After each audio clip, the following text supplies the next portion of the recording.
I mean, that's amazing, right, Tomiwa? I mean, it's a massive movement. Let's give them a round of applause. Putting this together, it's massive and it's really, really a lot. However, let me also mention that the Lagos Youth Development Institute has partnered with several organizations, like my co-host mentioned, MRC and GIZ, to make this work. So we're saying thank you to all our partners and thank you to all our supporters, ladies and gentlemen. Welcome again to the Lagos Youth Leadership Conference. Yes, thank you so much. Welcome to Lagos Youth Leadership Conference. Please give yourself a round of applause.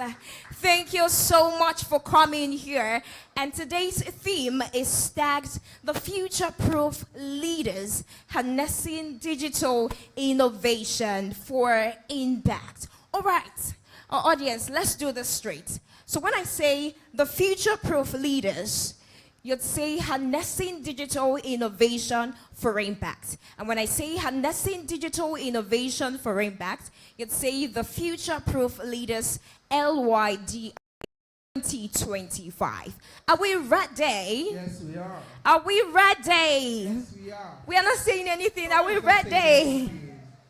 Okay, let's do this one. The future-proof leaders. Oh my goodness. You'd say harnessing, it's here. I think it should be here. Harnessing digital innovation for impact. And when I say harnessing digital innovation for impact, would say the future-proof leaders LYDI 2025. Can we do that again? Are we ready? All right, let's do that. The future-proof leaders. Harnessing digital innovation for impact. LYDI 2025. Once again, thank you so much. Tell me, what do you have to say at this moment? Okay, so I mean, it's amazing to be here today because you know what they usually say? People say some leaders are born, some say they are made. But today, right here today, we're here to experience leaders that are born but have passed through rigorous training to become who they are today. So they are not just people who come out, oh yes, I am a leader. Right. Who have gone through rigorous training, mentors from amazing people, Right. mentors from beautiful leadership sectors in Lagos State, and they here today. They have amazing things for us. But guess what? We won't be going there today because they will be giving us tip by tip. But before we go, we would like to move into the event proper today. Thank you so much, guys. And we'll be having our national anthem now. Please, everyone, can we rise as we take the national anthem? So the media team, please, can we have the national anthem, please?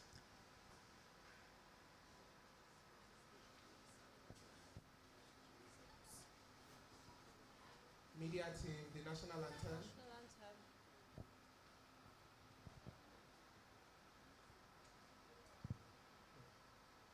Media team, are we set for the national anthem? 1 minute. Okay. So they want to give us a minute, so before then, just let us wait for them as they fix us the national anthem audio. So please kindly have your seats, sir. Sorry, ma'am. Sorry. We're sorry. Yeah. So there is a slogan we usually do, right?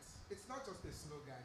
It has become an identity for not just people, but for every personality, for every young personality in Lagos. So ladies and gentlemen, I would just like you to join me in this slogan. So when I say build the youth, you say build the nation. Build the youth. Build the nation. Build the youth. Build the nation. And there is another one specially created for this first cohort, for this event, for the Lagos Youth Leadership Conference. So when I say empowering the youth, you say transforming Lagos. Empowering the youth. Transforming Lagos. Empowering the youth. Transforming Lagos. Thank you so much, guys. Do not forget that slogan as we'll be using it from time to time as we're going into today's event. So the media team is the national. Are you ready for us?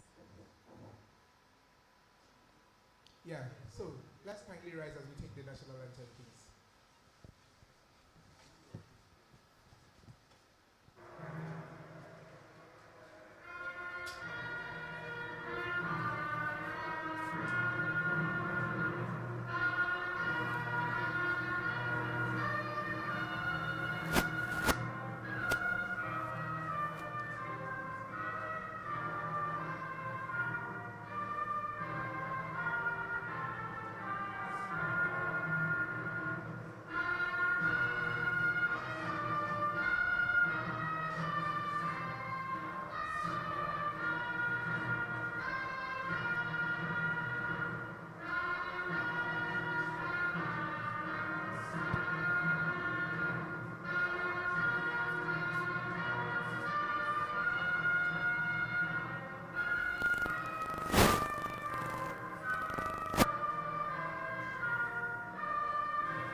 much. Thank you so much. Please, can we, okay, no need for us to stand, but then, can we have the LYDI anthem also? Yes. Yeah, I want to do it. Okay. The LYDI anthem? Do we have a volunteer for the LYDI anthem? Okay, 1 minute. Okay, while that is still going on, tell me that you sang all the lyrics of the national anthem. I'm not sure, but I tried, Sha. I tried. Because we are youths. So we will not have another president that will call us lazy youths again. Yes. So the thing is, while we were singing it, I could see that maybe some people are like me. They were just, it's a lot. Nigeria is going to be great. But please, let's all learn our national anthem. It's our country, and for the better, for the best of it Yes. always. So yes. Can we have you for the NYDI anthem?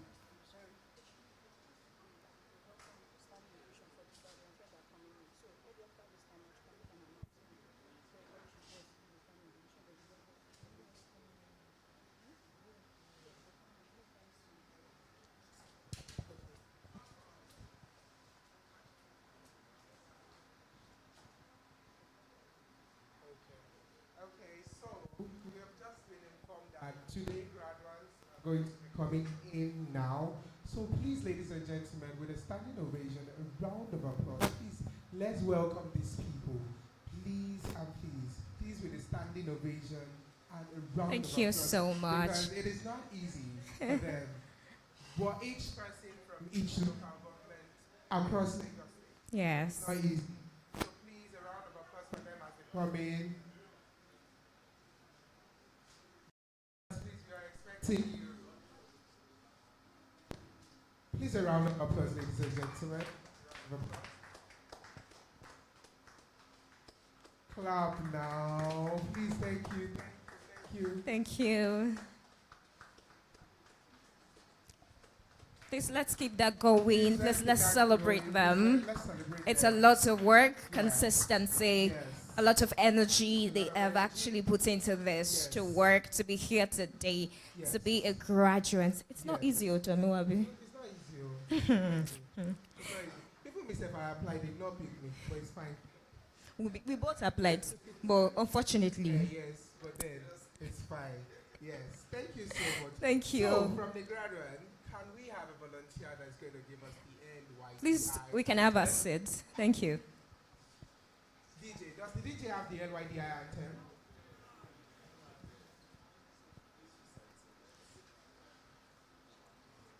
Mr. DJ says he doesn't have it, so yes, we should have one of our graduates to volunteer Yes. for us to read it. With your full chest. Okay. Okay.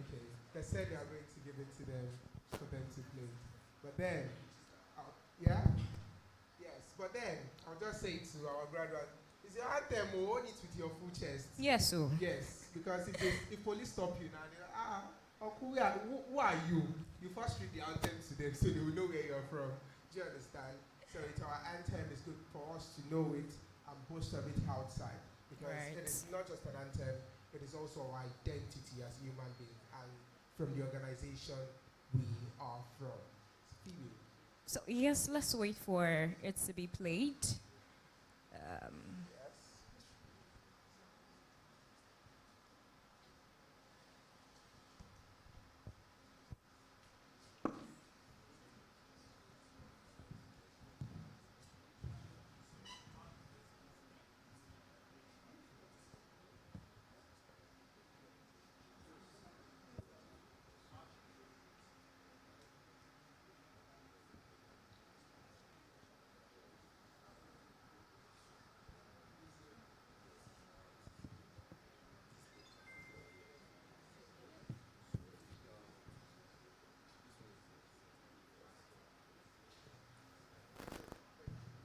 Okay, so before they play the LYDI anthem, I would like to recognize personalities in our midst, Mr. Yomikun J.I.Z. Lagos Director. Please, a round of applause for him. He's here with Please let's put our hands together for him. One of our strong partners here. And we also have our Director General, Lagos Youth Institute. Yes, Mr. Comrade Ade Jamil. Yes, please a round of applause for him. Ade Mosu Jamil. Yes, and we also have Mrs. Ifeoluwa. Miss, oh sorry, Ifeoluwa, Project Lead, Project 234. Please a round of applause for her. Thank you. So do we have the anthem now? Mr. DJ, do we have the anthem now? 1 minute. Okay, so 1 minute. 1 minute. Sorry about that, audience. So, Tomiwa, let me just ask you a question. And listen, Let's go back to leaders being born. okay. Do you think you have the opinion that leaders are born just like that? Like, just like that? Leaders. Yes, they do say that.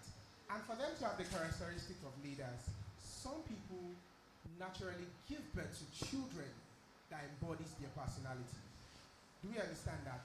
They automatically give birth to children that embody their personality. So those type of people, they are born a leader. They are born on the south of the life. You know, they are born to take action. But then, I am someone who strongly supports the notion that leaders are made. Because even when people are born, without proper training, Right. without rigorous mentorship, without accurate knowledge of what they need to do, they still won't get to the zenith of what to do in life as a leader. So that is my opinion on that. So are you saying that you're of the opinion that leaders are made? Leaders actually go through the process before they become what they are? Yes, I believe that. I mean, if you are to look at our country, okay, let's not even say country, let's say Lagos State. Let's bring out top 10 cities, indigenes in Lagos State that are doing amazingly well today. Right. There are people who have served under certain people, mentorship, go to leadership, Guidance. leadership training and all, to build themselves, to have the charisma and to have the knowledge of what leadership itself means. Yes. Thank you so much. I think I remember, okay, when I was still a baby, I like then, still, I don't really know what it means to be trained and what leadership really entails. I will always tell my mom that, see, when I enter a place, I will just stay there and everybody will be answering me and I'll be commanding them. And then my mom will tell me, you think that's how it's done? Don't worry, you will get to know. Honestly, I got to know better because, it takes you having the right knowledge. They say knowledge is power. So it takes you having the right knowledge to be able to control a people. I don't like you're controlling them, sending them, but it takes strategy. It takes massive understanding of what, life really entails. And you have to also study humans, to be able to lead them, because you meet a lot of people, you meet a lot of co-workers, your team that you're working with. You can say, do this, and they'll say, it's not coming forth and all of that. How do you respond to all of those things? I'm sure that our vibrant leaders had heard so much from their classes, and I'm hoping that they're churning out, that they're stepping into the city of Lagos with what leadership entails. I mean, applying it to life, Yes. applying it to school, applying it to wherever they are, right, Tomiwa? Of course. I mean, that is one of the reasons why we're here today, to see what they have learned, how they have learned it, and how they are going to put it into proper use in life, and how to do things. So now, without wasting much of our time, we will be having the LYDI anthem. Ladies and gentlemen, please can we rise as we take the anthem? Ladies and gentlemen, please. Mr. DJ.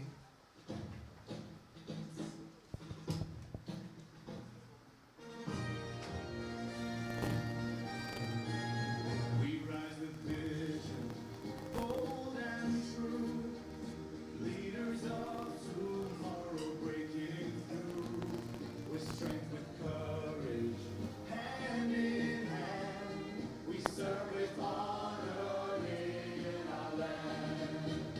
LYDI, our God.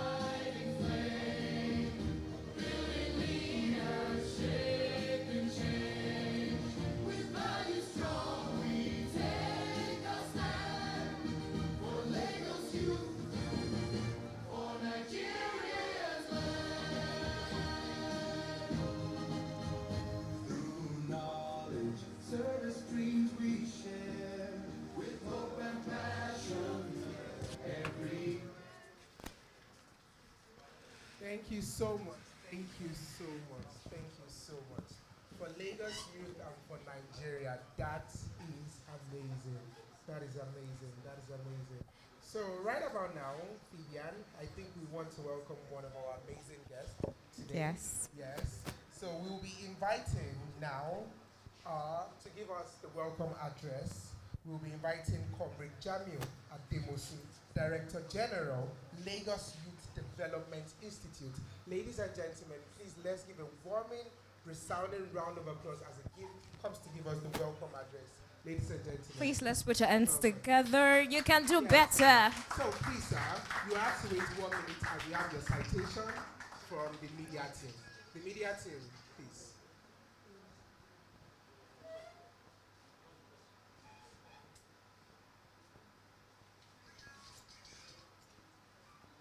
Media team, the media team.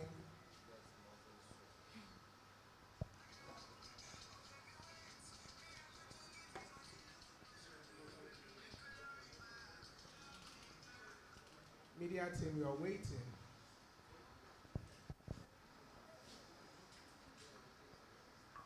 Development expert with a strong background in applied mathematics and a passion for empowering the next generation. Program leader with experience in policy development, innovation, and civic leadership, Ademosu has built his professional experience as a lecturer in the Department of Mathematical Sciences in the Lagos State University of Science and Technology, LASUTECH, a Director General of the Lagos Youth Development Institute, where he spearheaded policy and practice development for youth empowerment. As a founder of Smartcom Africa, a platform for promoting digital products and innovation, and the founder of the Parliamentary Debate and Speech Hub of Nigeria, fostering critical thinking and leadership among young leaders. He holds a Bachelor of Technology and Master of Technology in Applied Mathematics, and is currently pursuing a PhD in Applied Mathematics, complemented by a mini MBA from the Tikidel Institute, USA. Ademosu has mentored over 2,000 young people committed to nation building through knowledge, innovation, and purpose-driven leadership. Distinguished ladies and gentlemen, with a resounding applause, let's make welcome the conference host, Ademosu Jamil Odile. Ladies and gentlemen, please, a round of applause. Thank you so much. Thank you so much.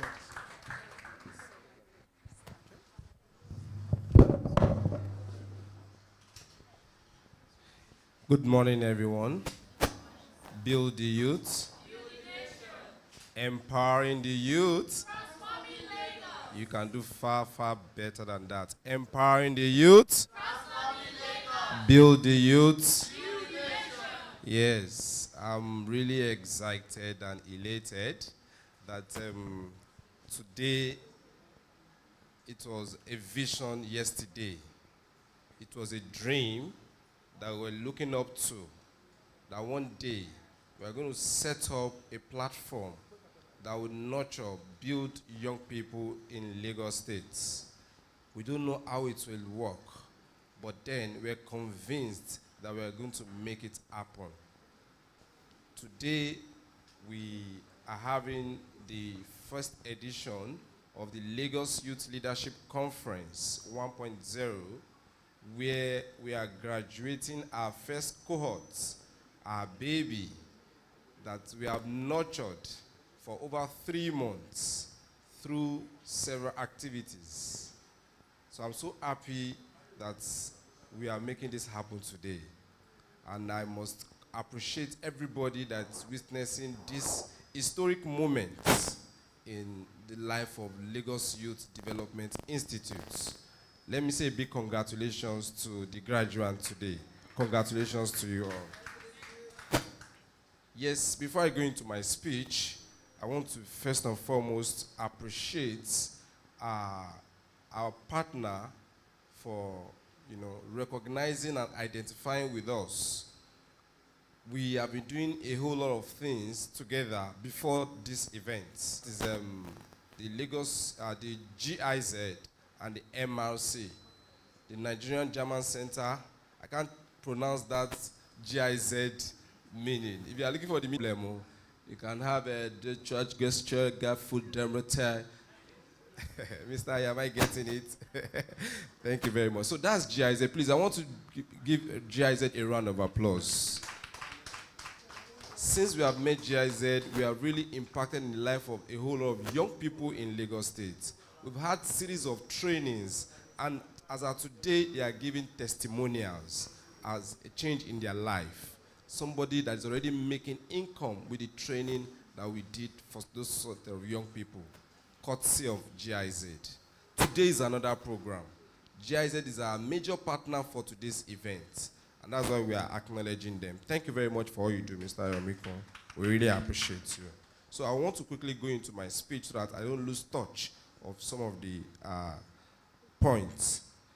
Distinguished guests, esteemed partners, facilitators, colleagues, and my fellow young leaders, good morning to you all.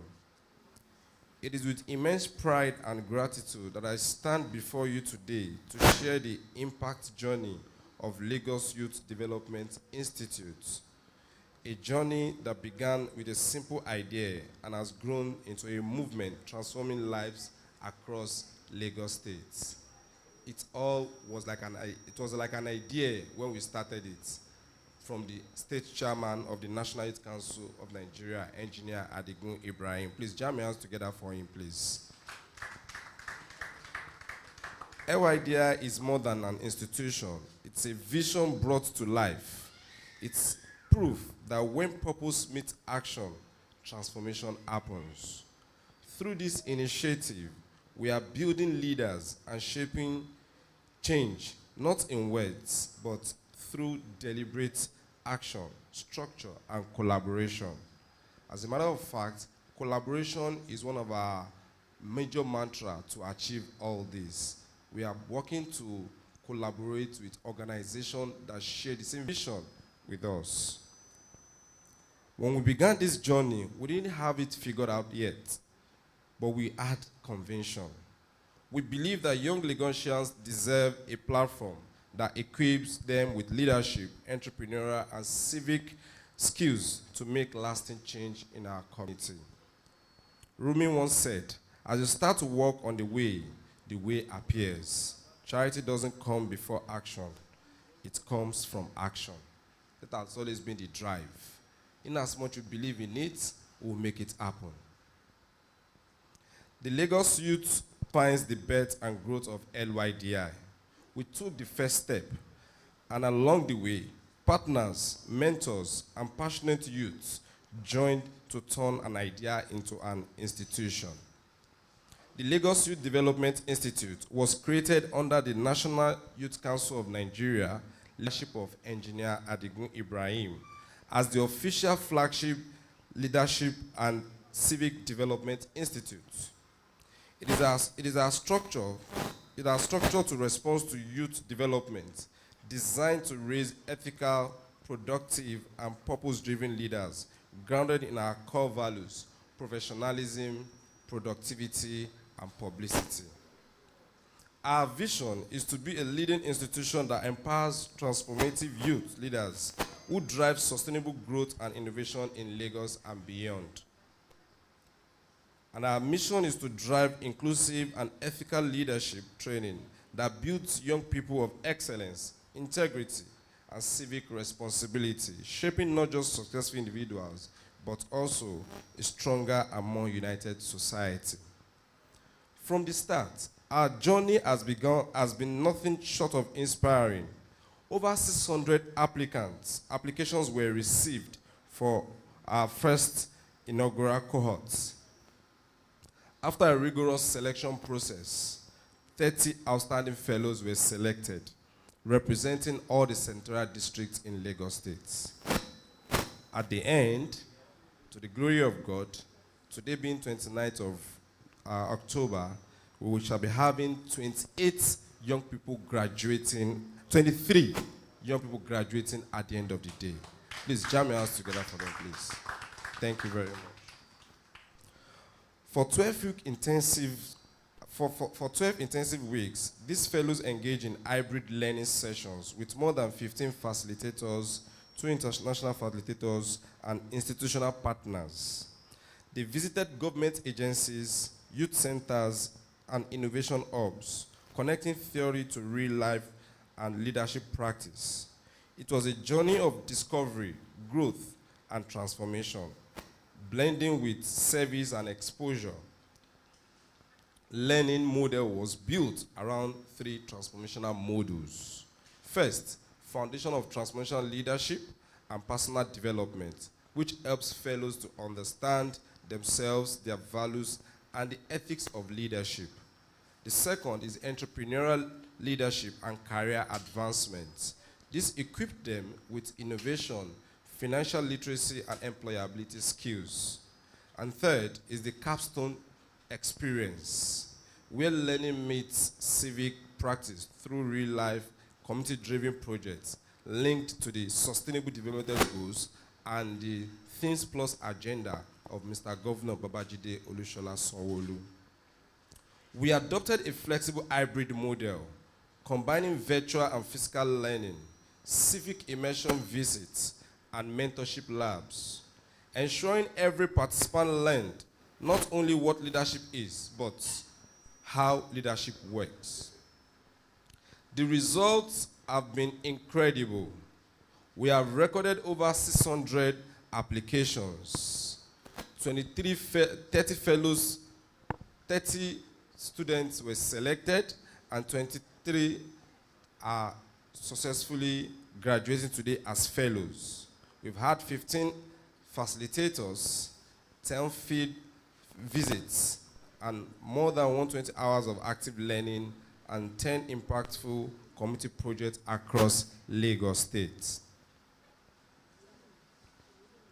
Each number tells a story. We're not just mentioning numbers, it tells a story. A story of a young person who has found purpose, confidence, and clarity. And this impact was not achieved alone. Our journey has been powered by collaboration, like I mentioned earlier, with partners who believe in our dream and work with us every step of the way.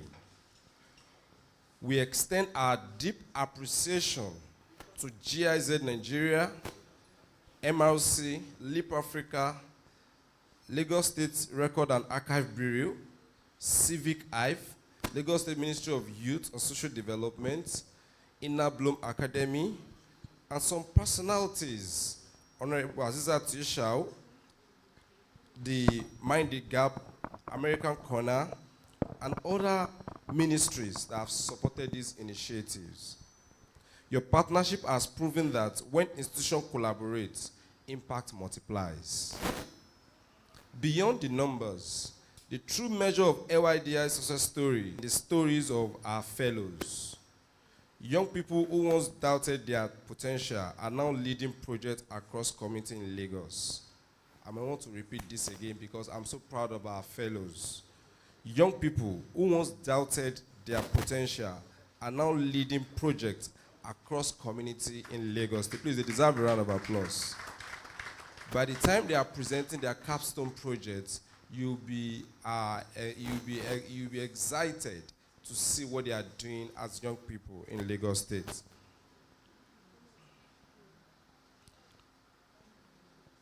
Each fellow's transformation embodies our mission, turning learning into leadership. As an institution, we are also growing. We are still growing. We are a baby, and we are ready to grow. Structurally and strategically, we are improving. We now have a functional secretariat and directory system to ensure proper coordination and continuity. We are developing an alumni network to sustain membership, internship, and peer learning beyond graduation. And beyond that, we are strengthening partnerships to take LYDI model to other parts of Nigeria and in time across Africa. Is it not possible? Yes, so it's possible. This is just the beginning. The journey ahead is vast, but we are moving with courage, conviction, and a shared commitment to service. To the chairman, the leadership of the National Youth Council of Nigeria, Lagos State Chapter, Engineer Adigun Ibrahim, Your belief in youth empowerment continues to inspire us and to motivate us. To our partners, facilitators, directors, volunteers, your dedication is the backbone of our progress, and we so much value it. We will not take it for granted. And to the young people of Lagos State, you are the reason we exist, the heartbeat of our mission, and the hope. Tell every potential partners that we are existing because of every young people in Lagos State that deserve to be a great person. So that's our mandate. We want to impact them, make them responsible. So at Lagos Youth Development Institute, we are not just building leaders, we are redefining leadership. Together, we are building a Lagos where young people lead with purpose, with empathy, and with courage. Lagos where every youth is empowered to lead change in their community, workplace, and country. Our journey has just begun, but every step forward will remind us that the future of leadership in Lagos is bright, bold, and beautiful. LYDI, empowering the youth, transforming Lagos. Thank you, and God bless you. Build the youth. Ladies and gentlemen, please put your hands together for Mr. Jamiu Adegosu. Please do that better. Please do that better. Do that better. Thank you for that. So very quickly, we're going to be doing something in the space of time. We're going to be going into the game session. It's going to be an educative one and also an informative one. So we're going to start very soon, but I want to say something.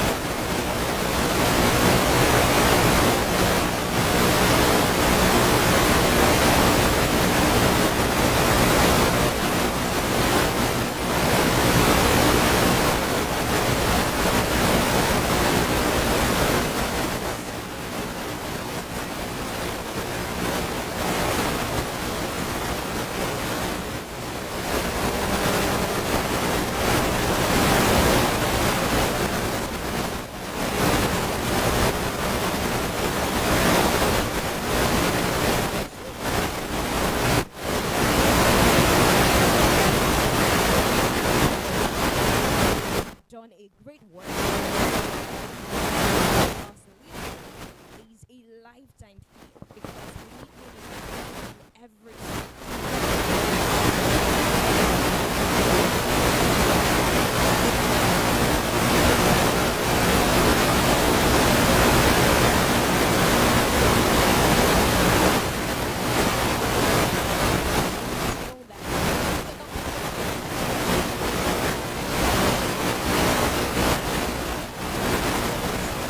on the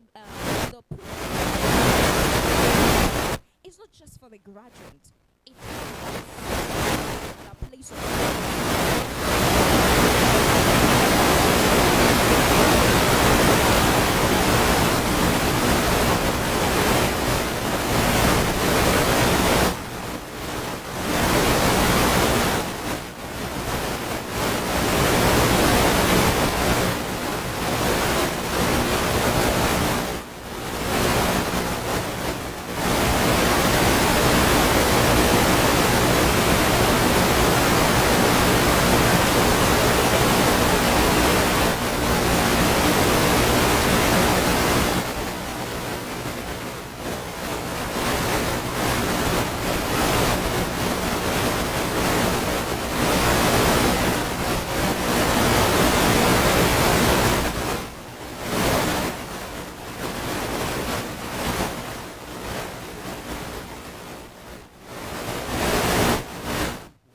who are informed.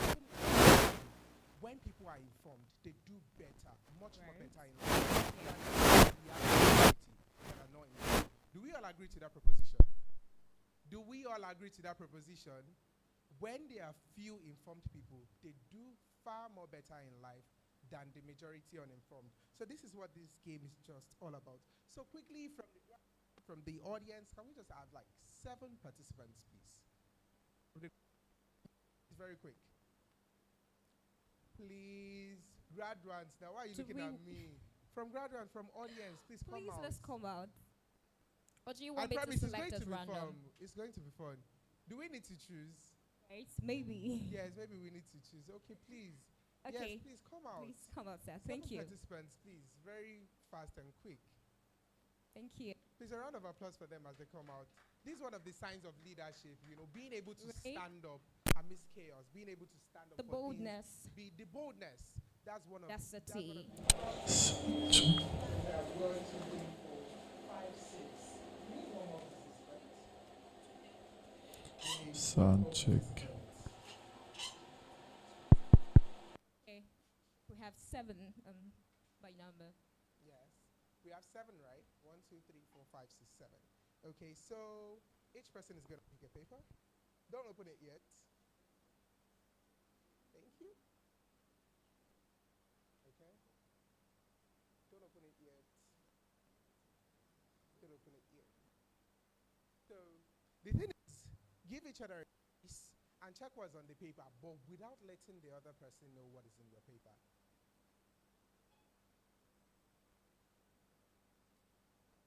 Have you seen what's in your paper? Oh yeah, keep it like that. So basically, we have the wolves and the villagers, right? So the game is when I say the nighttime has come, everybody needs to close their eyes, and I will instruct the werewolves to open their eyes. Now the werewolves are going to nominate villagers to to put out of the game, and when they nominate their villagers, everybody, the morning time is going to come, and the villagers will have to guess which one of you is the werewolf. Do we understand? So the thing is, now, if the paper with you, you already know your stand. There is a werewolf and there are villagers. So in this sense, the werewolves are the informed people, the few informed people, while the villagers are the few uninformed people, right? So now in this sense, if I say nighttime has come, everybody's required to close their eyes. And when you close your eyes, I'm going to instruct the werewolves to open them. So now when the werewolves open them, they will have to, decide between one another, the villager to move out of the game. And when they do that, the daytime comes. And when the daytime comes, each villager would have to you'd have to come together again to know who the werewolf is. And werewolves, if you like, put yourself out there, you are gone, yeah? Okay, so now, the nighttime has come. Everybody, please close your eyes, close your eyes. Don't open your eyes, oh, I'm seeing you. Werewolves, open your eyes. Okay, so now, without stretching your hand too much, just point at the villager you want to move out of the game. Close your eyes, villagers. Villagers, you are opening your eyes, a red villager. Cheating is not allowed. Which villager? Okay, thank you. So the daytime has come. Everybody open your eyes. Thank you. So villagers, which one of you do you think is the werewolf? Which one of you do you think is the werewolf? That person, wow. Amazing. Thank you. Amazing. Unfortunately, you are wrong. But you are the first person the werewolves nominated. So you're out of the game. Thank you so much. So nighttime has come again. Now, please give each other space. You have to, just, Right. yeah. So thank you. The nighttime has come. Everybody close your eyes. Close your eyes. So, werewolves, open your eyes. Close your eyes, villagers. Now, nominate one villager you would like to move out of the game.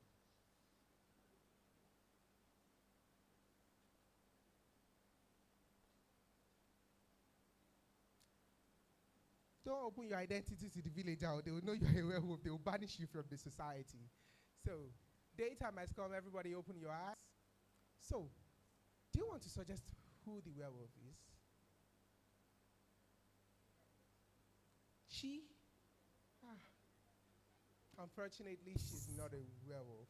So you have been moved out of the game. Thank you so much. So, Nighttime has come again. Everybody close your eyes. Werewolves, open your eyes. Now, nominate another villager you would like to move out of the game. Where villagers, close your eyes. Oh.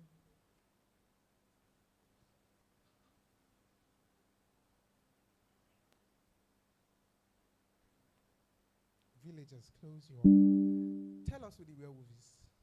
Tell us who do you think the werewolf is.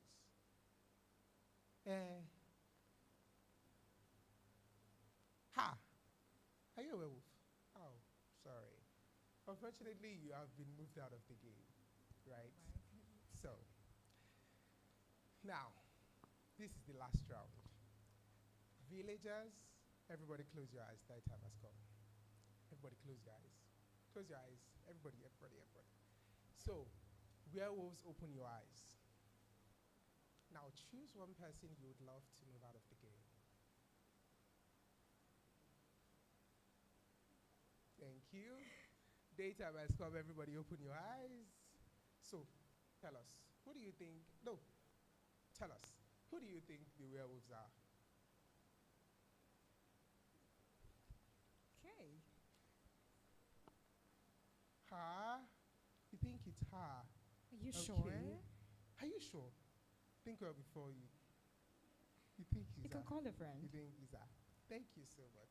So unfortunately, you have been moved out of the game. Thank you so much. So thank you to all our audience and to all our participants. The purpose of this game is one moral lesson. Few people in life, few people that are informed, that have the knowledge, the skill, and the empowerment to do things. They will always go far in life, know the strategies to take, know where to go, where to lead, the path to walk in life, rather than the majority that do not have any of this skill. So thank you so much to our participants. Thank you, everyone. Thank you so much. And for your information, they are both the werewolves who will be later. Thank you so much. Thank you so Please much. give them a round of applause. A round of applause. Thank you. Thank so you, much. everyone. Thank you. So, right about now, we will move straight into the presentation by Titi Layo Taiwo from TerraWork. Yes, thank you so much. The remote work opportunity for Lagos youths in Lagos. A round of applause. Titi Layo Taiwo. Is she here? You're here, ma. Thank you so All much. right. So, please, kindly wait for your citation, ma. Thank you so much. Titi Layo Taiwo is a social entrepreneur and digital economy advocate, pioneering work opportunities across Africa. She's the co-founder and chief operating officer of TerraWork, one of Africa's leading online freelance and marketplaces supported by Google, which connects skilled professionals in Nigeria and beyond with global employers and businesses. With over a decade of experience in strategy, operations, and technology, Titi Layo has been instrumental in building inclusive digital platforms that empower young people to earn, learn, and grow through remote work. Under her leadership, TerraWork has become a thriving community of over 25,000 vetted freelancers offering services in digital marketing, design, writing, and tech. Beyond her work at TerraWork, she serves as a community leader at the United Nations Conference on Trade and Development for Women Initiative, where she advocates for women's participation in the digital economy and supports entrepreneurs leveraging technology for growth. She also mentors founders through Google for Startups. She leads Africa, Rising Africa, and the Africa Women Innovation and Entrepreneurship Forum, and continues to champion fair work, youth empowerment, and driven employment. Featured on the National Association of Securities Dealers Automated Quotations Tower in New York, and recognized by global organizations, including the World Bank, Google, and Oxford University's Fair Work Project. Titi Layo Taiwo remains deeply committed to shaping a more inclusive and connected future of work for young Africans. Distinguished ladies and gentlemen, with a resounding applause, let's make welcome Titi Layo Taiwo. Thank you so much, ma. Welcome. Thank you and good morning, everyone. My name is Titi Layo Taiwo, mentioned, and it's indeed a pleasure to be here. Before my slides goes up, it's indeed a pleasure to be here. One of the things that gives me so much joy is the work we do at Terra Work, making sure that we provide great opportunities for young Nigerians, African at large, not because we don't have the right skill. That's not the reason why some of us are not getting fully employed, but because of where we are located. Our world is practically becoming a global village, and as young Nigerians, we shouldn't be at a disadvantage because of where we live. And that's the major part of the work we are doing. Leveraging technology to expose African youths to access to both local and global job opportunity. Thank you so much for joining us today, and we're going to be delving deeper into all the opportunities that is available to us as young African youths. We are not at a disadvantage. We have a advantage for, and then we are here to discuss it. How far are we from my slide?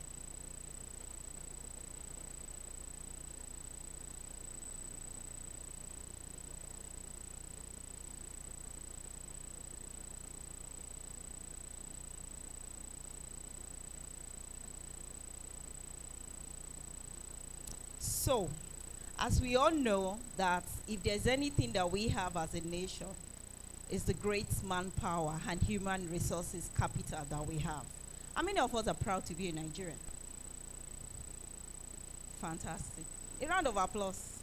I'm proud to be a Nigerian. I know it's not a mistake that I'm here, and a lot of opportunity that has come my way, either serving as UN community leader or working with Google, is because I'm an African.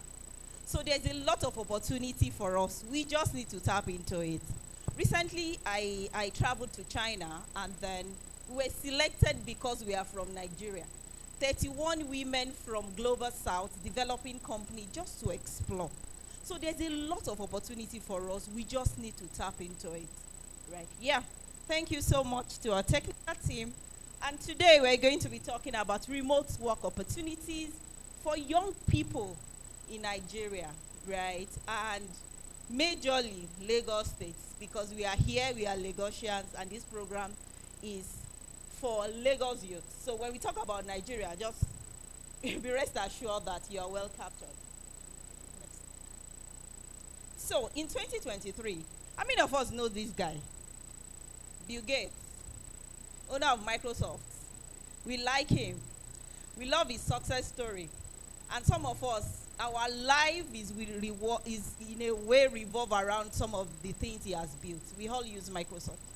He said something, because there's something about us that we don't appreciate.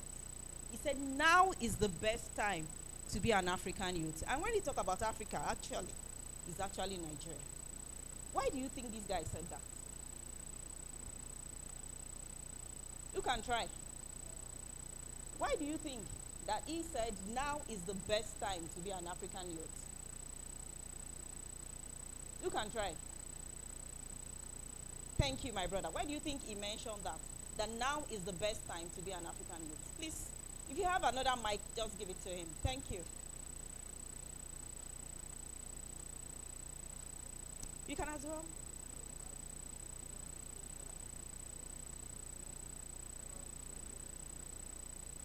Okay. Okay, so I'm not very clear on the statistics, but I think it's because I think in 2030 or in 2050, almost 50% of the world's youth working force would be in Africa.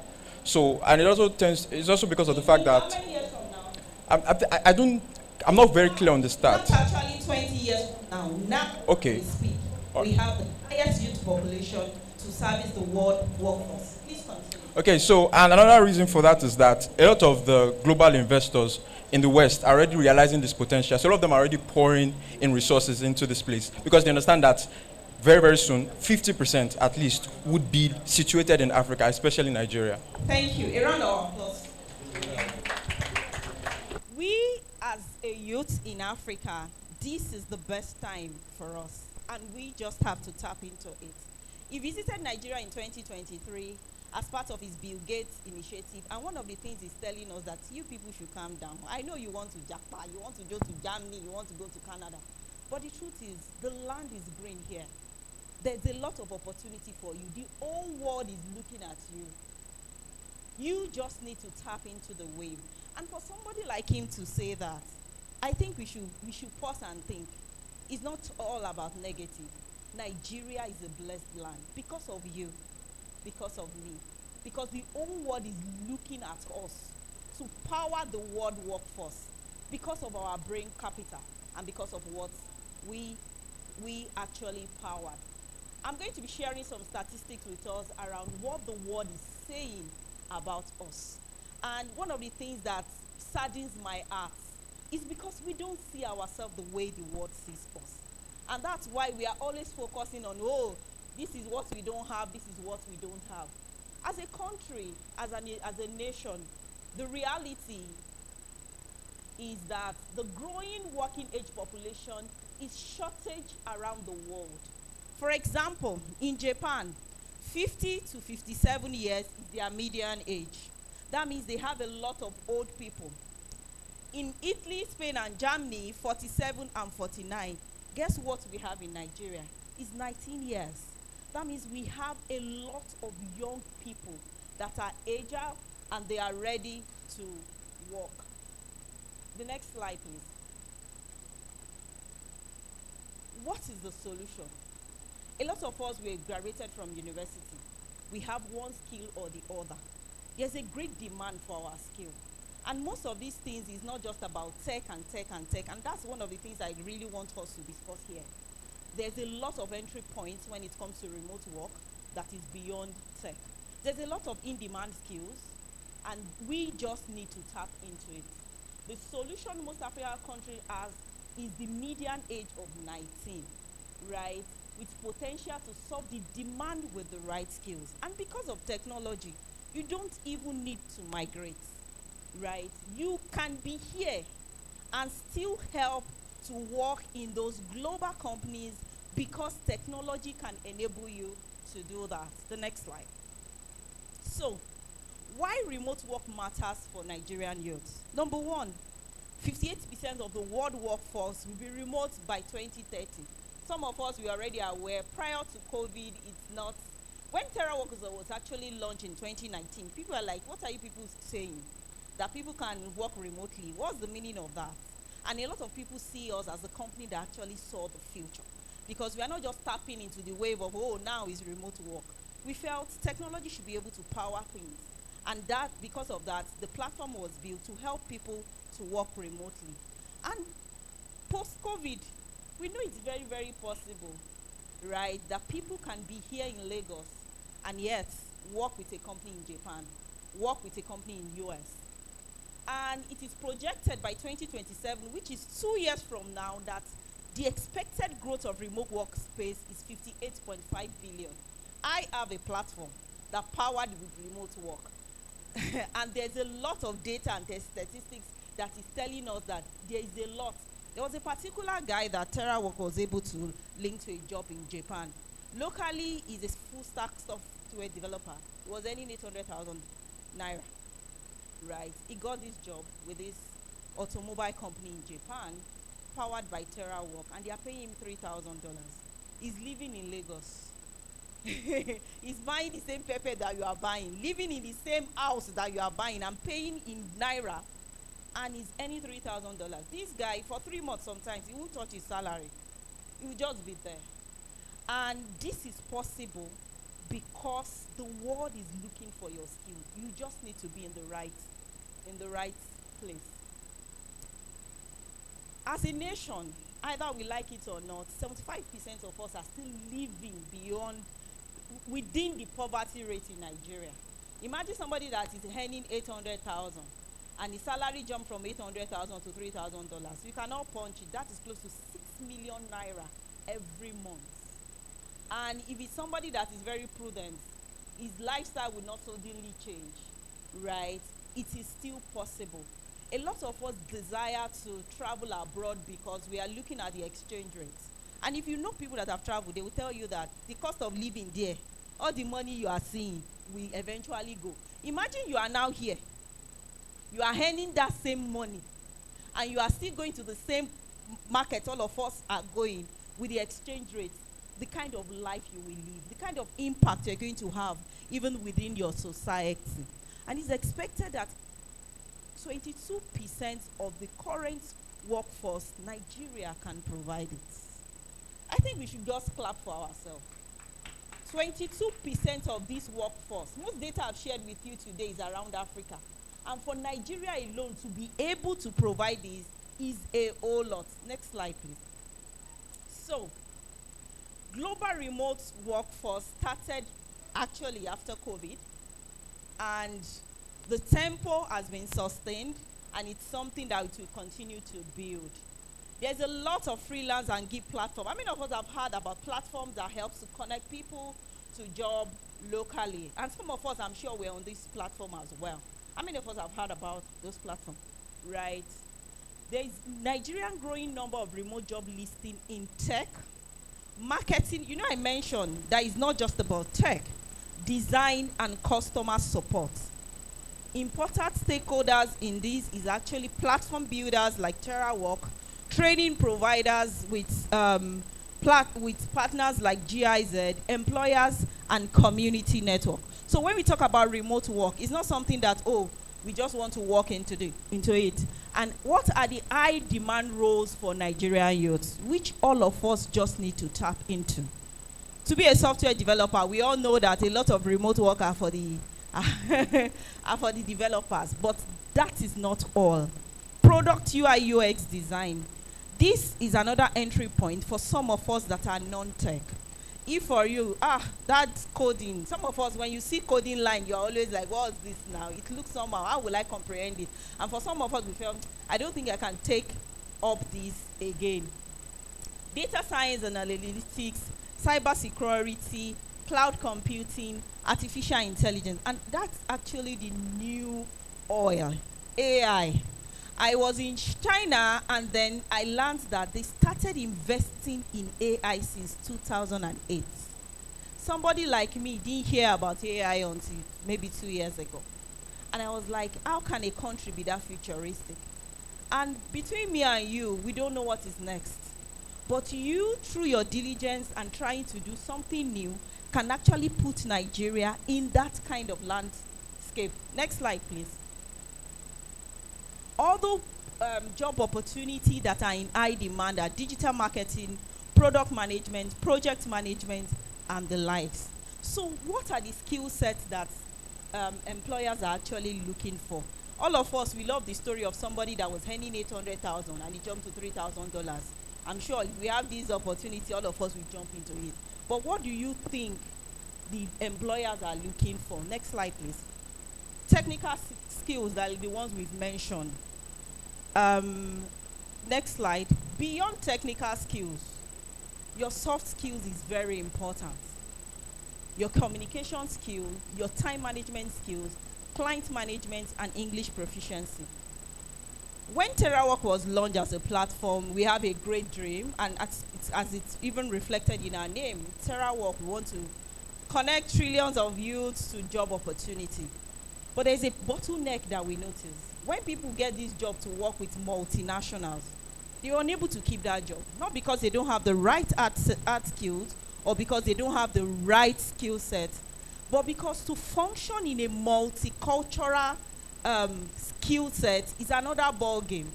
We see somebody that got the job, and in the next 2 months, they felt, we can't work with you because of our little nuances. In as much as remote work is a new opportunity for young people, you need to upskill when it comes to your soft skills.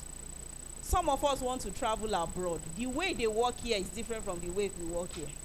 Some of us, we don't have great standard when it comes to work etiquette. And when you work with white people, most of the things that to us, our boss is pushing us too much. It's just the bare standard. And in partnership with GIZ, we are able to design a remote work etiquette curriculum just for Africans, just for Nigerians. What are the small pitfalls that we fall into? when we are working in a multicultural team. And these are things that your employer is looking for. Peradventure, you have opportunity to work remotely. What they are looking for is beyond your art skill. They want somebody that has little, just like a little toppings on your ice cream. So professionally too, you must be able to collaborate, use Slack, use Zoom, use Trello. These are project management tools that you need to have to be able to tap into the remote work opportunity. Next slide. And where can you find some of these jobs? Of course, TerraWork platform is a platform that is built for Africa to help people to have access to both local and global job opportunity, make it in Germany. These are platforms that you can go and see listed opportunity. Some of them you need to migrate, and some of them they are even ready to sponsor even your migration documentation. LinkedIn, how many of us are on LinkedIn? If really we want to build a career in this present digital age, this is very, very important. Upwork and Fiverr and FlexJob, these are sample remote work platform where youth, young people can actually list their skill and get seen by both local and global employers. A bit about TerraWork. Some of us, we struggle on some of these platforms. Some of us, we've been on Upwork for 3 years, 5 years, and there is no job. Number one, because the platform is saturated, and it's a game of numbers. Because you don't have the right reviews, people are not looking at you. So TerraWork is an African talent marketplace that seamlessly connects businesses to top-tier vetted African talent. Our platform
life is well verified, and in case there is dispute between you and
but you must have something to offer.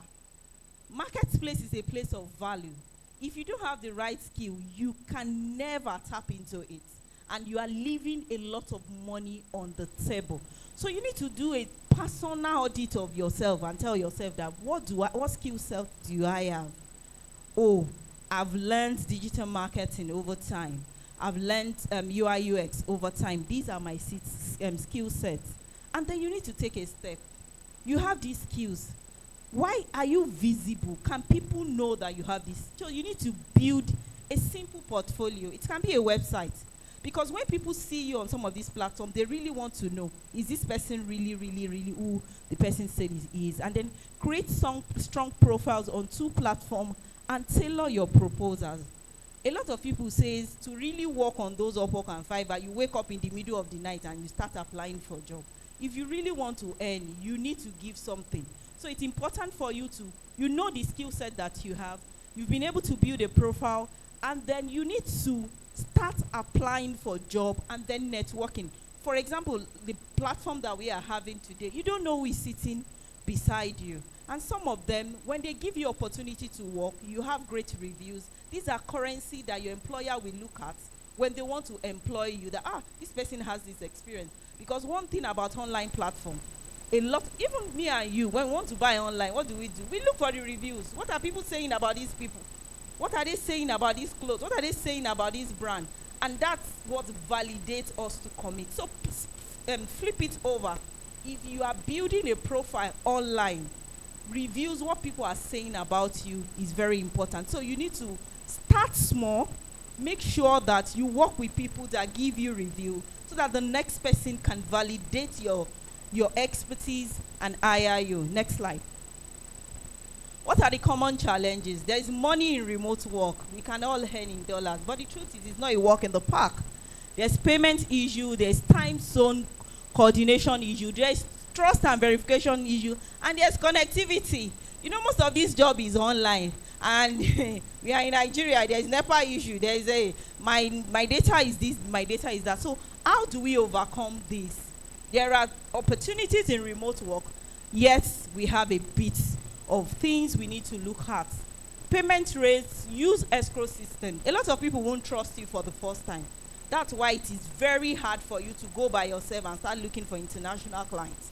But if you go on platforms that ensure escrow system, there's a bit of trust that even if you don't get value, they will get their money back. Time zone coordination. We need to learn to manage our time. A lot of people work for US company. They know they start work by 4.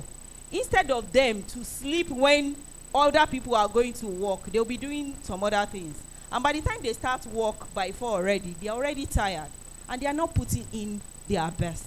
So when you have this opportunity to work remotely, know fully well that your body needs to adjust to the new system. If you are working with a company in US, know that the normal Nigerian flow of we wake up the time everybody wake up and do normal things might not be your own. When people are going to work might be the time you might need to sleep. Because by the time you start working, your employer don't want to see you as somebody that is not responsible because you're already dozing off. Right? So please, when we have this opportunity, we need to set clear availability and use a lot of tools to manage ourselves. For connectivity, one of the challenges that a lot of employers abroad complain about Nigeria is, we always complain, my network is bad, my network is this, my network is that. If you have opportunity of working on this platform, have alternative when it comes to, you have make sure that if, for example, your phone is Airtel, don't have Airtel modem at home as well. Get another service provider. Peradventure, there is a problem with that, you can actually switch. Next slide. So, a lot of us are interested in remote work. We really want to tap into this wave. There is no point listening to this lecture if you don't have a set plan to take action. We are here because we felt we want to get enough information to help us to launch a new career that can help us to live a better life and good income. So I'll be discussing what you can do in 90 days. And some of these things, to be listed on some of these platforms, you don't need to pay. For example, on TerraWork, list your profile. It is free. So in 90 days, what can you do? Like I said, you need to focus and start a learning plan. If you don't have the skill set that we've displayed earlier, are either the ones that are tech or non-tech, that are remote friendly, you need to start today. What do I want to learn? Right? Number 2, You need to create a profile on a platform. Nobody will come to your doorstep to say, oh, I know that you know these skills. If you don't put yourself out there, and then you need to try and start applying for gigs, right? You need to, just very simple. And in most platforms, these things are free. You don't need to pay for it. When those job opportunities are listed, what you need to do is just to apply and keep applying and keep applying. Next step. So we're going to be doing a self-assessment to identify your skill or where you are as we speak when it comes to remote skill sets. Next slide, please. So for technical skill, when you get to your house today, I think you should take this skill set assessment. Most of these skill sets that are listed here are the jobs that are on demand on platform worldwide, not even TerraWork alone. Truthfully rate yourself when it comes to digital marketing, right? These are skill sets that sells on remote platform. What's my rating? When it comes to programming, do I even have any knowledge at all about this? Writing and translation, like I said, is not just about tech. A lot of people are doing well just in this area of writing and translation as well. Graphic design, finance and accounting, customer support, project management, because you need to fit into this before you can even think of you want to leverage this opportunity as well. So once you know your rating, because it's a very highly competitive environment, they are looking for the best. It's not about you learning Python in 6 weeks. You'll be competing with people that have serious experience, 6-7 years experience, and you just need to start somewhere, right? Next slide. Beyond your technical skill, your soft skill is very important as well. How well do you communicate? When you are being presented for interview, can you express yourself, what you have to offer in a clear terms that people will say, oh, let me really employ this person? Time management skill, problem solving, adaptability, self-motivation, because it is harder for you to work as a solo employee than when you work within a team. And for some of these companies, they have their teams scattered around the globe. There's somebody that they hire in Nigeria, there's somebody in India, there's somebody in US, and they are just like that. You meet on Google Meet, you meet on Zoom call. Those are platforms where you people meet to talk or to do one or two things. So at all time, you need to learn to be able to work with people across all board.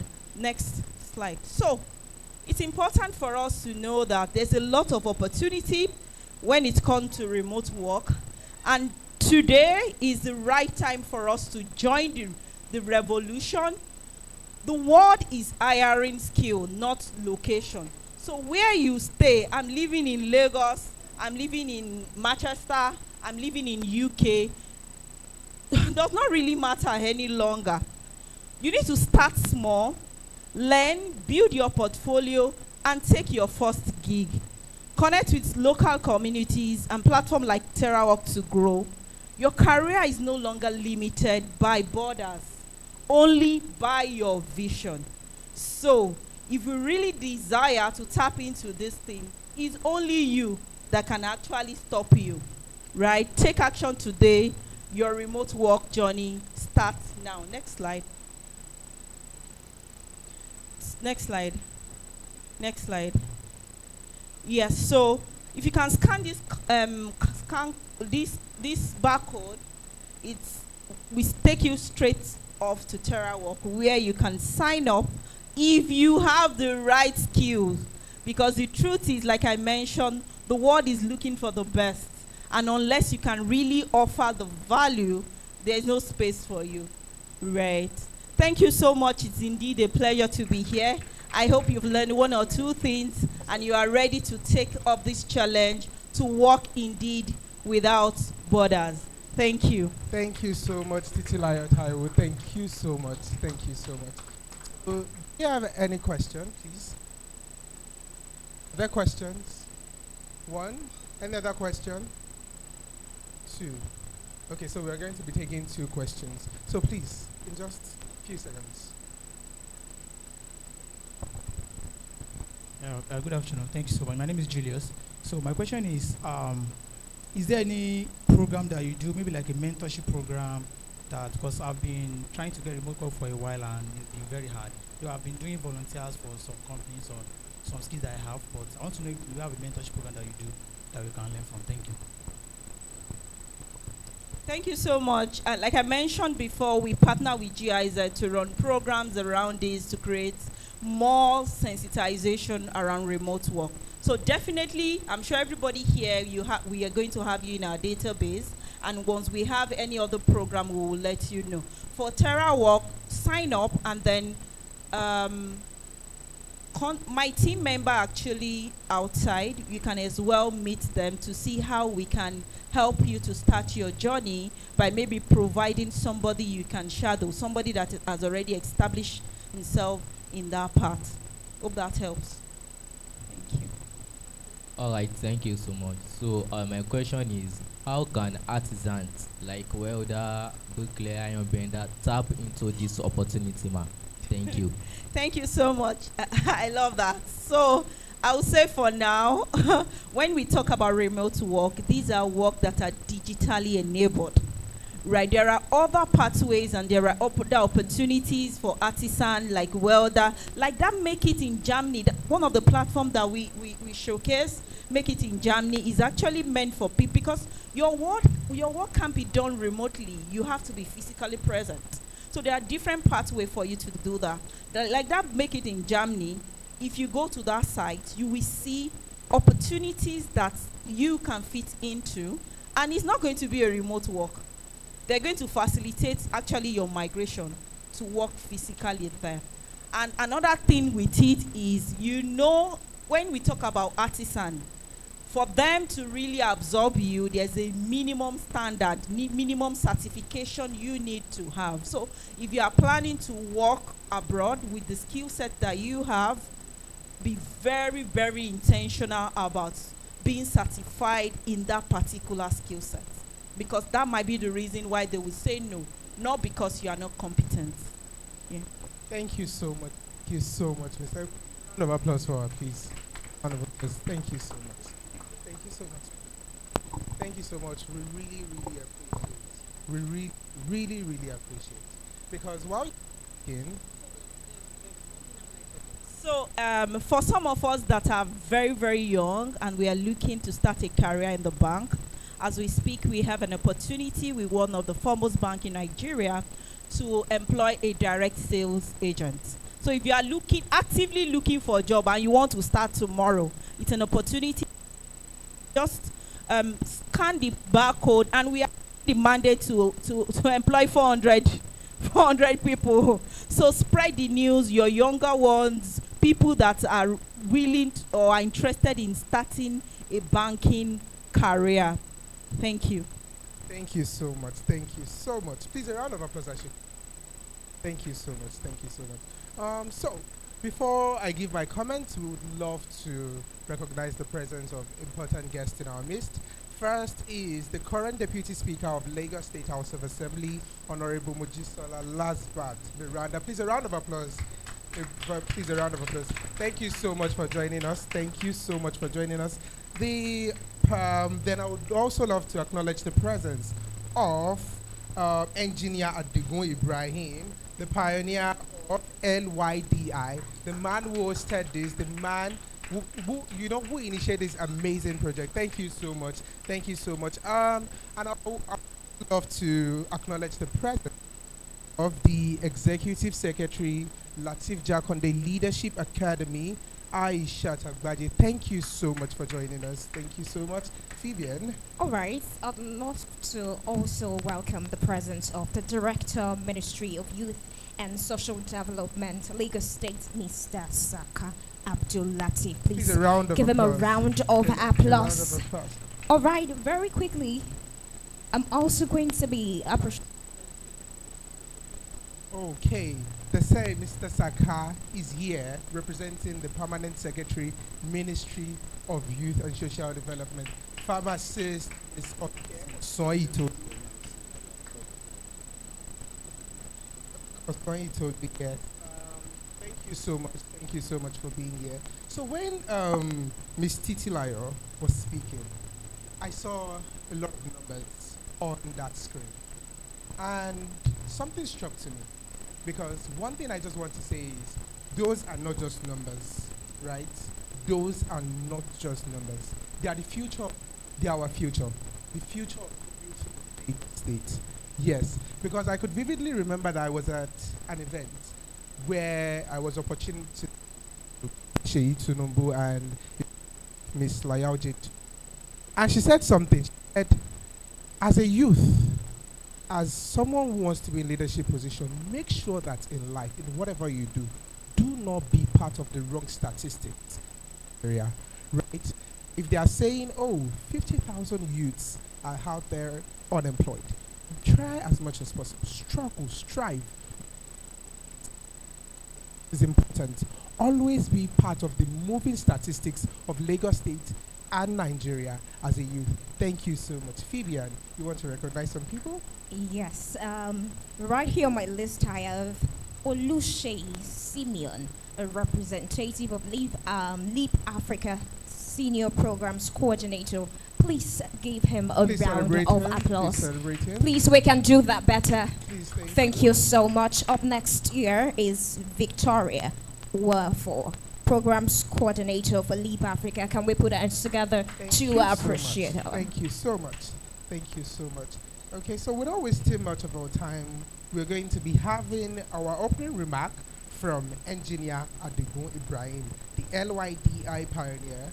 Please rise as we take your citation, please. Media team. Engineer Ibrahim Adigun.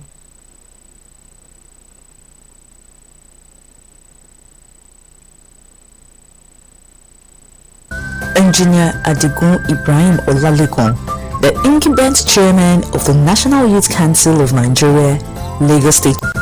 Engineer Adigun Ibrahim Olalekan, the incumbent chairman of the National Youth Council of Nigeria, Lagos State chapter, is a pure Awori descendant and consequently an indigene of Lagos State from the Amodu Farumbi royal family in Isolo. Engineer Adigun is an alumnus of the prestigious Lagos State University, LASU, where he earned a degree in electronics and computer engineering, graduating at the top of his class with a second-class upper honors. Filled with a deep passion for social activism, Engineer Olalekan's leadership journey began at LASU, where he served at different times as Honorable Member of LASU SPC, General Secretary of the Engineering Students Society, Deputy Speaker of the Lagos State University Students Union, and the 24th Speaker of the LASUSU SPC, where he championed impactful policy reforms to firmly establish unionism on a solid foundation.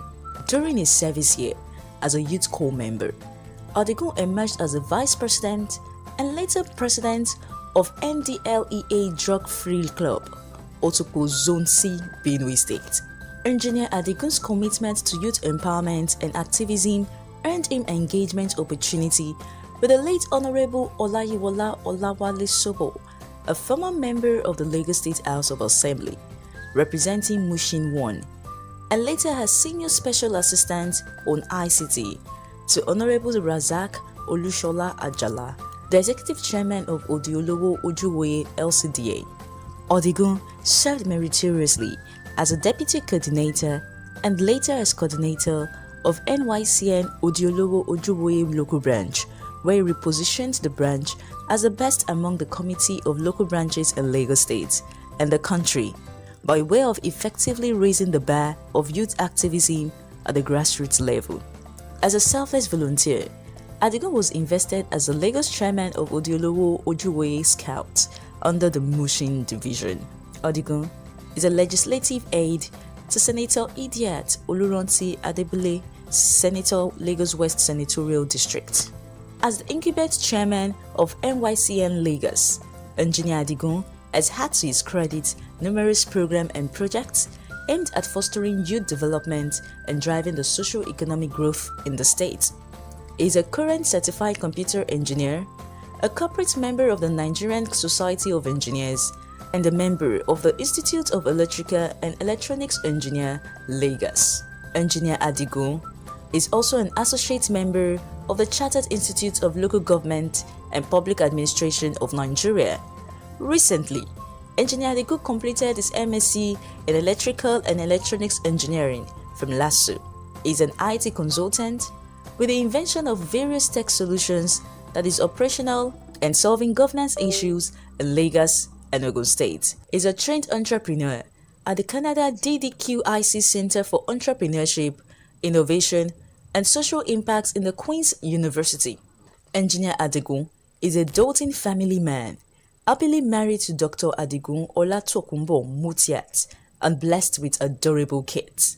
Distinguished ladies and gentlemen, with a thunderous applause, let's make welcome the chief host, Engineer Adigun Ibrahim Olaleko.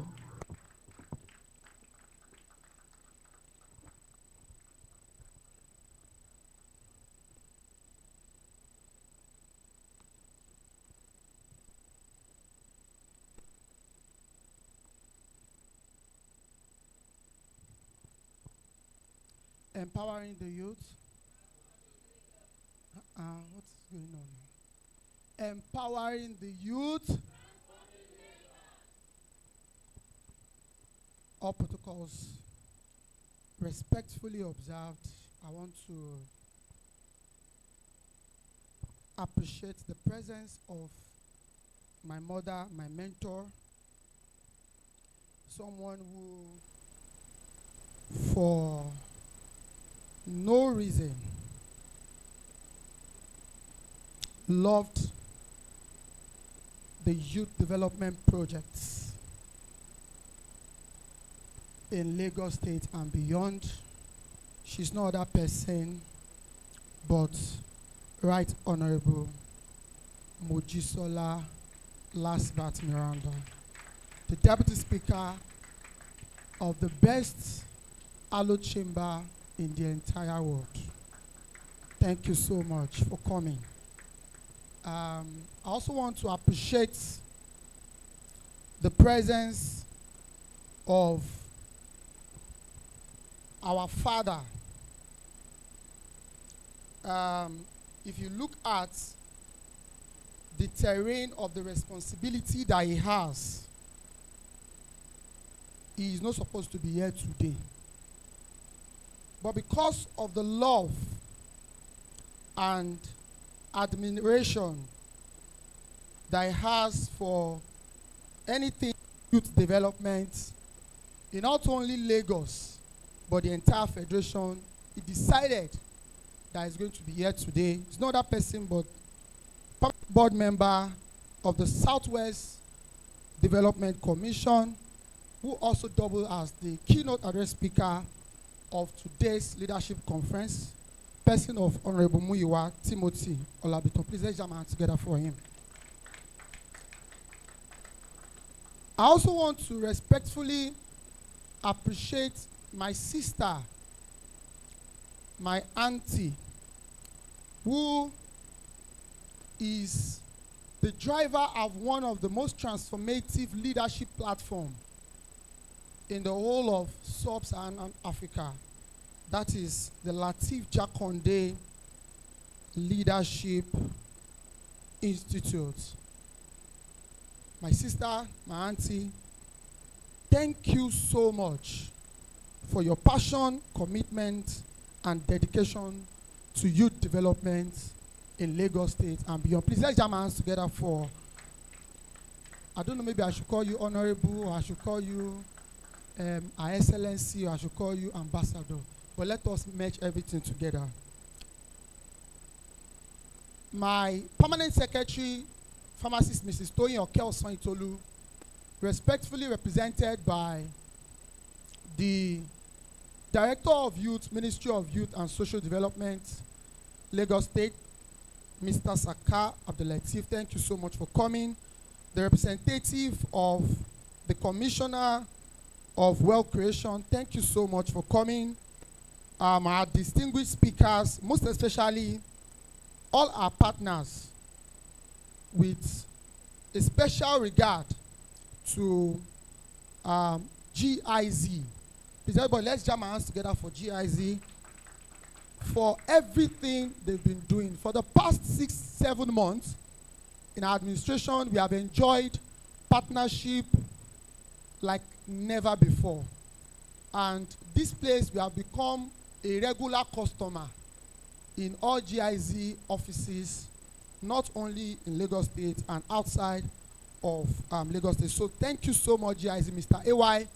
Thank you so much. We appreciate your commitment for ensuring that all of the things that we want to drive home, you are ready and available to attend with us.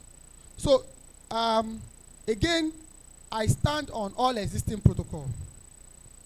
I would not want to bore you with a lot of speech, but I just want to quickly go through about 4 sentences of my speech. Good morning, distinguished guests and leaders. Young leaders, I am proud to stand before you today as the chairman of the National Youth Council of Nigeria, the chairman of state chairman of the entire federation, and the pioneer of the Lagos Youth Development Institute, LYDI. We asked ourselves, how do we move from talking about youth empowerment to truly building young people who can lead and create change, the desired change that we want in our society? We saw the gap between passion and preparedness and decided to bridge it. That vision gave birth to the Lagos Youth Development Institute, a home for learning, mentorship, and transformation. From a single belief, the LYDI has grown into a powerful institution, empowering young leaders to drive positive change. Our objective is to build leaders with skills, knowledge, and character, shaping change through youth empowerment and leadership development. We want you to join hands with us to build a brighter future for the Nigerian youth. Support LYDI's mission to empower young leaders and drive the change that we truly desire. Together, let's build leaders and shape change in our country, in our Lagos. As we move forward in our journey, I want to urge all critical stakeholders to partner with the LYDI on this noble cause. Let us work together, build a Nigeria where young people are equipped, empowered, and enabled to drive the change that we desire.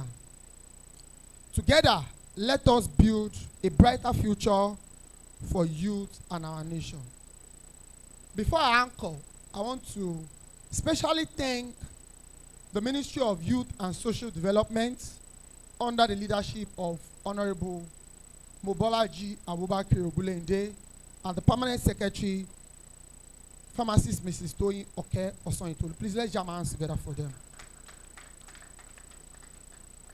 From the get-go, they endorsed this project without nursing the fear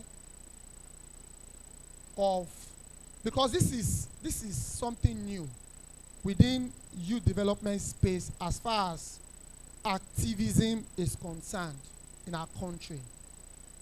The LYDI is a brainchild of the National Youth Development Institute as enshrined in the National Youth Council's Constitution on page 83, 2018 as amended.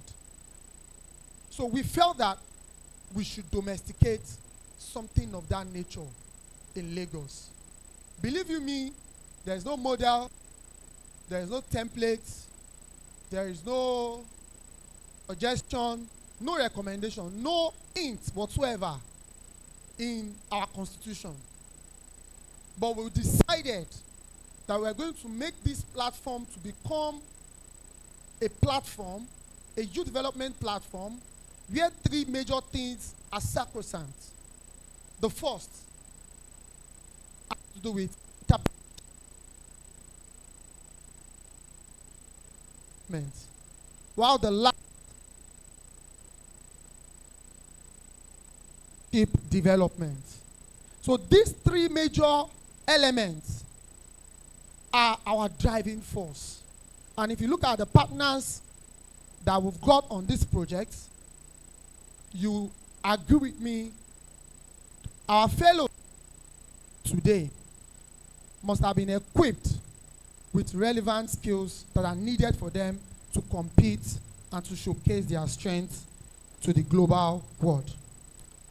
Again, special thanks to our governor. It is one thing for you to have a vision. It's another thing for you to have that environment that will enable that vision to become a reality. Mr. Governor, Mr. Abajide Olushola Sanwo-Olu, in his second term, added plus to the team's agenda, which gave young people critical attention to be focused on. Let us jam our hands together for the administration of Mr. Abajide Olushola Sanwo-Olu for creating that wonderful environment for us to be able to drive this project. Without that environment, believe you me, we will not be seated, we will not be gathered here today. So once again, I want to specially also thank the Lagos State House of Assembly for their supportive role that they've played in legislating youth, in ensuring that the government implements youth-driven and youth-centric programs and projects. And we have our mother, who is also going to be decorated as a matron of the institute today.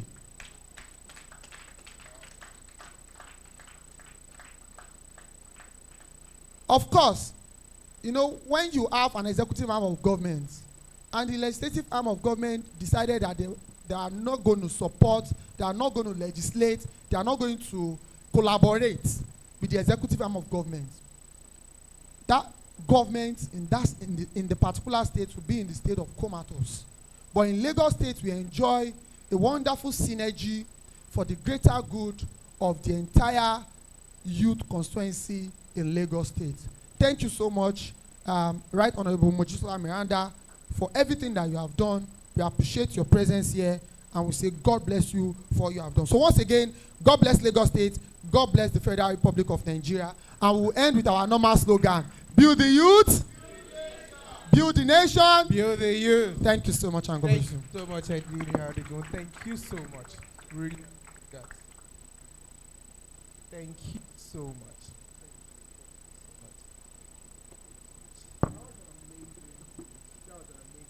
Thank you so much. And I even learned something new about Lagos State, right? But then, because of our time, even want to appreciate it. All right, so I want to appreciate the presence of some dignitaries here. First on my list is Mr.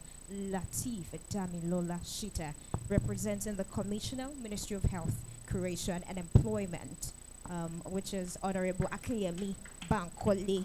Thank you so much. Please put your heads together. Cheers together for him. Better. Thank you so much for that. I would also love to recognize a special guest, Ms. Mabel Ogenekome Idu, Chief Executive Officer, Olive Tree Concept Limited. Please, a round of applause for her. And one of our partners is here, Ms. Kathy Iari, Anchor Press Nigeria. And we also have Ms. Arafat Osei, representing Civic Hive.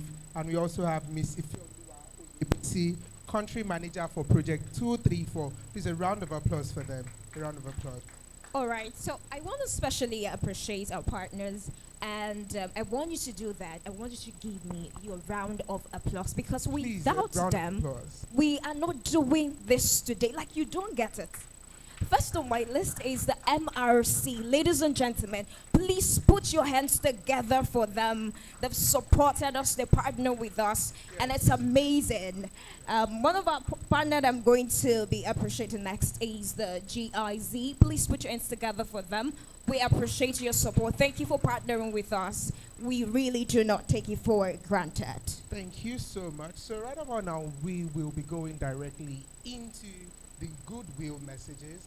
And the first on my list here who is going to give us a goodwill message is the current Deputy Speaker, Honorable Mojisola Lasbat Miranda. Thank you so much, Ma.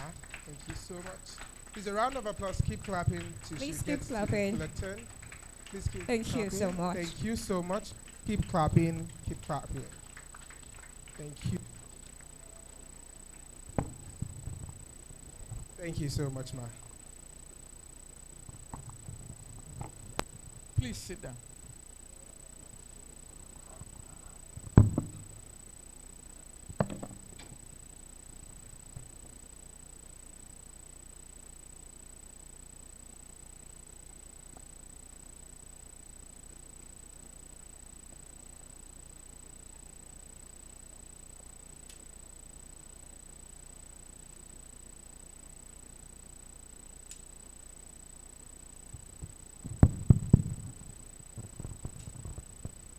Good afternoon, distinguished ladies and gentlemen here seated this afternoon.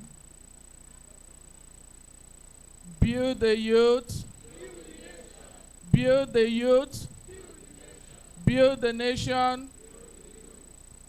Thank you very much. I would love to stand by the already well-established protocol in order not to waste our time. Well, I think Engineer Adigun have spoken a lot and he has said a whole lot, and luckily I also met Madam Toyin speaking when I walked in, and I know that part of what I was able to grab was actually how to empower our people, how to empower our youth, and I know that there's a usual popular say that empower a woman and you empower a nation, and that's also go to our very energetic youth. That empower a youth, then the future is secure. On that note, I would love to start by appreciating and thanking all the supporters of this program that made this a reality. Thank you so very much for believing in our youth. Thank you. It gives me immense pleasure to celebrate this maiden edition of Lagos Youth Leadership Conference, a visionary platform nurturing a new generation of leaders who think critically, act boldly, and serve with integrity. As legislators, our duty is to shape policies that secure the future to future-proof Lagos through laws that enable innovation, protect opportunity, and uphold justice. But laws alone cannot build a great society. It takes leaders, disciplined, polished, and forward-thinking individuals who embody the values we seek to legislate into the system. That is why today's term resonates deeply. Future-proof leaders are not not tech-savvy, they are emotionally intelligent, culturally aware, and ethically grounded. They understand that leadership brings with self-measure how you think, how you speak, how you present yourself to the world. Outlook matters, hygiene matters, smell good, dressing right, and speaking with clarity. These are not trivial details. They are reflection of respect for yourself and for those you seek to lead. Leadership without polish is like innovation without structure. It lacks lasting impact. As your next digital innovation, do not lose the human essence of leadership. Let your digital footprint mirrors your integrity. Let your creativity serve your community. And above all, let your growth be anchored in value that cannot be disrupted by trend. I commend the organizers of this forward-looking initiative, and I urge every participant to leave here not just inspired, but transformed. Lagos is watching. Nigeria is waiting. The future belongs to those who are prepared in mind, in conduct, and in purpose. Thank you so very much. God bless Lagos State and God bless Federal Republic of Nigeria.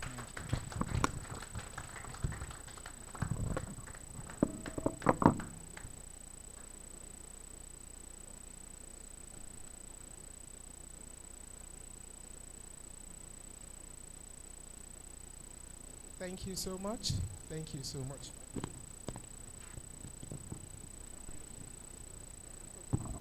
Yeah, thank you very much, Ma, for presentation and honor. We are you for this. You have never disappointed. Thank you do for young people in Lagos State. So at this juncture, Ma, please permit me to invite the state chairman of the National Youth Council to please step forward. Then with due respect, sir, I want to invite the honorable member of the Southwest Development Commission, Honorable Olumiwa Olapito. Please step forward. Thank you very much, sir. Ma, LYDI is a vision, an idea birthed by this young man, giving me the mandate to pilot it. And to the glory of God, we have been able to successfully complete the first cohort of our program. Because we know you as a passionate woman for development of young people. So we want to honor you today as officially as the matron of this noble institution, Lagos Youth Development Institute, as our matron of this noble organization. So thank you very much, Ma, for all that you do. So our honorable member is going to do the official recognition now. Please, sir, you have the floor.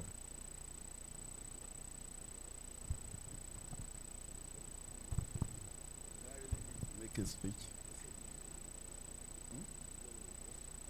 Okay. Distinguished ladies and gentlemen, the Right Honorable, it's my pleasure of meeting you today. Build the youth. It's my honor to be here this morning, and I'm so pleased, I'm so honored to be among upcoming leaders of this country. May God help every effort to put this together. Thank you. I will therefore hand over this to the dressing. Round of applause, please. A round of applause, please. A round of applause. Thank you so much. Thank you so much. Thank you so much. Please, photographs, please. Thank you. Yes.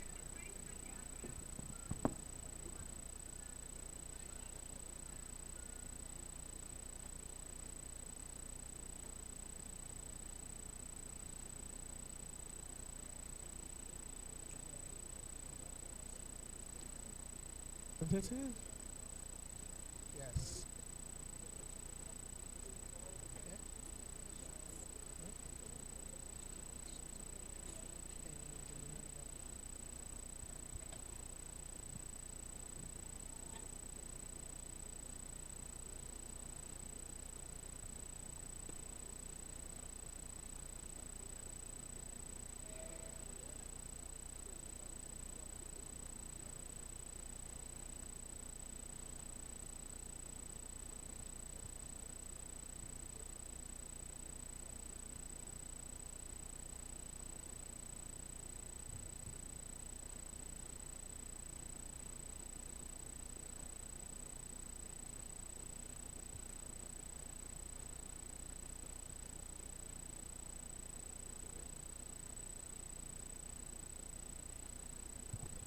So thank you so much for accepting. Though you make your those acceptance speech, but we want to tell you, ma, please respectfully want to request that the fellows that are going to be graduating today um, be one of the first point of contact after graduation should be that you host them officially, ma. So we also like that you accept that as part of some of the things that you accept during your acceptance speech. Thank you so much. Thank you so much, ma. Thank you so much, ma. Please, a round of applause. Well, thank you so very much to the organizers and most especially the Youth Council Lagos State Chapter. I really do appreciate this, and I think this caught me unawares. Thank you so very much. And on that note, I'll also be dedicating this to every active youth in Lagos trying to contribute one thing or the other to the development of this state. This is for you. I said thank you very much. On the other leg of hosting the new graduates, I operate a very open door policy. Thank You so are much, always welcome anytime. Thank you so very much. Thank you. Appreciate Thank you so much. That's so amazing. Super amazing. Please put your hands together for her. Please put your hands together for her. A round of applause, please. A round of applause. A round of applause. Yes.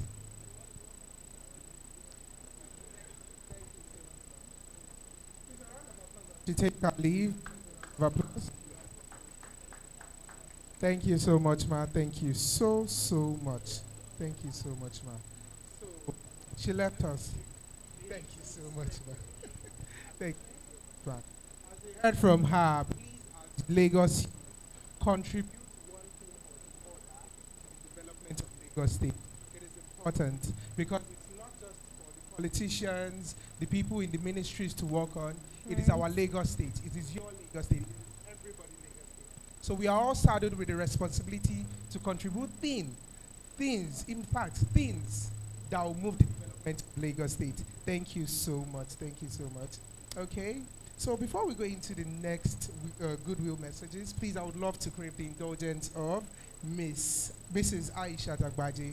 Please be a respectful youths. We respect your time, your presence, and we appreciate everything you do for us. Right. So we are going to be having now for the next goodwill messages, Miss Aishat Agbaje, Executive Secretary, Latif Jakonde Leadership Academy. Please, ladies and gentlemen, a resounding round of applause for her as she comes on Thank stage, you. please. Good afternoon, everyone. Good afternoon. All protocols duly observed. There's no need to do that again. It's really such a pleasure to be in this room.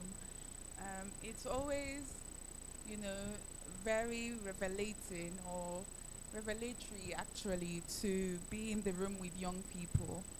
And there's nothing better than young people that are focused on bettering themselves for the society.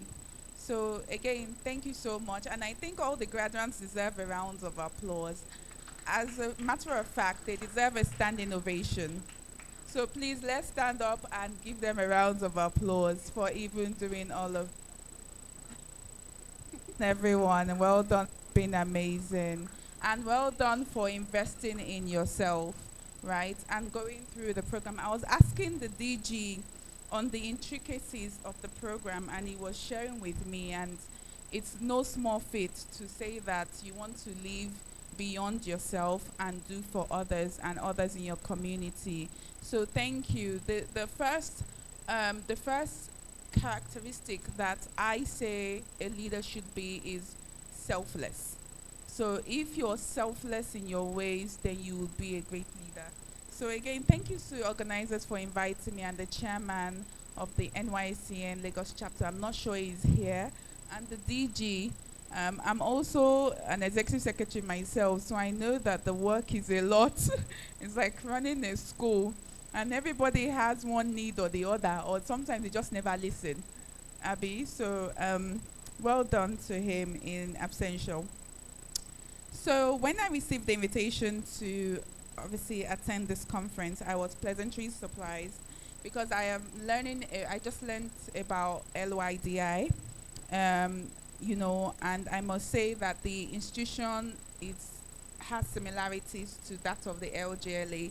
So I'm also very happy to see some of our alumni from LGLA in the room.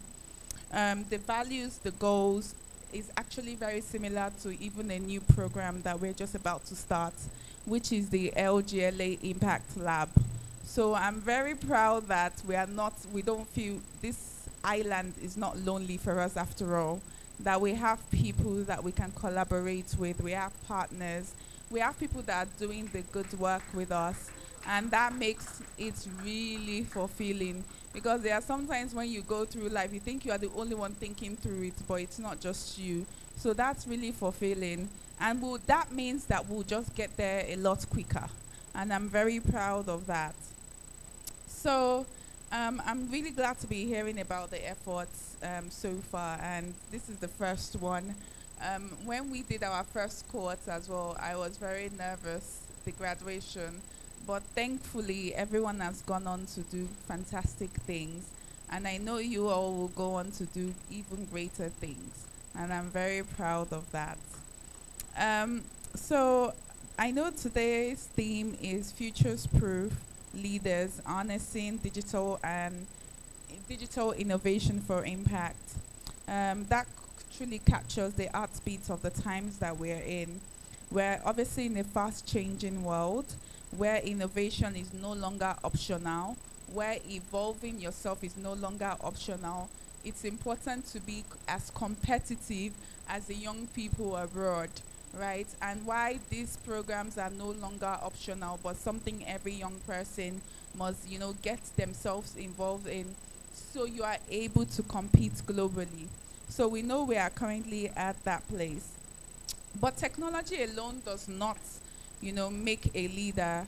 The leaders of the future are those who can blend digital technology with human empathy, creativity with character, and ambition with accountability.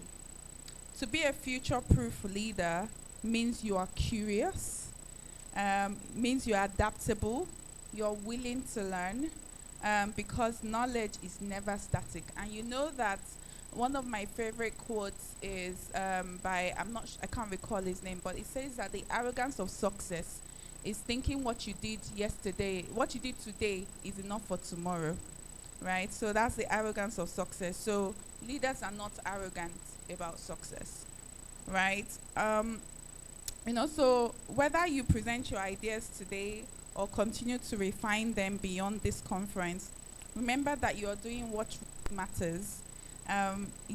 Every time you think about how to make the environment better, every time you choose to act rather than complain, you're already leading.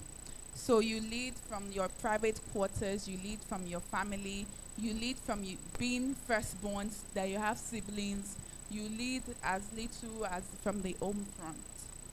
As some of you complete this program today, this may feel like an ending, but I promise you it's a beginning.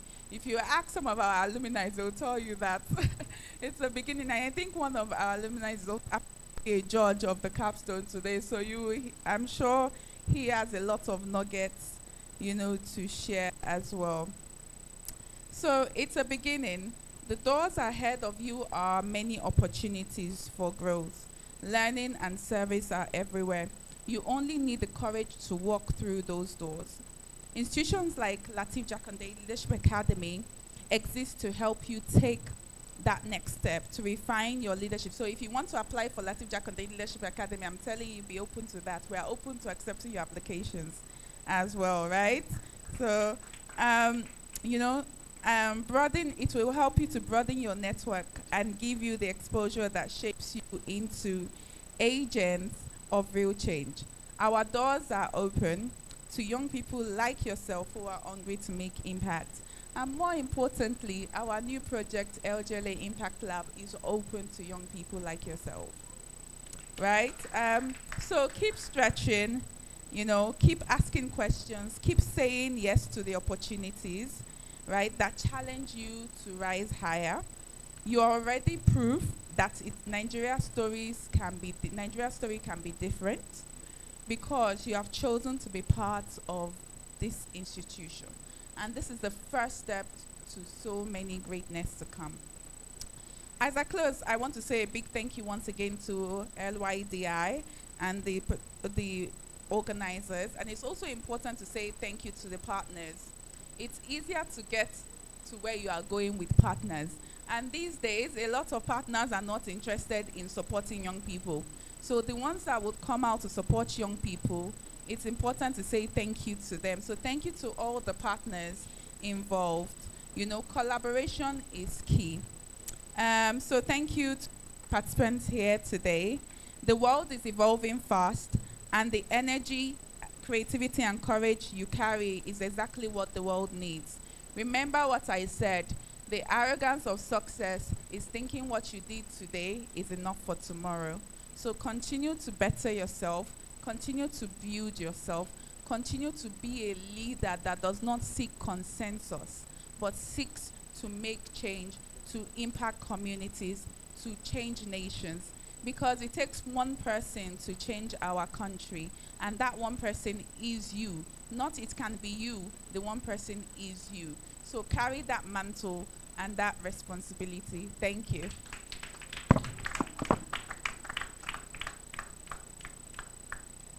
Thank you so much. Thank you so much, Mrs. Aishat Agbaje. Thank you so much. We really appreciate. And one thing struck me while you were talking. You said the arrogance of success is, realizing that the impact of today is not sufficient for tomorrow, something like that. So thank you so much for that, and we really, really, really appreciate your speech, Ma. So before we go into the next goodwill messages, Mrs. Aishat. Okay. Mrs. Aishat, thank you so much for your speech. But before we go into the next message, you said your doors are open, right? It is open for the youth. It is open for us. So today, I would also like to seek your permission, your indulgence, right? The fellows, the first court, can they also come to you? Because you said it is what they do today is making sure it's not enough for tomorrow. I didn't really get how you said it. But then, it is realizing that after this, there is still a long way to go. There is still a long way to go.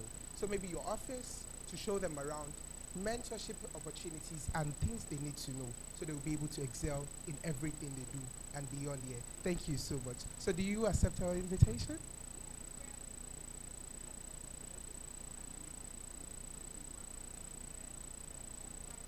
Yes. Thank you so much. Thank you so much.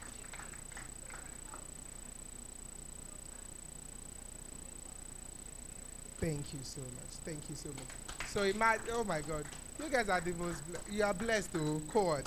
Thank you so much. So we are going to be having the next goodwill message by Mr. Ayomiko, the Lagos director for JIS. Thank you so much.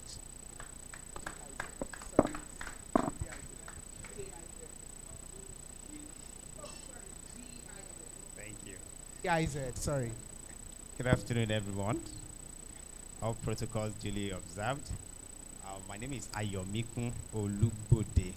I'm the component manager for the GIZ Centers for Migration and Development in Lagos. I also coordinate the activities of the center in the southwest region of Nigeria. I'm happy to be here today, happy to collaborate with the National Youth Council of Nigeria, the LYDI, in putting this event together. We are happy to be a partner on this project. The GIZ Centers for Migration and Development is commissioned by the German Federal Ministry for Economic Cooperation and Development in Germany.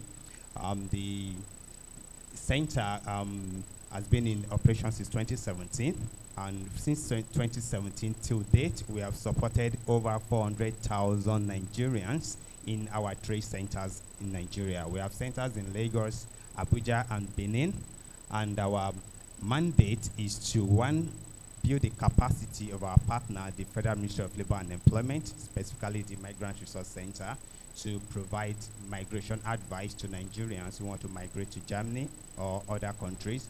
We also provide upskilling trainings to bridge the gap between your current skill set and skill relevant for migration.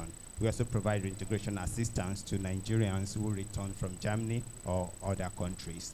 We have been collaborating with different partners, but our core partner on this project is the Migrant Resource Center of the Federal Ministry of Labor and Employment. One of our core programs, which is the provision of workshop on remote work, just like you saw earlier with TerraWork.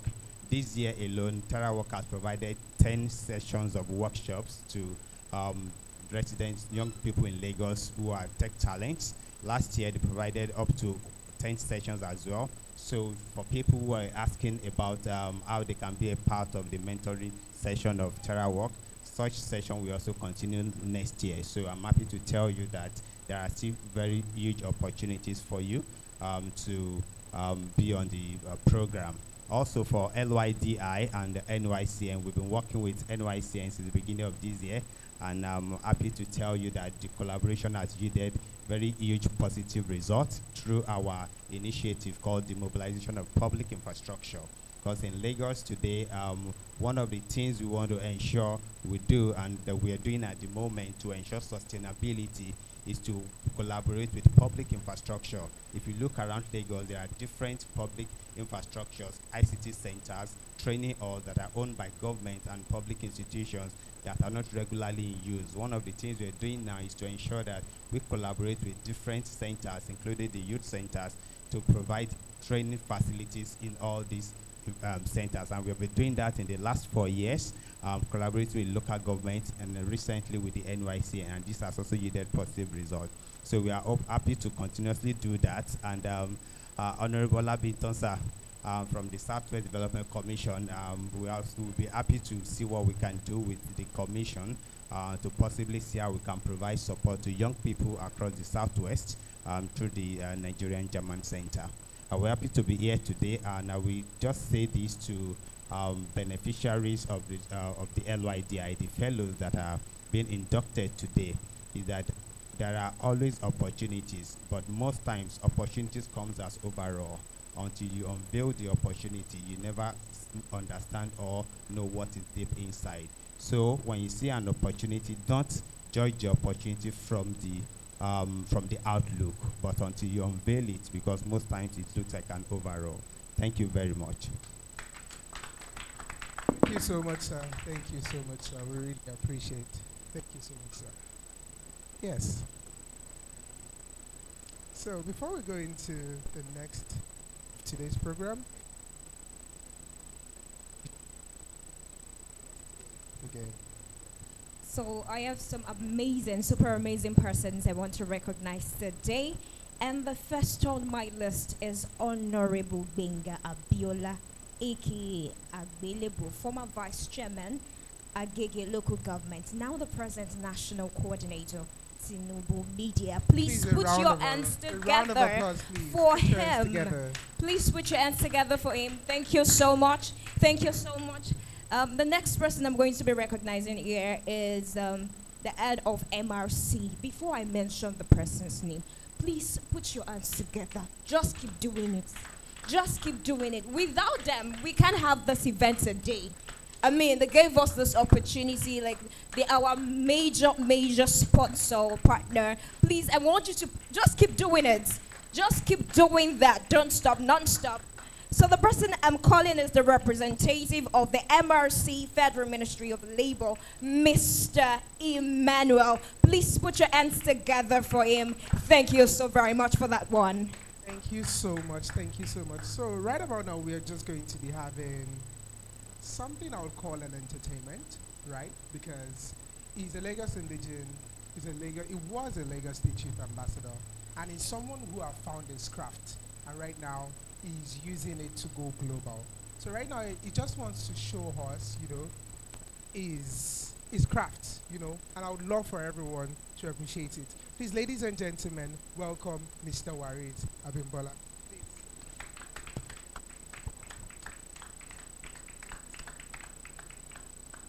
Please keep clapping. Keep clapping for him.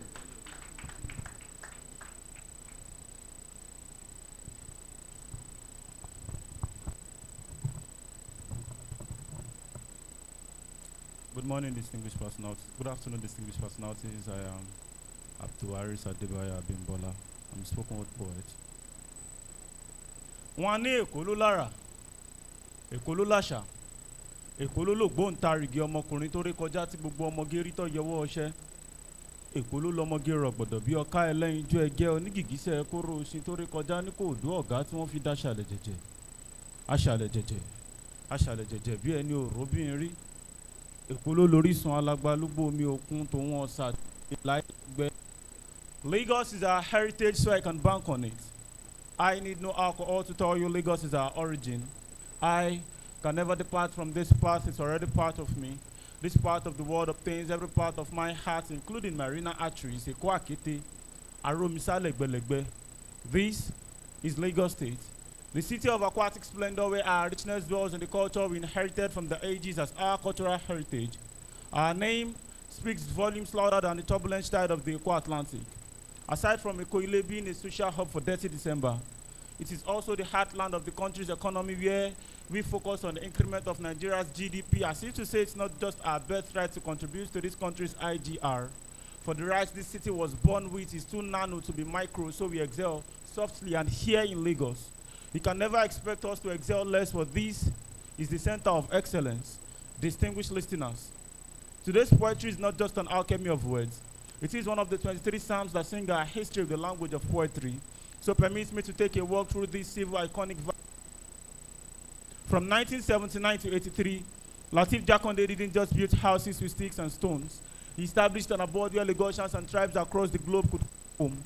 From 1992 to 93, if the Lagos State blueprint was the book of Daniels, one of our archangels is Sir Michael Otedola, who tendered a multi-million-dollar value to our education and public service sector.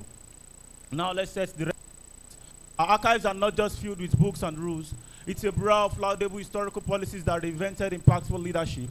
The 1999 gubernatorial election was a redefining moment in Lagos when history on and curated a renewed agenda. Tinubu remains an illumination to shine a bold step beyond boundaries.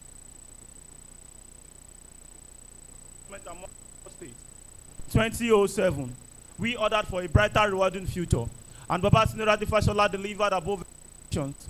Èkó ò ní bàjẹ́ catchphrase to the faces of Lagosians.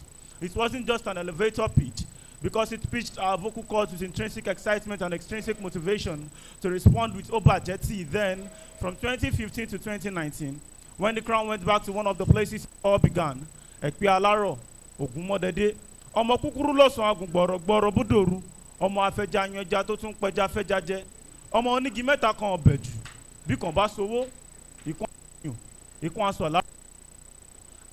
But it wasn't just transformative in creative leadership. Our cultural heritage is also one of his priorities that during Eyo Festival, while celebrating the Lagos State Golden Jubilee in 2017. After that, 7 things like the 7 wonders of the world began in 2019. The THEMES Plus agenda, Governor Babájídé Sanwó-Olú teamed up with fellow progressives to make sure that traffic management and transportation isn't just a cock and bull story that is being scribbled in books. For the transit through the rails of the blue line to get the proper health care in a friendly environment. They say education is the key to success. But here in Lagos, it is being accompanied by technology, and that makes it a master key, which opens global doors of opportunities and make masters and kings take a bow when our versatility speaks. Ìkòdú ọ̀gá ọmọ ìlúkú mẹ́dẹ́mẹ́dẹ́ ìmàlẹ̀ àfẹlẹ̀jà tó fi désàlẹ̀ èkó ọmọ ológun kútẹ́rí ẹ̀sà lóògùn kí a tó fàdà gbá èkó rọ̀ sẹ́pẹ̀ alárọ̀ bá ní kékulé ó gbọ́ kó sọ fún toko kádùn ó gbọ́ kó rò fó pé making Lagos a 21st century economy is a municipal and community development theory propounded and being implemented as one of the best-selling ideas by Mr. Selebu to make Lagosians comfortable.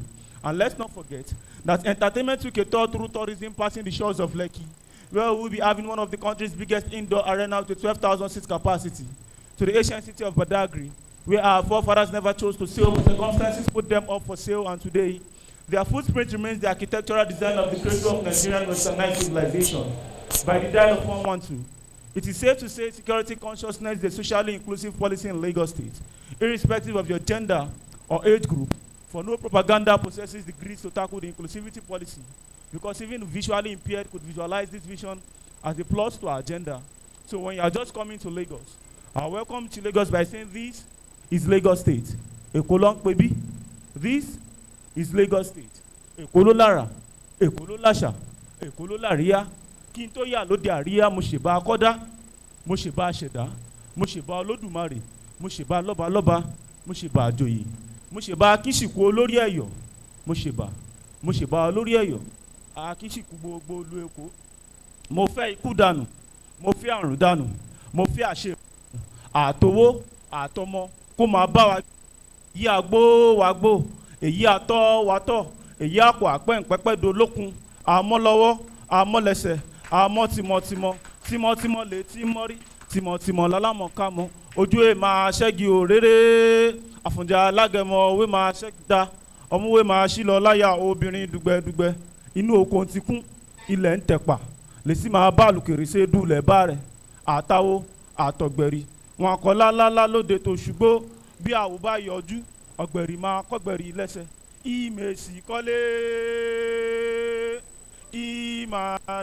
ìmàdẹ̀ráyè yẹ́sùà ẹ̀yọ̀ o ayéle ẹ̀yọ̀ o ẹ̀yọ̀ bàbá ta wá tí ń fi góòlù ṣeré àwa ò ní sanwó oníbòde òdìlé. Thank you very much. We are all in the hands of our Creator, and I remain the prolific one that consistently believes His wishes.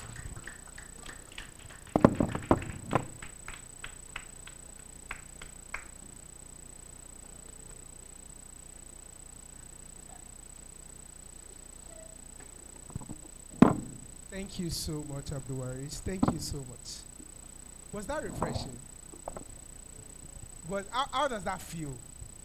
100%. It is indeed 100%, because that is someone who have found his craft and is using it, and hopefully he will be able to reach the global stage in life. Thank you. So right about now, we are going to be moving straight into the panel session without wasting much of our time, and we are going to have our amazing host, Damilola Fawani. Please, can you rise as we take your citation?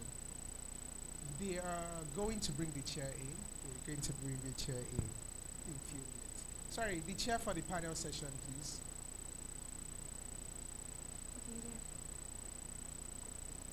The chair for the panel session. The panel session. Yeah. So they are bringing it in. So we are going to take your citation. Damilola Fawale is a multifaceted professional with significant expertise as a data analyst, administrative officer, accountant, voiceover artist, and an event compare. As a distinguished instructor in data analytics, she has successfully trained over 50 individuals, equipping them with the skill necessary to excel in this field. She is an alumna of both Ingrid Academy and Utiva Institution, where she refined her analytical skills. Damilola actively participates as a member and violinist in the Apostolic Faith Church Choir and Orchestra.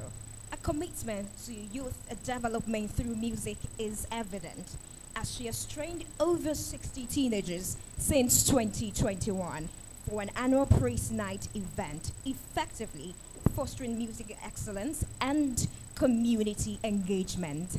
Ladies and gentlemen, with a round of applause, please welcome Damilola Fawale.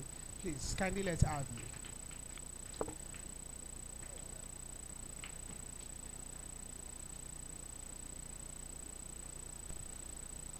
Oh, the next panelist. You have to come up on stage, please. Thank you.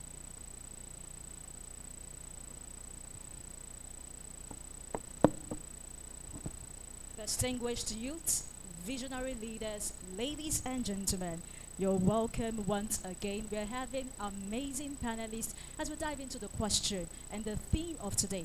Media, are we ready for the introduction of our panelists? Let's have the introduction of Mr. Sheye Joseph.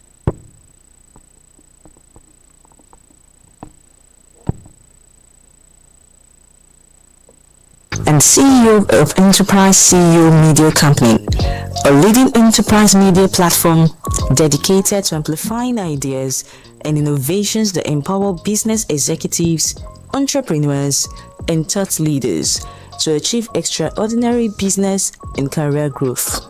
As the founder and CEO, it drives enterprise CEOs' commitment to transforming how business leaders assess critical insights, industry trends, and professional opportunities that define their journeys in today's rapidly evolving landscape.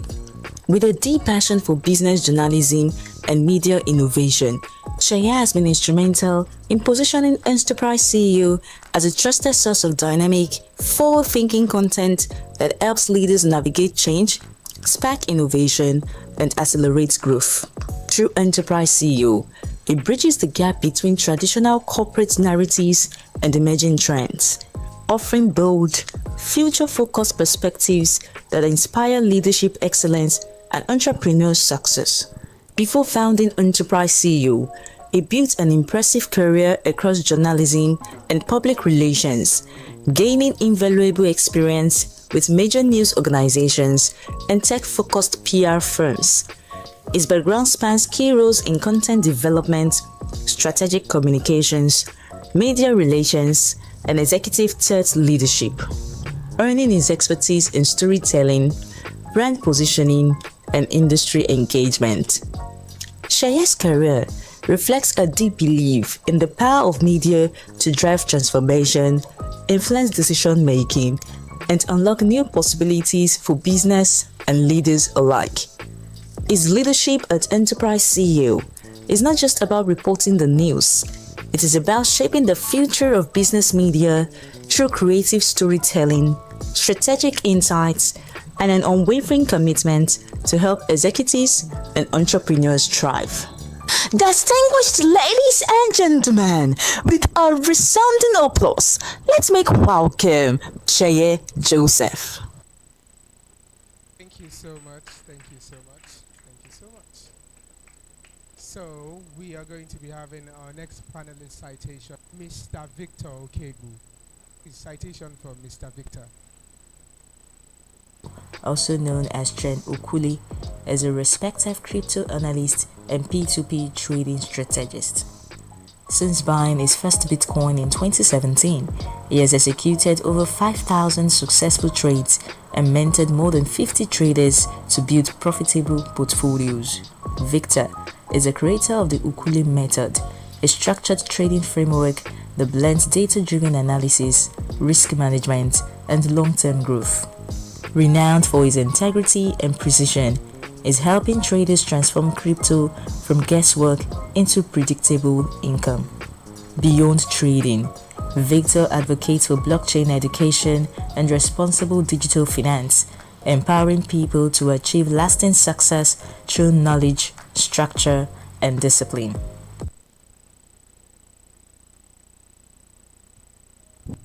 Thank you so much. Please, a round of applause for Mr. Victor. A round of applause for Mr. Victor. Now we are going to final day, which is Lami. Please. So right now we're going to be taking the citation for Alhaji Ibrahim Salami, the founder of Hot and co-founder Bitcoin. Ibrahim Salami is a graduate of Civil and Environmental Engineering from the University of Lagos and an MBA candidate at the University of East London. He has also completed executive education at the Lee Kuan Yew School of Public Policy, Singapore, and Lagos Business School. As a fellow Latif Jakonde Leadership Academy, Ibrahim has served as special assistant to the governor of Lagos State across the ministries of tourism, innovation and technology, and the Lagos State Parking Authority. As a project designer, he has led design for companies such as Humongous AI, California, P-Vintage, Hall Credits, Stacks, and LearnSwift. He's the founder of Art Institute of Technology, co-founder of Brand Match, and founder of Bitcoin, an event management platform.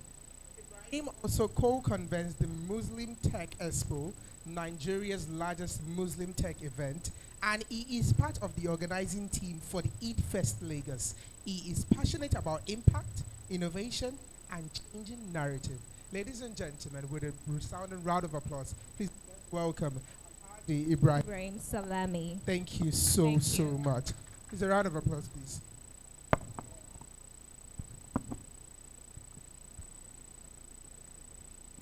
Distinguished guests, visionary youths, and future leaders. We know we are in a world that's evolving faster than ever before. Before we dive right into the panel session, give a resounding applause to these amazing panelists.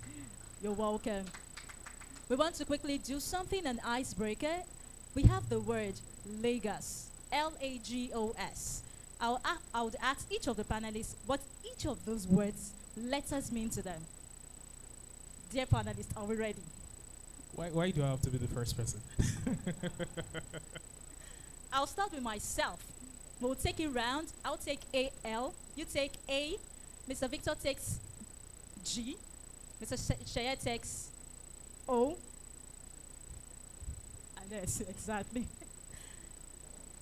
Audience, are we ready to see our panelists play this game? I'm not feeling the energy. I want our energy to be on 110%. Audience, are we ready to see our panelists play this game? L, leadership.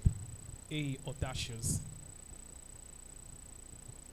G, get up and go. O, opportunities. S, success. Beautiful. Please give them a resounding applause. Mr. Sheye, we know we are in a world where technology is evolving rapidly, and we want to know how can young entrepreneurs, how can they use this digital, how can they use media to evolve in their businesses?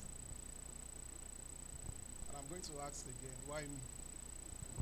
Why not you as the enterprise CEO founder? Okay, good afternoon, everyone. Once again, my name is Shaya Joseph, and by privilege, I run a company known as Enterprise CEO. We are an enterprise media platform that helps business owners at different categories to help them make informed decisions that will help them to be at least make success in their business. To the question that you have asked, technology these days has become a major phantom, a major thing that has brought changes to the work that we do. I'm a trained journalist, and we usually say that journalism is not changing. Journalism has changed. The truth is that whatsoever business you are doing presently, if you are not using technology to optimize it, if you are not using technology to optimize it, it means that you are winking in the dark. And what does that mean? As a business owner, I know that there is no business that is just an assumption. There is no business these days that is not on social media. As a matter of fact, I tell people when we want to do PR for some of our clients, I'll tell them that there's no need being on newspapers if you are not using your social media effectively. So some people will want to say, oh, I want to be on CNN, I want to be on Channels TV. But I'll tell them, if you have your social media first, that is exactly where to start from. So for example, you are a fashion designer, and you've made a particular clothes that is very good. The first thing to do is to put that outfit that you have done, is to put it on social media, so that perhaps maybe one of the 2 followers that you have can see those outfit that you have made, or call your friends to here to say, hey guys, could you please follow me on my social media pages so that you can see what I'm doing and things like that. I have a young lad who presently, I just saw him on TikTok yesterday, and he was saying that somebody saw his work in Delta State, and the person got in touch with him to do a particular suit for him. And the guy was now asking him, how do I make your measurement? He just said, don't worry, make anything. I just want to know if you are a good fashion designer or not. Make anything, just look at this particular person. The person make a description for him. And at the end of the day, when he made that suit, according to him, the suit fit that person. What I'm trying to say is that if the guy has not put it on TikTok, perhaps the person might not have seen him. So these days, we need to find a way to start using technology to our advantage. The truth is that if you are not using it, we are going to be left behind. it is very, very important for us to see technology as one of the major tools we can use to drive our businesses for growth. Thank you. Thank you very much, sir. Let's give him a round of applause. It's important we make use of technology. How many young entrepreneurs do we have here? Can I see with a raise of hand? If you have an active social media platform, keep your hands raised. If not, please lower those hands. Thank you very much, sir, for encouraging young entrepreneurs to keep using their social media platform. I'm going to Mr. Victor, a crypto analyst. We know the financial world is rapidly changing with blockchain and decentralized finance. How can leaders navigate the risk and opportunities of this innovation responsibly? Well, one thing I always do and advise others to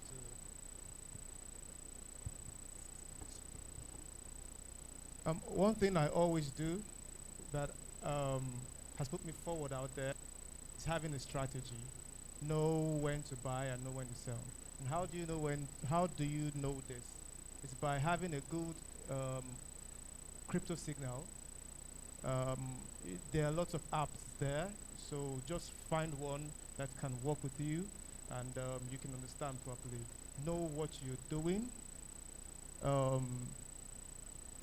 Expand your knowledge. Just don't base your knowledge on one crypto.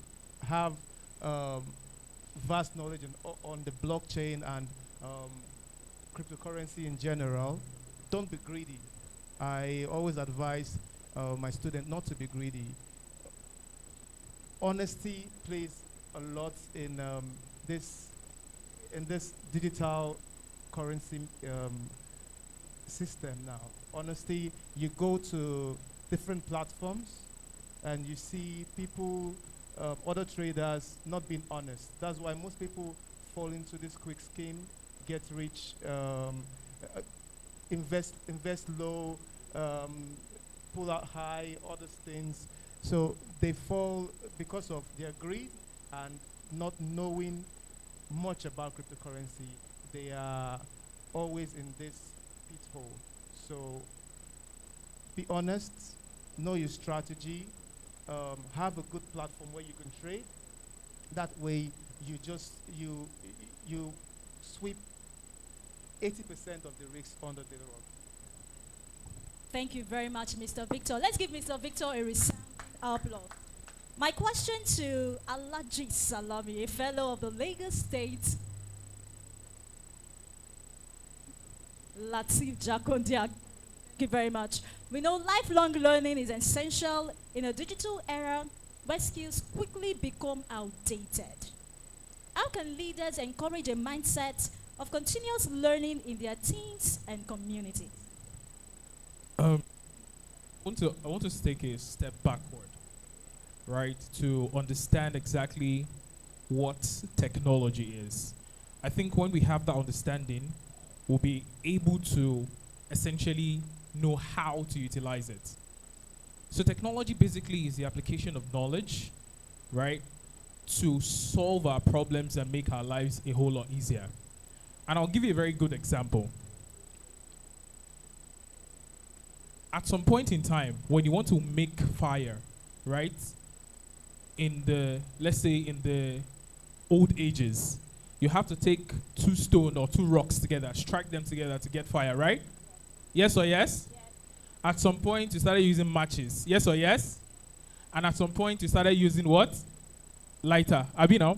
So you can see the trend here. This was application of knowledge, right? Or scientific knowledge. It might be scientific or not, in order to make our lives a whole lot easier.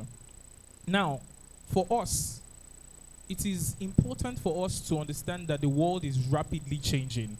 And changes, they say, is constant. Yes or yes? Right? At some point in time, the best person that knows how to use typewriter, when computer was introduced, might be like, what was all this one? Let me stick to my typewriter. But when was the last time anybody saw a typewriter? A very long time ago, right? So that's what happens when you decide not to move with a moving world. When you decide not to change with a changing world, you become very, very obsolete. You become lost in time. You become irrelevant. So it is important for you as young people to adopt very quickly change. And one of the easiest ways to do that is by being in the right environment. By being in the right what? Environment. Because the right environment gives you the access to information. And the access to information makes you better than the next person, right? I've seen people, just a very good example, most of us were in schools, right? You see there are some people, they say, oh, I am on MTN scholarship. But you don't know when they apply for that scholarship, right? They are collecting a lot of money. But the difference between you and that person was because he had access to information, probably through technology, and you do not have the access to information. So very important, the kind of people you roll with, the kind of places you go to, the kind of environment you find yourself is very important in this rapid changing world as far as technology is concerned. Thank you. Thank you very much. Give him a resounding applause. Be in the right learning. Do we have anyone who have question among the audience? If you have questions, you can note them down. You raise your hands and we'll take those questions. I'm going to Mr. Sheye Joseph. As a leader in media innovation, what advice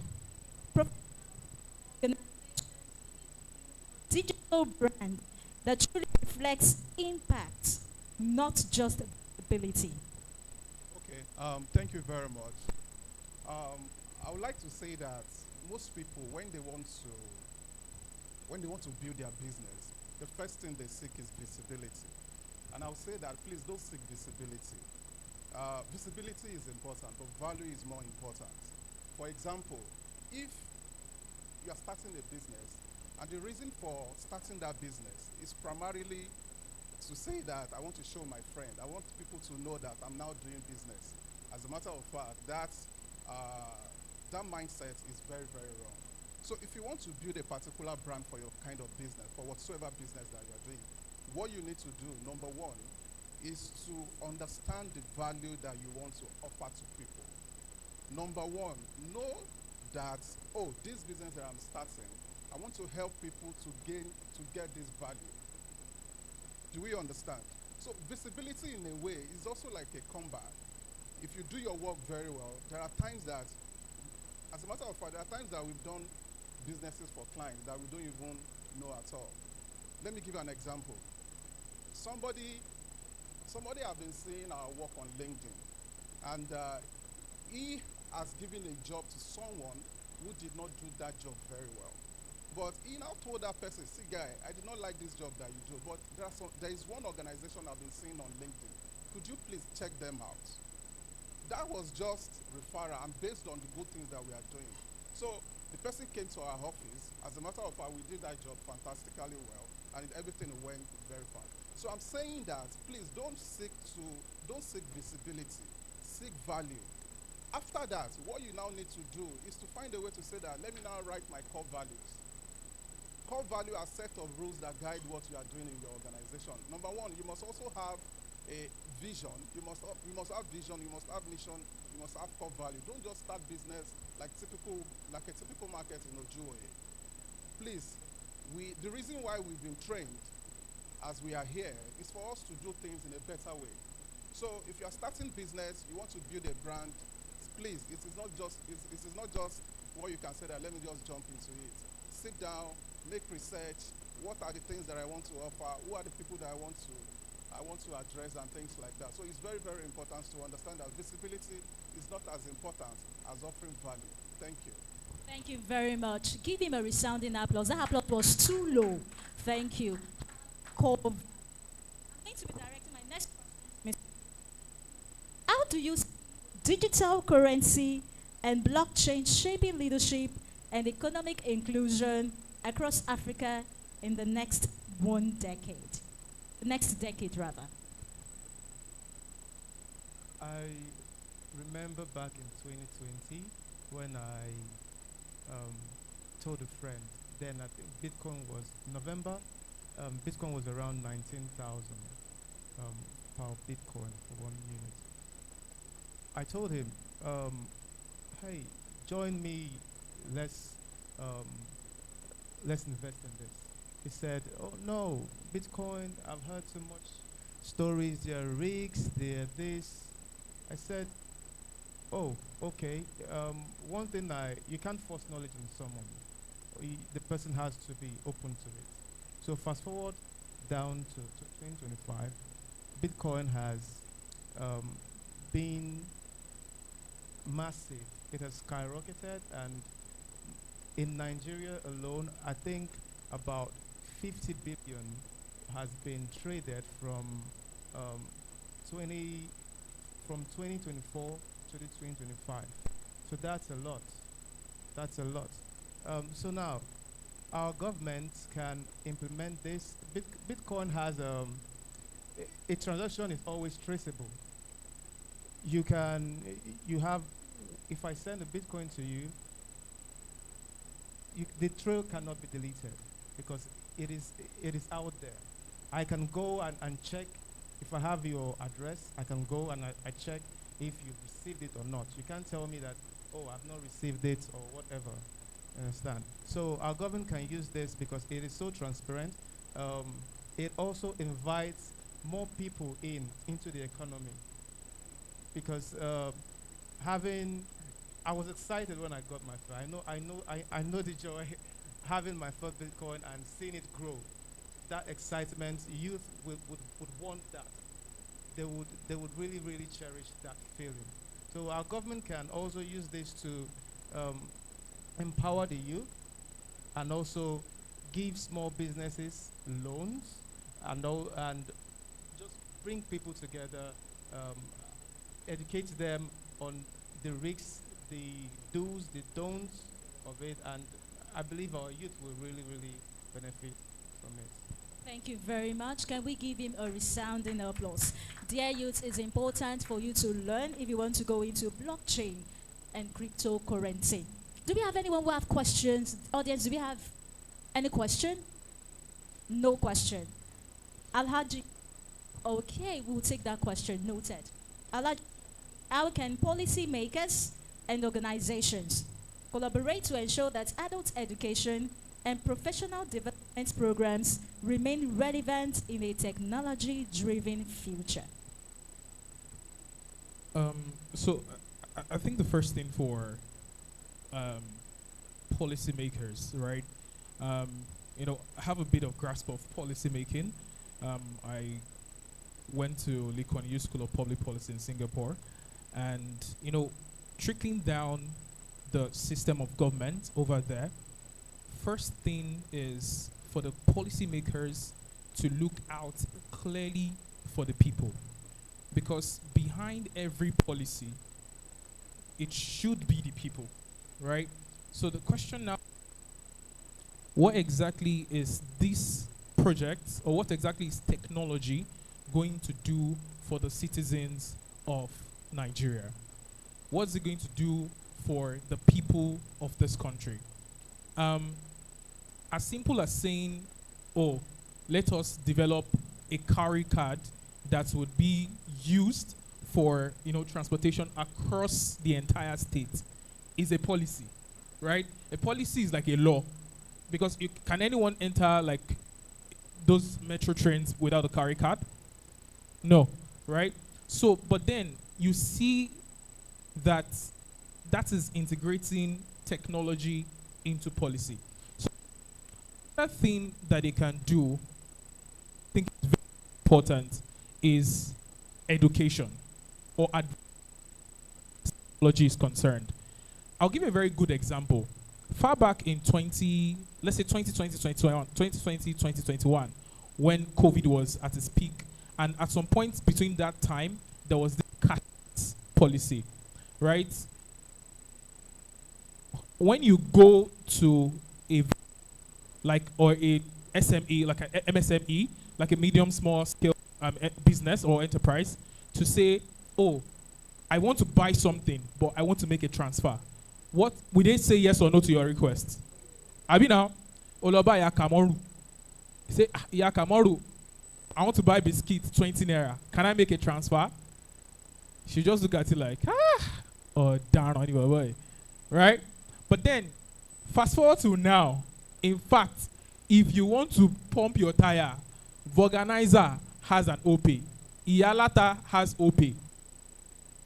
Everybody literally receives transfer from you. So the point essentially is that the government has also supported, right, implementation of policies to enable people, but trickle down back to the point of advocacy. People over time were oriented about particular technology, and it has now become a norm in our society. So for policymakers, advocacy is highly, highly important for the citizens. And this is not only me, this is not me speaking about Nigeria alone. It applies to every other country that wants to bring new, policies, that want to bring new changes in terms of technology or whatnot. So I think these are very important as far as that's concerned. Thank you very much for bringing it down to the grassroots. Let's give our panelists a resounding applause. There's a person who raised his hand in the audience. For secondly, right, we'll pass the mic to you.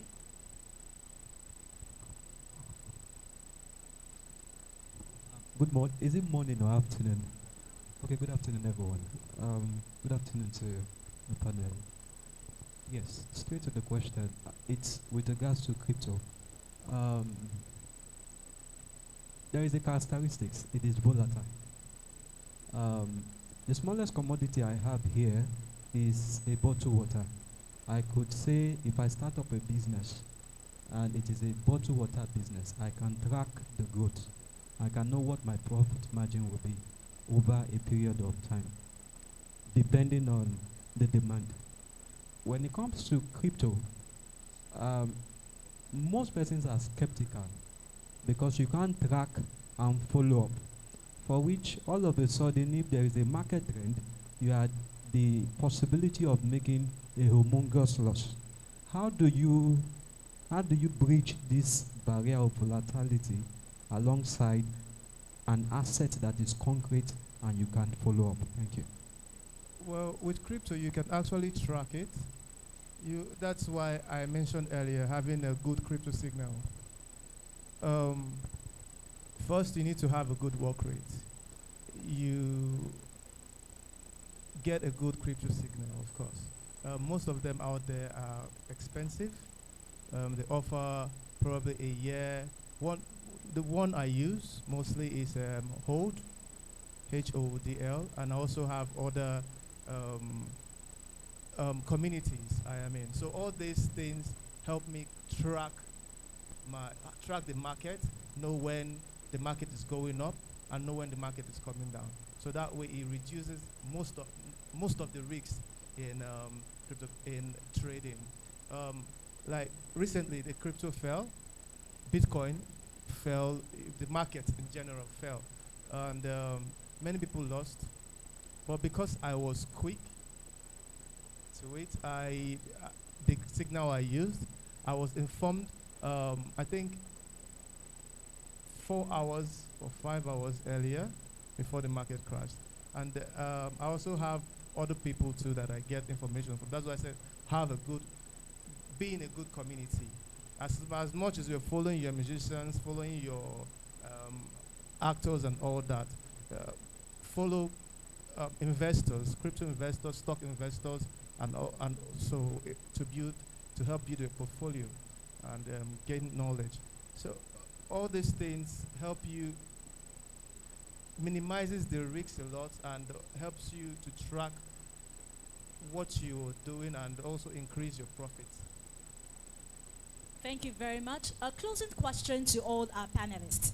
In 1 minute, Mr. Sheye, goes for everyone. What's your advice to a young leader looking to future-proof himself? What's that one mindset? Principle that can help such person stay adaptable and helpful. Okay. It's a simple question to answer, but sometimes it's very, very, because we all have different things that we want to do and things like that. But one thing that is common is that, and I've also mentioned it before, and I'm going to say it in another way, is that the world is not changing. The world has changed. That my business, okay, let me use business, that I'm just starting my business now does not mean that you should not do things right. There's a particular statement that I used to encourage myself, is that every company is a growing company. MTN, Microsoft, that you are starting your business today is also, like, it also means that your business is a growing company. So also it is to us as an individual. We are all in the growing stage.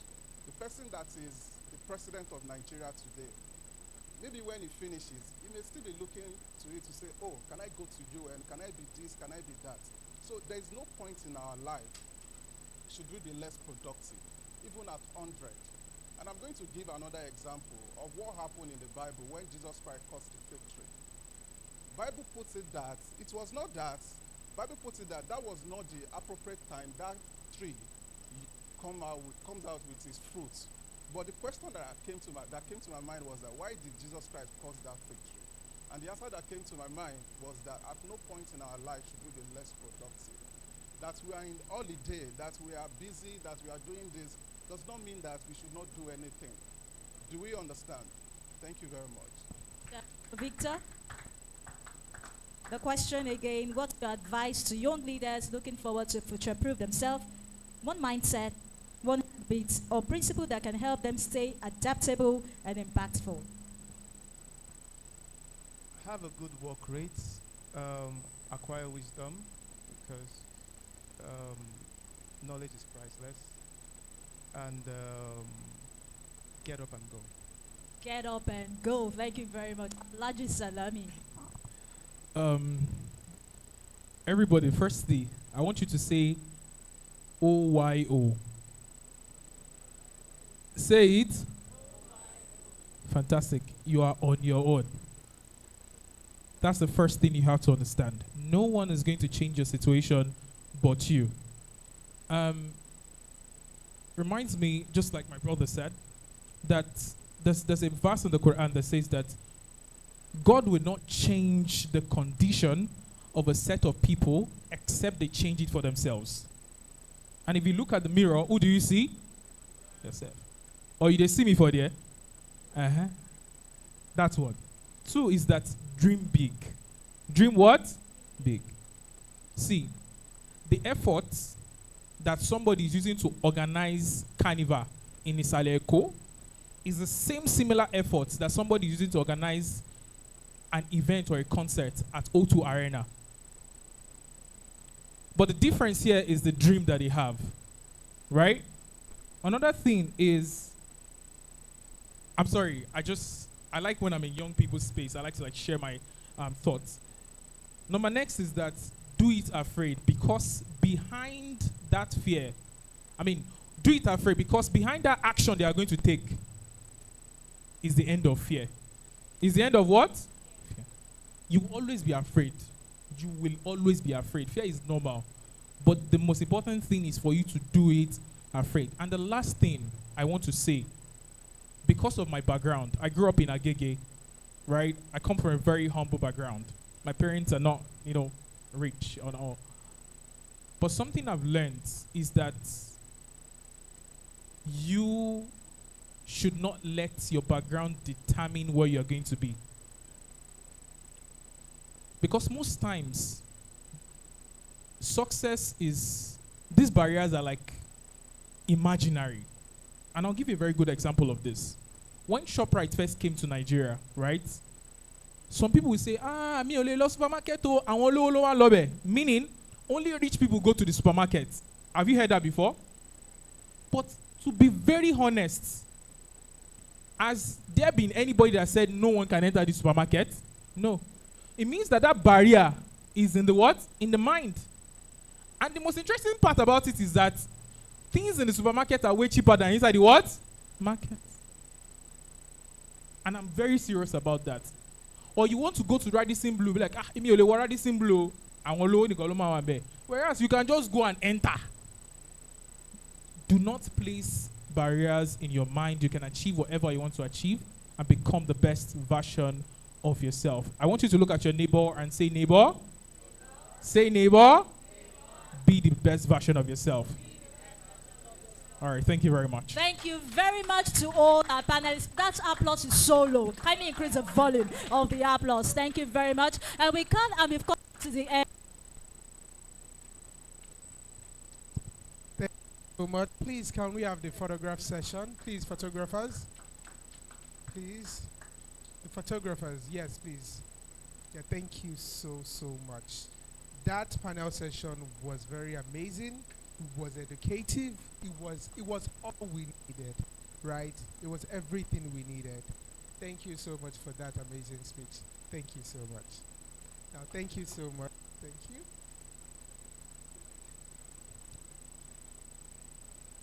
Thank you so much. So, want to acknowledge the presence of an important person? Yes, please. I hope we've gained a lot from the conversation we've had. And please, I want us to take notes. It's very, very important. So very quickly, I'm going to be recognizing someone in our midst today. And he goes by the name Rasak Olushola Ajala, former chairman for Odi Olowo. Please put your hands together for him. Please do that very well. Thank you so much. Put your hands together. Please put your hands together for him again. So right now, we are going to be having a session. This person is not just anybody. Is a visionary, is a leader, is a mentor, is a father, a brother, even a grandfather, I think. And today he's going to be taking us on a journey. And you know the reason why I love that he's having a session now? Because the panelists just finished settling our mind on what we need to do about life. Right. And this man is going to come and give us the knowledge he has. Please, with a round of applause, a standing ovation at that. Please, a round of applause. But before that, we would have to have a citation. Please, media team, the citation of Honorable Muyiwa Olabinto. Please.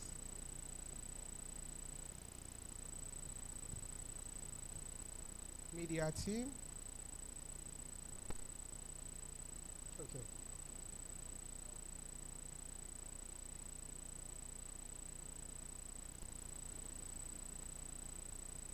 Relations and Strategic Studies from the University of Ado-Ekiti, Honorable Muyiwa Timothy Olabinton is a consummate administrator and strategic thinker with over 3 decades of remarkable service in public administration, corporate governance, and human resource management.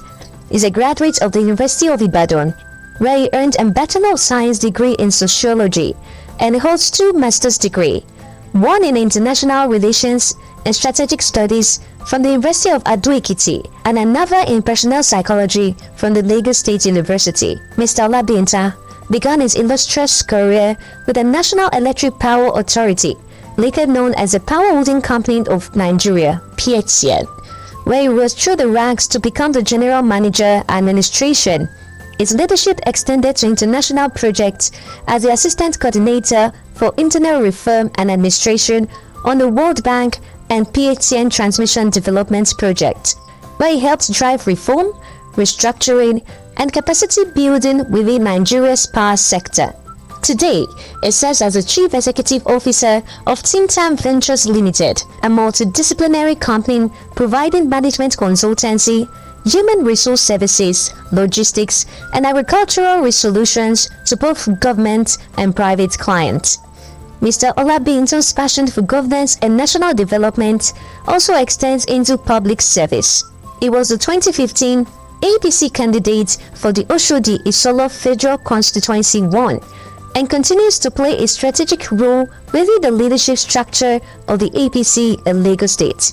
He is an associate member of the Chartered Institute of Personnel Management (CIPM) and the Chartered Nigerian Institute of Management (CNIM), reflecting his deep professional grounding and commitment to excellence. Beyond the boardroom, Mr. Olabinton is a mentor and philanthropist.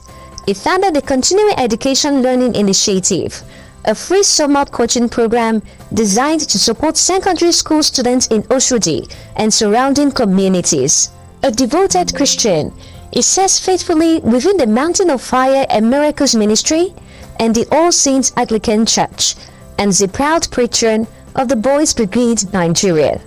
Distinguished ladies and gentlemen, with a warm and enthusiastic round of applause, let's celebrate a visionary leader a patriot and a man of excellence, the keynote speaker, Honorable Muiwa Timothy Olabington.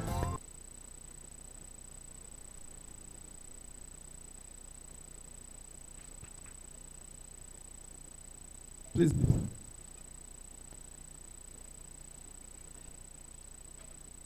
I give God the glory. Distinguished ladies and gentlemen, it's so honored to be among respectable individuals this afternoon.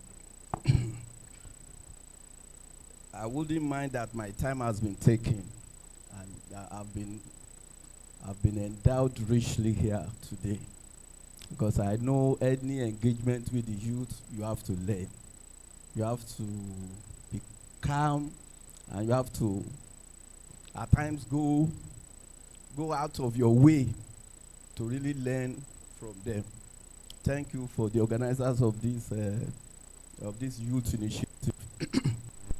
I'm so blessed. I'm so educated, listening to young men here telling us how we can do things.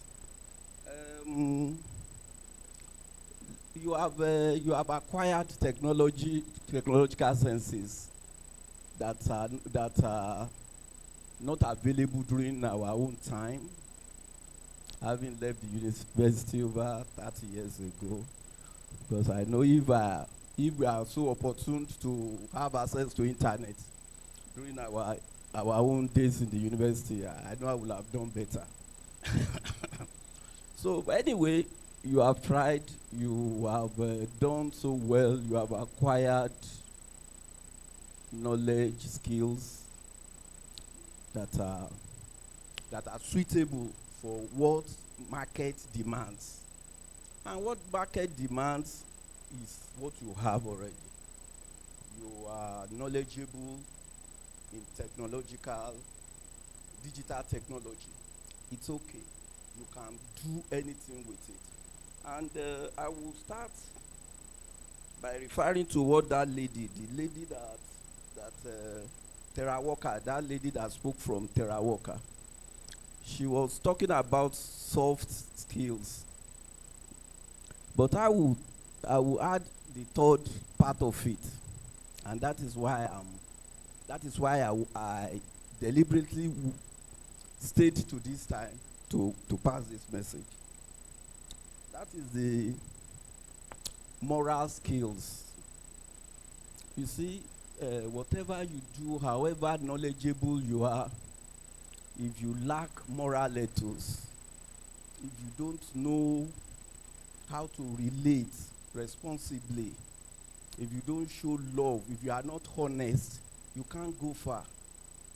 People who become billionaires today they are not armed robbers. They are not armed robbers. It is only genuine people who can talk of success in life. You can't tell. I will tell you one or two examples. Look at Bill Gates. Bill Gates' resources, they didn't trace it to smart practices. It's a sustainable venture that continues to yield resources, generational resources, that generations unborn will live, they will still leverage on. So when you acquire these skills, this know-how, technological know-how, it's not enough. Be responsible, be honest, show love to yourselves. And I will tell you one thing. When I was in the university, during our time, when you want to serve, you are not posted on your phone. You can't access anything on the phone. In fact, there was no hand phone. So you have to go to the school. They will paste the names of successful students and tell you where you are going to serve. Do you know what? I could not go. I finished from Ibadan. I didn't go because there was no means of easy communication. You just speak information here and there those days. So a friend of mine, Felix, so Felix was living at Surulere, I at Oshu. Heard of the information and left for Ibadan. So unfortunately for him, he was not deployed, or what is it called? He wasn't deployed. But do you know what he did? He saw my name, Muiwola Beton, saw my posting. You know, he had to come to my house. Unfortunately, he didn't meet me at home. He met my dad, my late dad. So he now told my dad, Papa, kini no gbe Muiwa lo. So, congratulations, okay. Were you posted to the same place? So said, no, he didn't graduate. You didn't graduate? And you came to do this for a friend. My father now said, don't go. Wait till Muiwa comes. My father now told me that, look, this boy, this is one of your best friends in life. How many people will come and share goodness with a fellow, given the fact that he did not make it? It will turn some people to mad person. It will turn some people to something else. He will even pretend as if he didn't see my name. So my father now told me, if you have two friends, add this man to it. And up till now, the guy is so successful. He's based in Birmingham, in the UK.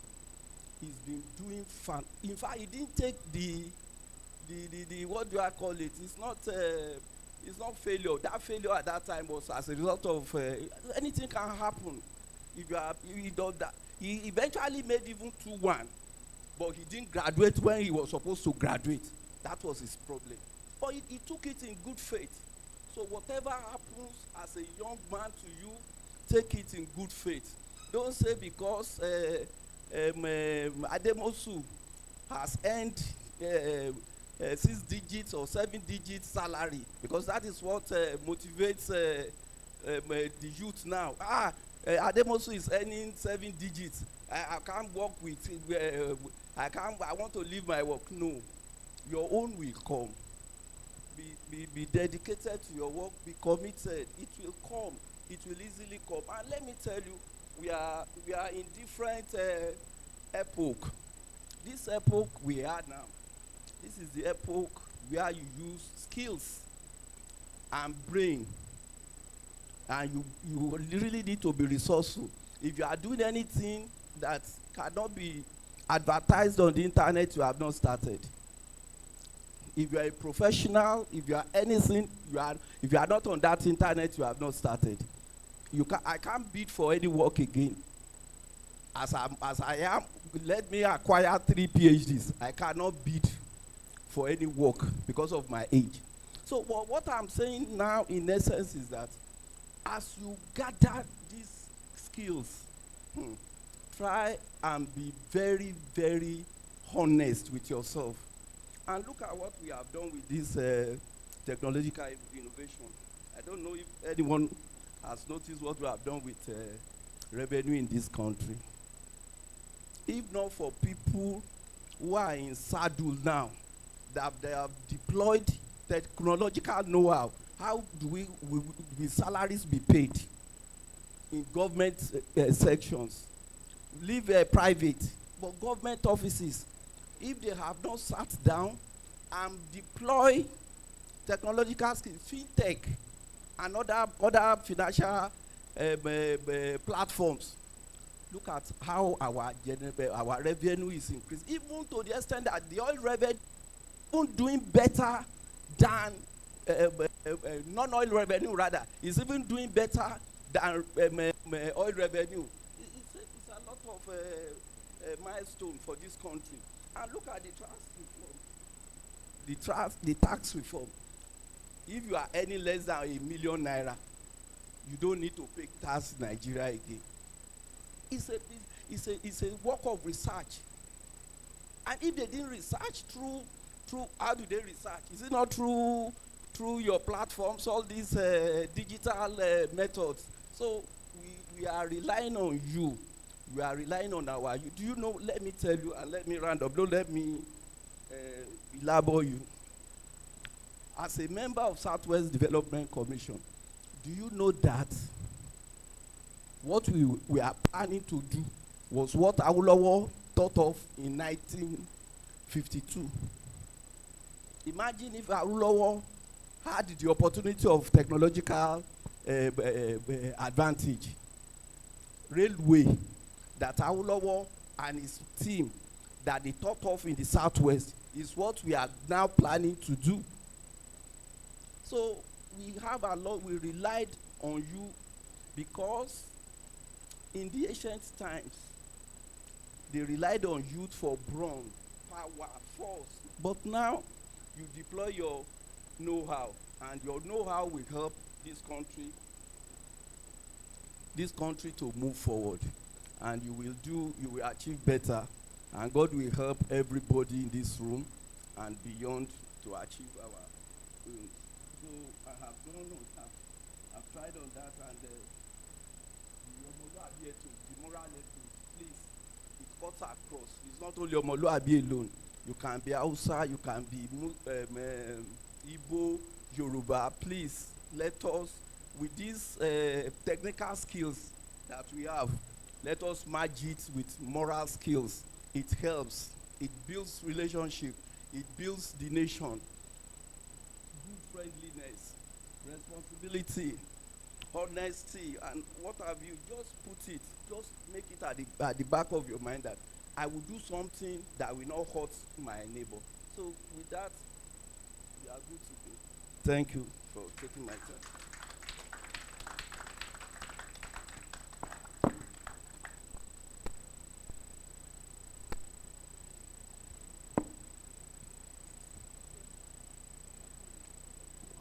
Thank you so very much, sir, for that moment of exposition. I hope that we've been able to pick out one or two things from what he said.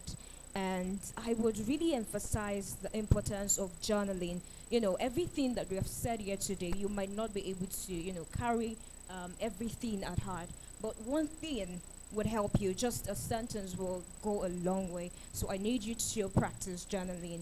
Just one or two take out for you that you can, brood upon when you get back home. So very quickly, we're going to be doing something super amazing, and that's the capstone pitch presentation. So we want to indulge everyone to be on the sit. So we don't want you to go anywhere. We want you to sit back and look at the amazing things that our young leaders have done. So please sit back and enjoy the presentation from them. As a matter of fact, we want you to be the judge. But ladies and gentlemen, we have people that will be judging the presentation, and we'll be bringing your names soon to you. Thank you very, very much. Thank you very much. Thank you so much, sir. Thank you so much. But thank you so much, participants, for waiting to this extent. I know it's not easy, but thank you so much. So, commissioners represented, chairman, everybody. We want you to be the judge of this capstone project, because this is to showcase their training, their rigorous training, what they have learned over the past few months that they have been in this training. This is what they want to showcase. They are showcasing real life solutions to real life Nigeria problem or Lagos State problem that are in Lagos, and they will be providing amazing solution. So and the reason why they are doing this is not just because, oh yeah, we want to listen to them. We want to listen to them because we want to listen to that solution, take up that solution, and try to make Lagos and beyond better. So thank you so much. So the first on my list is we have Miss Juliet Ekpeyong, head of MRS, which is ably represented by Mr. Emmanuel. Please, thank you so much, the Chief Judge, for today. Sorry, please, can we have the citation for Ms. Juliet Ekpeyong, head of MRS? Okay. Okay, they said our citation was not sent. So please, we'll be going. Next is LYDI Ibrahim Salami, founder, Art and co-founder B2Co. Please, on the chair, sir. Mr. Emmanuel, yes, Chief Judge for the Capstone Project. And we also be having Mrs. Oyebisi. We also have Mrs. Oyebisi. Please on the stage, please. Thank you so much. Yes, Mr. Ibrahim.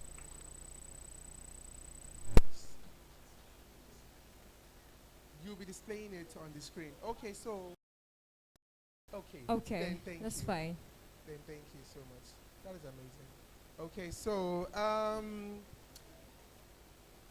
Yes, no please, you problem. can. No problem. No problem. You can come shift it. So we will be calling in no particular order. Please, can you remind me how many groups are here today? 5 groups. Okay. Amazing. A to E. That is amazing. That is amazing. So in no particular order, you've seen our amazing judge, and I hope you guys are prepared. Yes, you guys are prepared. You're ready to take up the solution you have for us, right? So we'll be calling Group A to come present their capstone project. Group A. Please, let's switch our ends together for them. Please, a round of applause for them. Okay, Group A. Thank you so much. As I've said, please look at them. You are the judge of today's. No, we have our chief judge. You are the judge of today's project because they are bringing solution to real problem. So much. So, Group A, let's have you. Good afternoon, ladies and gentlemen. We welcome you, and these are members of Team Achievers, Group A. And the name of our project is Street to Clinic. Street to Clinic, where we are deploying all innovation towards solving health issues. I would present my team members as we move straight into the concept of this wonderful project. Thank you very much.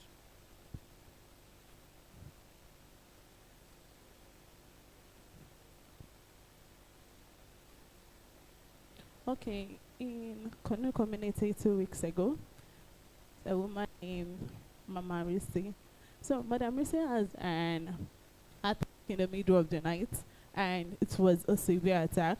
She needed a care for a clinic nearby, but there was nowhere to found in Konu community. And the sickness was severe. The attack was in the middle of the night. There's no means for transport, nothing, and she was there. Nobody to run to. Everybody in the family together to look for how to help Madam Risi till morning. And the morning, luckily for Madam Risi was able to survive the sickness. But the intervention of the medical clinic that was a bit far from where she stayed, about 7 kilometers away. And this is the reality of people in Kanu. No healthcare around Kanu community, and that's how they stay there, because there's no healthcare around them. Before they could access healthcare, it takes about 7 kilometers from Kanu community. The next slide, please. A problem statement. Over 60% of community illness go untreated until advanced stages. People in community suffer from sickness and they don't have medical treatment, as I said before, and it's go untreated until it's reached the advanced stage. Millions of young people in all the South African community lack access to affordable and primary health care. Youth in low-income neighborhoods often ignore early symptoms due to stigma, distance, and lack of trust in the health facilities. The next slide, please. Who will serve? Who are we people? Who are we working up for? Who do we want their lives to get better? Who are we trying to get health care for or health center for? The youth age 15 to 30 years, families, vulnerable residents in underserved and urban and pre-urban areas. Pilot community, the community we are working with or we are planning to work with, the Konu, Diamond Estate, Ikorodu, LGA, Lagos State Senatorial District. Population size, initially target reach 5,000 plus. People stay in community are beyond 5,000 and they don't have healthcare. All right. My name is Teslim Ogudwan Debayo. Please, the next slide. Street to Clinic is designed to bring healthcare facility to people in underserved community like Konu community and Diamond Estates. Our proposed solution and to the underserved community, installation of mobile health center. The people in the community access healthcare services, and also we train youth volunteers, youth volunteer community, the ambassador, and the render first aid care and emergency care whenever the need arises. Digital and health data system. So by this, we use this to collect data in order to track performance, how our project is really helping this community. Please, next slide. How we make this happen? So our plan to ensure that this street to clinic reach the right people, these people of Konu community and Diamond Estate is community awareness and campaigning. We will awareness within the community. So through physical, by going town crier, by going door to door, because that place, most of them did not really have access to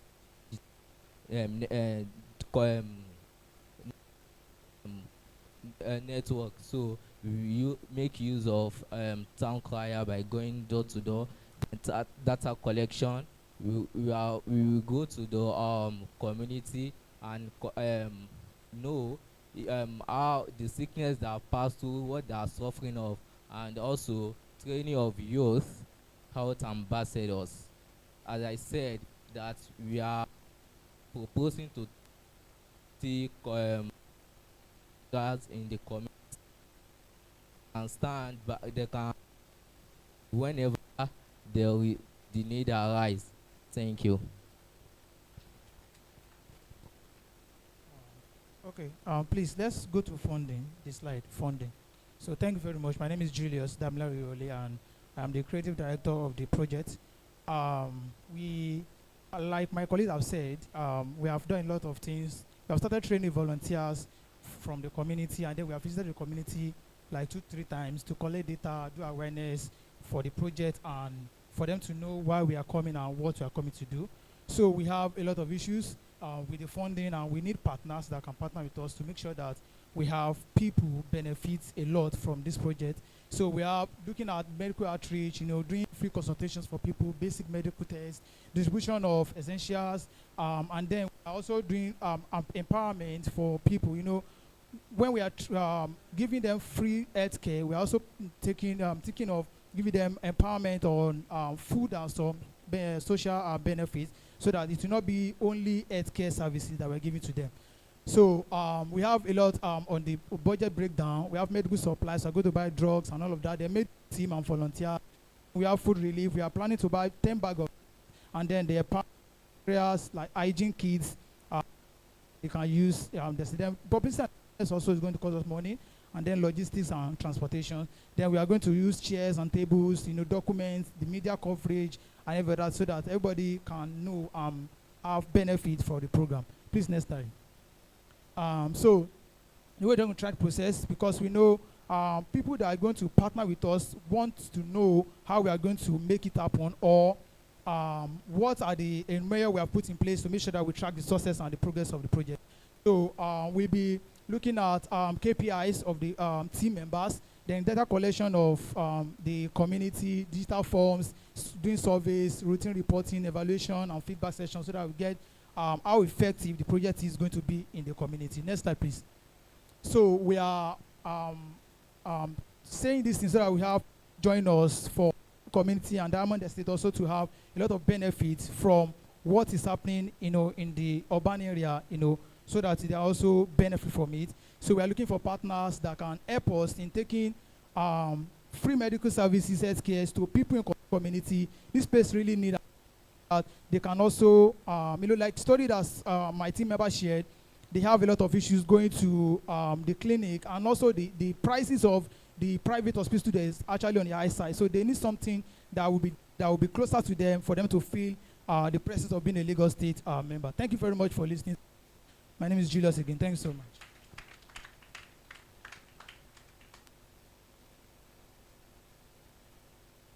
Okay.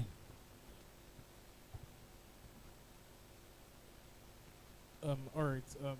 Thank you, Team Achievers. Fantastic idea, actually. I have just a couple of questions. So I see that from the initial solution, there was something around like a kiosk where people can go to, right? Like a pod, right? But I didn't see it reflecting in the budget. And also, what's the sustainability for the rice distribution, right? And how does it, because when you say you're a street clinic and people see you sharing rice, do you understand? So, number one is, what's the connection, right? And what exactly is that rice going to solve? Do you get? So, okay, thank you so much. So, the kiosk is actually a long-term plan. This one is just a one-day project, and it's going to be a short-term plan. Then after that, we track the success, the progress of the project. Then we use it to, plan for the kiosk. We are actually planning to partner with Ilera Eco so that they have a kiosk in the community for people to have access to free medical health care. And then the rice, we actually bring in empowerment for that, so that we have people come out. Most of the times when you just say you want to do free health care, some of them don't really know the importance of what we are doing. The rice, you let them to come, and then we get their attention. And then if we are bringing the rice, you let them know that, okay, we're actually planning something for them, not only free health care. So that's how we put the rice so that we get together. Thanks very much. I think from what he said, let's go back to the rice. For healthcare, you are coming as street to clinic healthcare. You may not need to share rice. Permit me to say you are not a politician. Yes. And you do not practice tokenism. Giving rice is tokenism. As youth, as Nigerian youth, our vision for governance shouldn't be tokenism. We should really grow out of that. So, and I'm very sure if you do your research very well, there are organizations that have done solid and valid health outreaches without sharing rice, and people will come out. Bet you, they will come out. So you can maybe think of a better way to appease or attract your target beneficiaries. Yeah. Welcome. Thank you so much. So you have a nice initiative. So I won't go back to the sustainability issues that co-judges raised. So the challenge with the major health challenge with Nigerians, it's not just diagnosis. So diagnosis form a huge part of it, but what happens after diagnosis? So you see someone that comes to you and you diagnose the problem. So there has to be a plan to make it make sense for people who will be part of the program. So I come to you and you see that I have malaria, what happens? So there has to be a plan for that. Do you understand? That's when the impact is felt. It's not enough to say this is the challenge or this is what your symptoms translate to, but how is it addressed? That should be the bottom line. You understand that?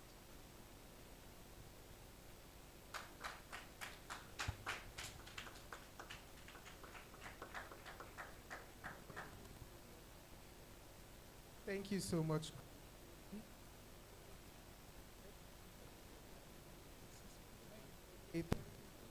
Thank you so much to Group Okay, please, photographs, please. Photographers.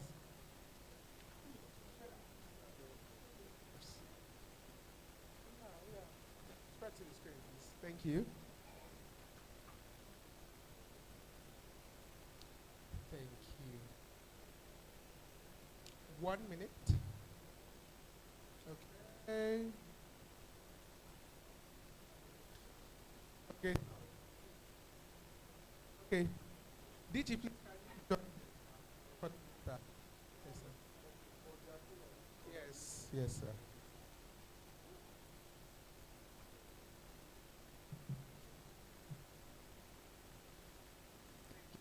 Thank you so we are going to be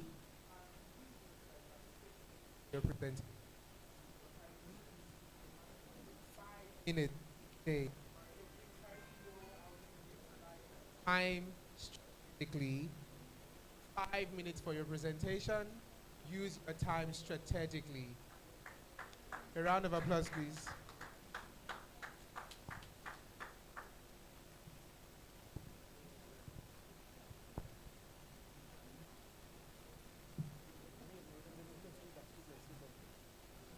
Good afternoon, distinguished leaders, guests, partners, and fellow changemakers present. My name is Muchitaba Akinola from Team Econova. And today, please our slide. We are going to be presenting to you our community capstone project titled Green Hoods, Youth Steward for Urban Greening. Green Hoods, Youth Steward for Urban Greening. This project is born in the heart of Mushin local government in Lagos, where challenges exist. So does we have strength, we have energy, we have power in Mushin. Next slide, second slide. We all know Lagos, the mega city in Africa, a city full of life, movement, ambition, but also waste. In this Lagos, let me tell you for free, that we generate nothing less than 14,000 tons of waste in Lagos every single day. In Mushin, we have more of it. But one thing is that this waste are not stagnant. They stays in our drains, on the street, everywhere. And they cause a lot of things, e.g., our health, they pollute our air, and not it's a problem. I'm here to prove to us that when they take the lead, they can do better. On the 18th of September, we felt a turning point. Please, next slide. Let my people see this. The next slide, the next slide. On the 18th of September, we did something, a turning point, to make youth, women, trainers, and also the government agency to see what the youth can do. Next slide. On the 18th of September, we did what is called the Lagos Mega Cleanup. This is the next slide. And at that Mega Cleanup, what do we have? We have over 300 plus youths in Lagos. Next slide, please. Coming together, the market with several organizations, with everybody in the community, including the Commissioner for including the Chairman of the local government, including the SSS. Note that day, Mushin did not witness change. It was the change itself. And that day we know that when the youths are ready to commit.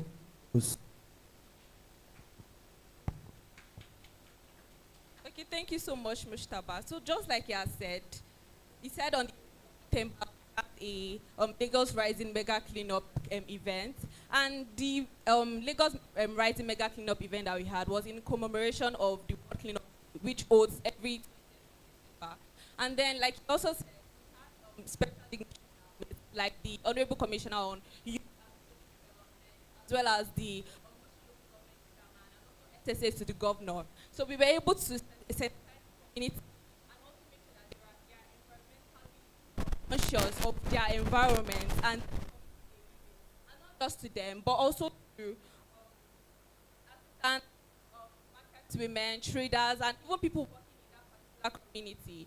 Then we also had community morals and green activation points. The energy was massive. The community responded. The movement has just begun. We had law came on that day. They helped with sorting out the waste, and then taking them for recycling. Okay, sorry. Partnerships and sponsorship. So this project has actually institutional trust and recognition and government from Loma, Mushi LGA, Ministry of Youth, Ministry of Environment, and also for the community members, we gained trust among leaders, NYC, schools, CDCs, faith groups, as well as private NGOs, and also youth-based organizations. And we had like 25 plus of them that were in attendance on the day of cleanup, and also media outlets. So for sustainability and revenue model, thanks to the Lagos State for Trash program, recycling is now income generating. So what we are just trying to do in pertinence to Project Econova is that we are going to be building on Lagos State has already started. So this has started on the happens every Thursday where they bring in their cash and then they are paid in cash immediately. So we're just pushing for establishment of community collection points, sorting and buyback ops, as well as youth-led recycling micro enterprise. So the impact that we measured on the 18th of September says volunteers, we had like 289 volunteers, waste bags 189, plastic waste 38 kg, and general waste 2032 kg. That's like 40 bags of rice that is being deposited in Mushi Market. If you don't want to use 40 bags of rice, you can use 200 buckets. Exactly. So I'll be passing the mic to my next colleague who will be rounding up. Thank you, Victoria. Yes, call to action. Today we stand not as students, not as build the new Lagos. So call to action, we invite the government agencies to institutionalize the charter, to co-create recycling hubs, communities to continue participating, youth to lead the charge. Yes, we are not just cleaning Mushin, we are redefining what it means to be a community. Join us, no, back, no, front, forward please. No, backwards. I was not sure with the side. Okay, is the time up? Okay, all right. We are inviting the government to partner with us. So because when the youth lead, cities breathe. When communities unite, change becomes permanent. And when we believe in ourselves, there's no limit to transformation. Thank you.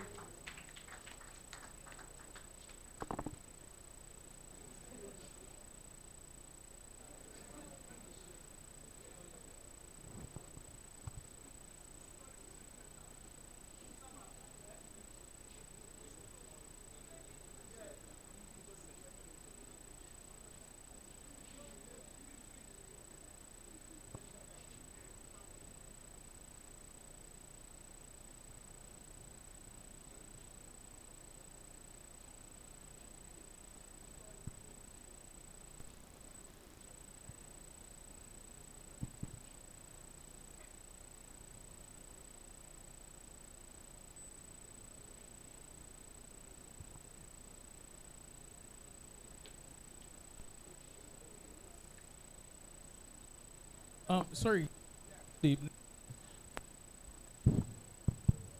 Okay. I'm making the presentation, yeah? So, I'm struggling, right, to see the connection between the problem you showed and the solution you gave, right? Because at the beginning you showed, what was it called? Trash inside the gutter, and you talk about youth and all. So I want you to clearly state your problem in probably one sentence and your solution in one sentence. Circular economy is like this.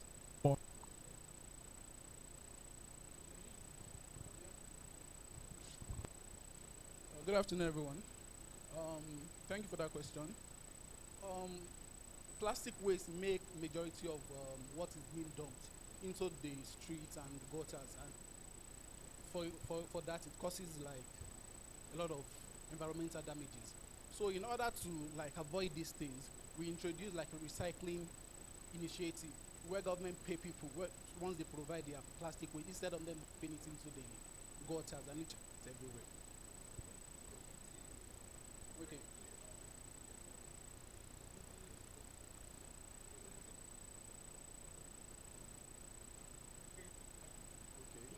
Yes, sir. Probably against next time, as much as possible, to be clear.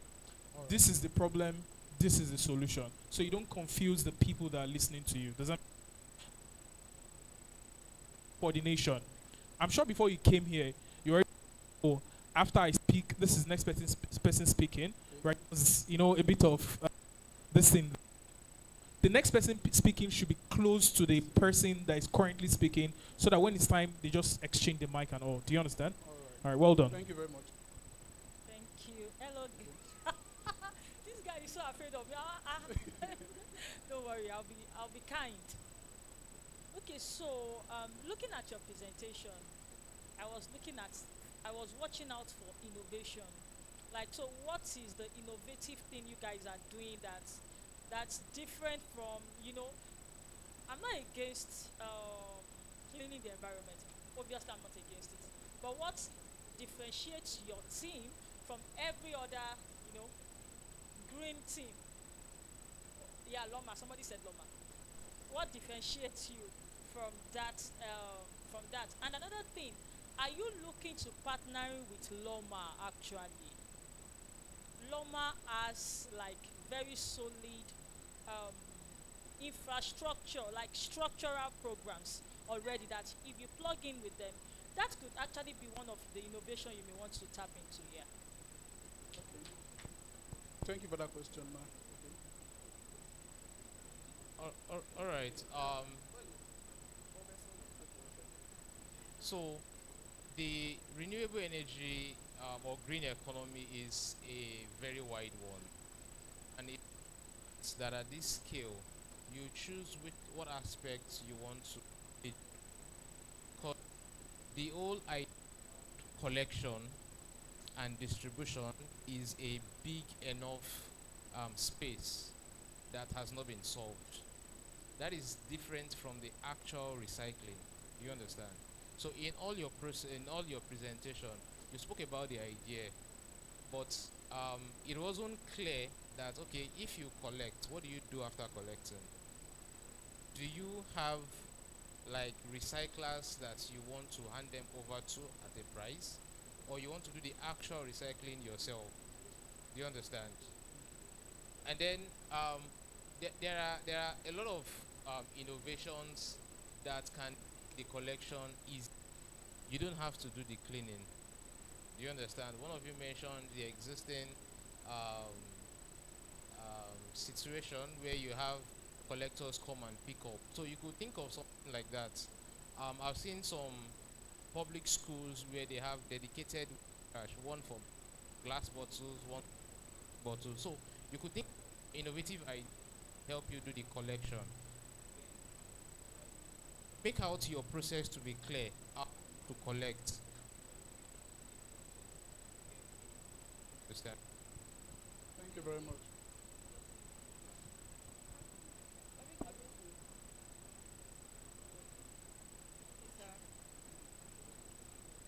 Then you need to work on your time management. Okay, sir. Thank you, sir. So you said, what are the things that makes us different from other? So the thing is that most collection hubs, they are not placed as strategic places, and that's why we have what we have now.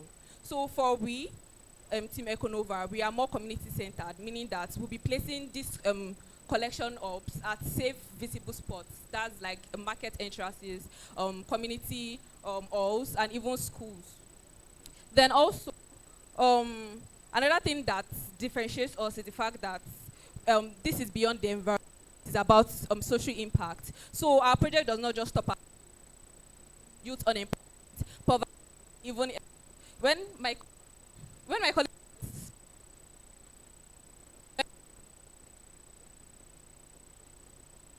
bursts. Cool of problems like yellow fever, and infections.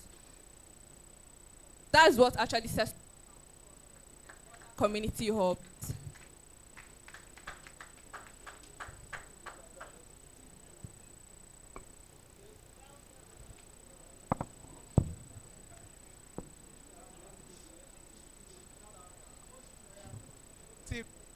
Please, we have a timekeeper. If you are 1 second, above 5 minutes, they will deduct your mark. So please stick to time and use your time strategically, please. ID 3. All right. Thank you very much. Slide.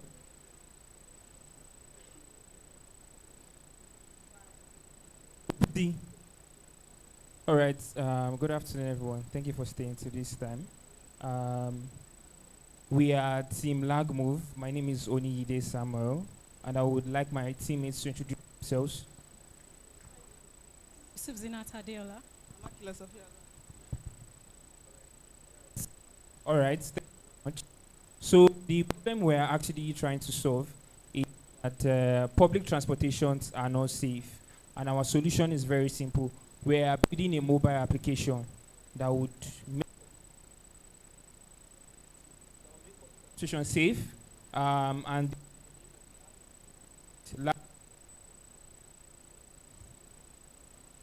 okay.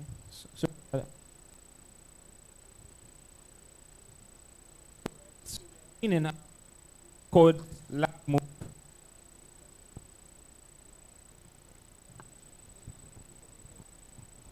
So yes, thank you very much. We're building a mobile application called Move, and Lag Move is a mobile application that helps the public transportation problem, basically. So we have a simple story of a guy that lives in Ikorodu, and he has to always go from Ikorodu to Simis, which is always not possible for him. And the guy actually uses Lag Move and is able to now go to more freely and more accessible. The next slide, please. Yeah, so the challenge is Lagos is a population, right? And public transportation actually a large amount of the transportation sector of Lagos State. So public transportation has to develop some smart systems. That is why Lag Move is very important.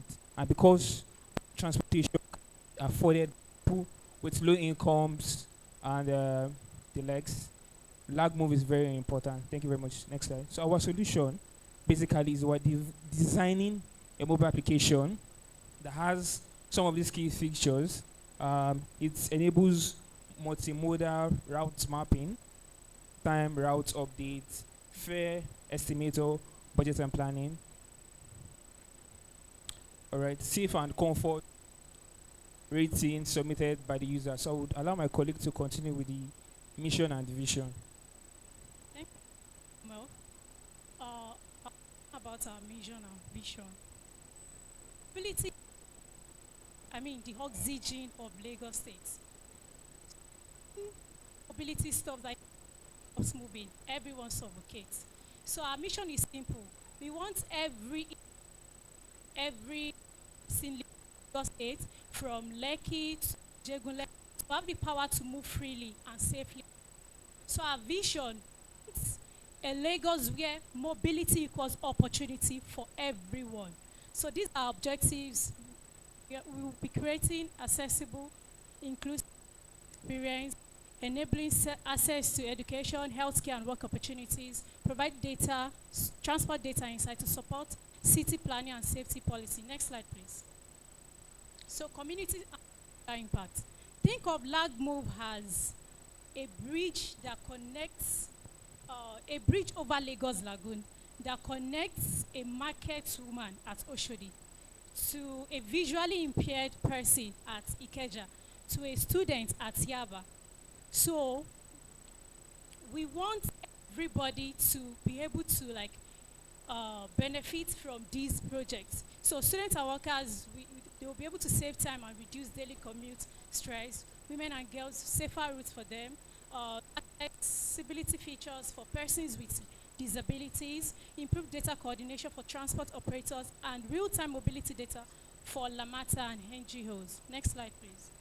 So empowering people with disabilities. I would like to make a reference to a training session I attended last week, and it focused on people with disabilities. One of our facilitators said she believes has at least one disability. I thought for a while, and I said to myself, of course she's right. You know why? Everyone here is not perfect. No one is. We all have our flaws. So people with disabilities should not be segregated. One, they should be they should be treated as if they are. Thank you. Next slide, please. Round off. I'll give it to my. Okay, so I'll be talking on the partnership. The partnership. So we've drawn the map, and the next thing we needed now is for the drivers to board our map. Do you get? This is why we invite partners for inclusivity. We want the partners we seek technical and data collaboration from the Lagos Metropolitan Agency of Transport and Agency. Then we need support from corporate social responsibilities and the NGOs to assess youth training and outreaches.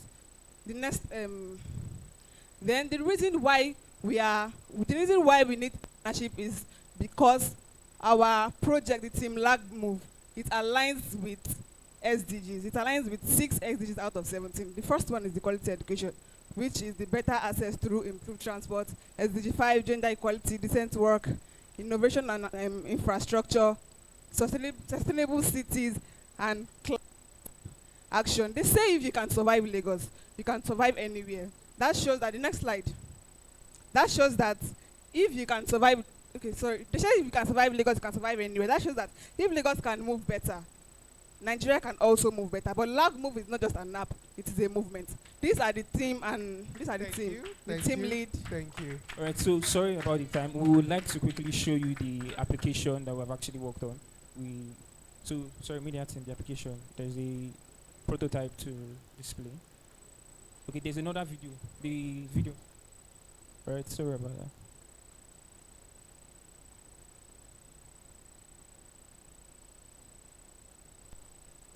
The app starts with the loading of the logo.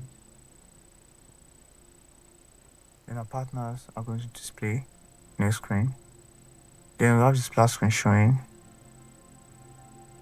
Then after this splash screen, we're going to have an accessibility check, which can be skipped. Also, we're going to have a login. When you log in,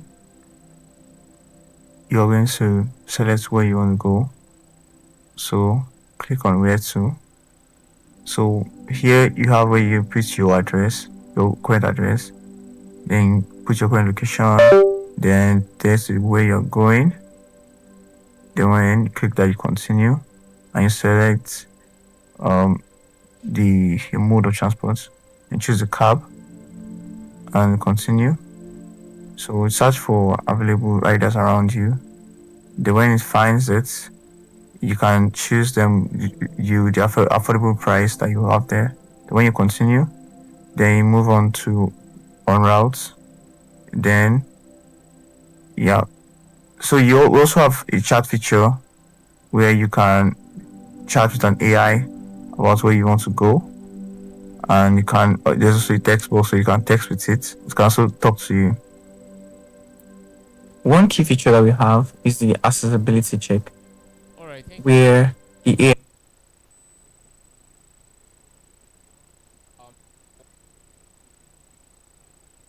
you've not done so well at telling us the facts. So first, you didn't manage your time well. You would have just introduced the problem and take us straight to this, so that it saves you a lot of things. Now, one problem with what you showed is that it's you're not sure whether what you're doing is another Uber or a something that replaces cowrie wise. You understand? If you are trying to do a transport solution, it's best to be, if you are doing personalized things, you do you understand? Because if I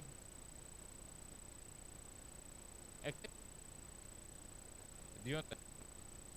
It's successfully cleared out what you, is it a ride hailing app or a city transport management? There are two different things. You cannot manage station for a city and do ride hailing app altogether. And so to show where exactly you are in that space.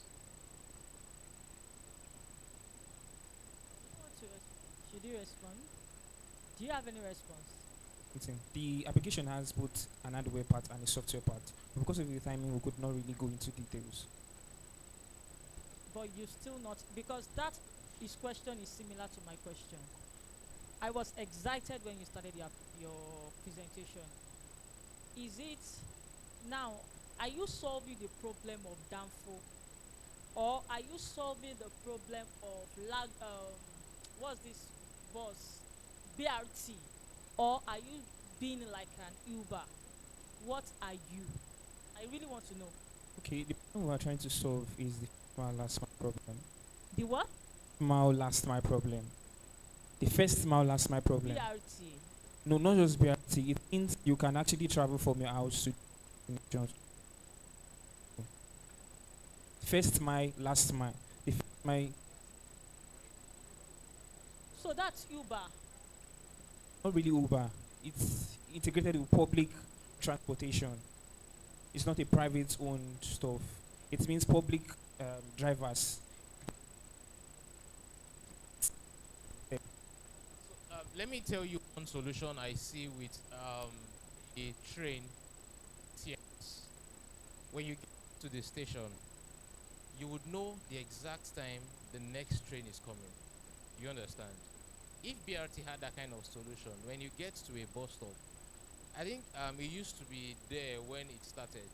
You would see the exact next bus is coming and when you will get to your destination. Do you understand? But with this, I'm only just getting it. And are you going to, will I, if I say from here I want to go to Bega, are you going to bring me a bike that will take me from here to Obalende, that would link me up with a BRT, that would take me rather than just giving me eyes and then saying Sensors. There's a lot because of the time. Okay.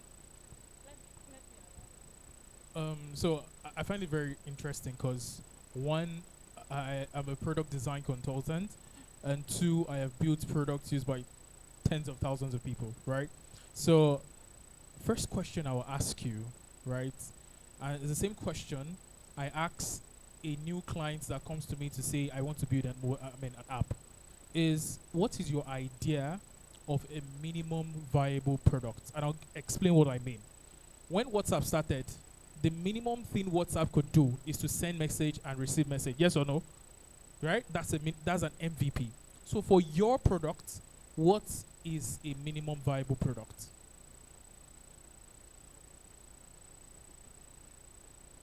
That's not an answer. You know what? Send message, receive message is an action. So what action is your app going to do? The basic action.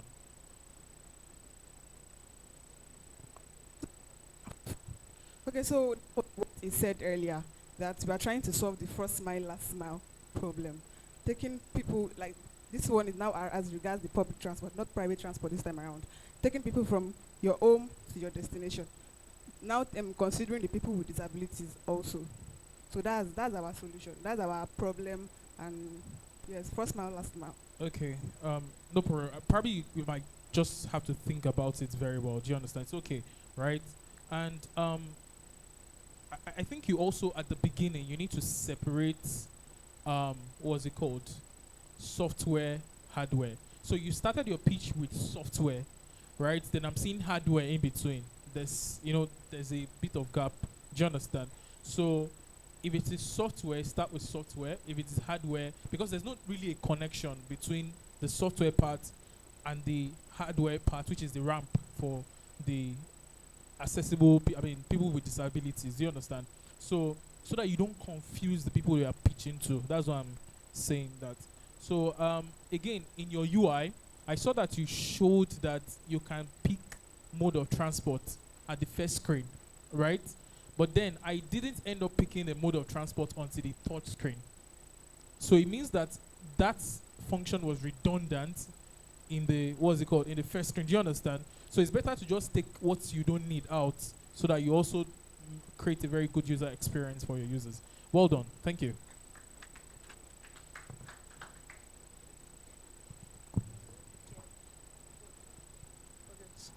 Sorry, you want to make a comment, sir?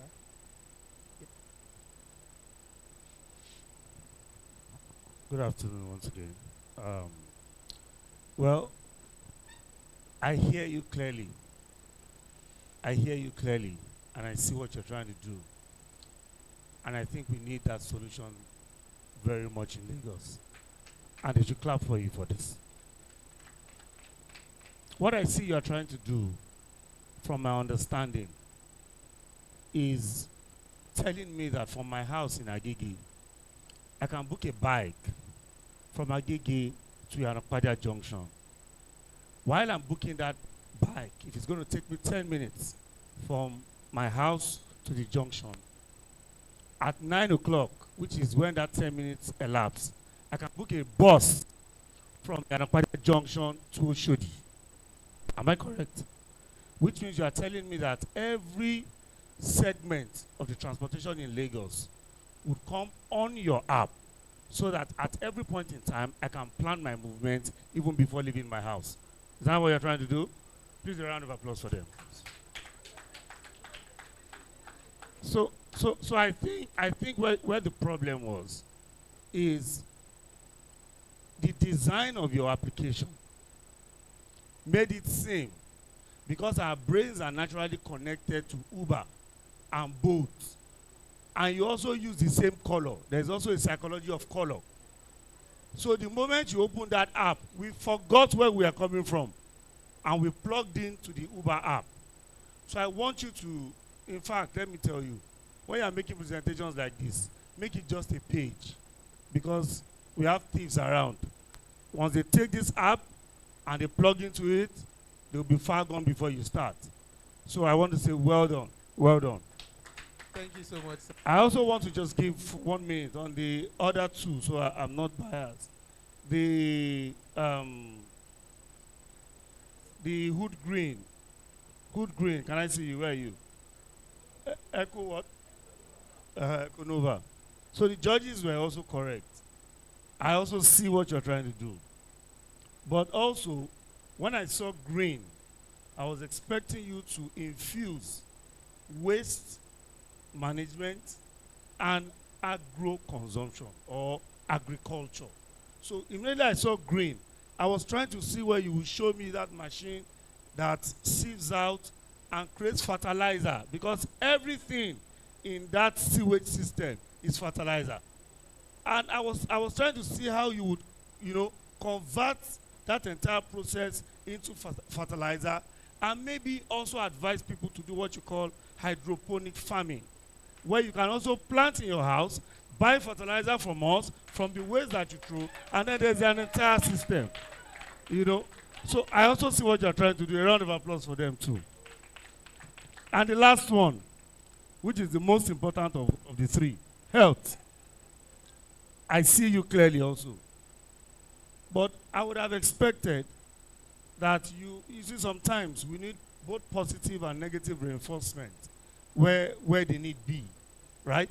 So in that rights sharing analogy you did, I would have preferred you transformed it into a cooking spree for everybody that comes to do their medical checkup.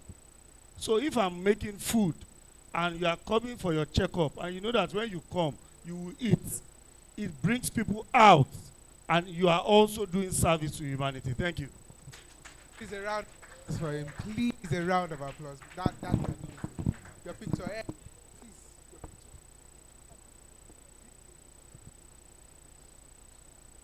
Yes, please. Stay in between. Stay in between. Stay in between. Stay in between. Stay in between. Thank you. Thank you so much, sir. Thank you so much, sir. Wait. Before even the next group, I mean, this is one of the reasons why program like this is created, right? I mean, they even had their vision and they are presenting it. But imagine having a mentor that understands you where you are coming from. Life will be much easier and your path is going to be, like, you'll be blown away by the effective and amazing things you'll be doing. Thank you so much, sir, for your contribution. Thank you so much, sir. So, Group D. Group D.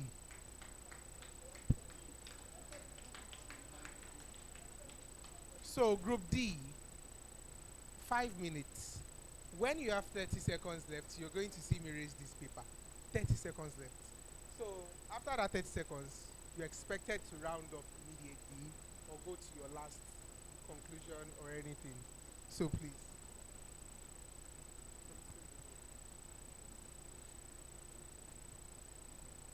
Good day, distinguished guests, the facilitators, my fellow colleagues, and everyone around here.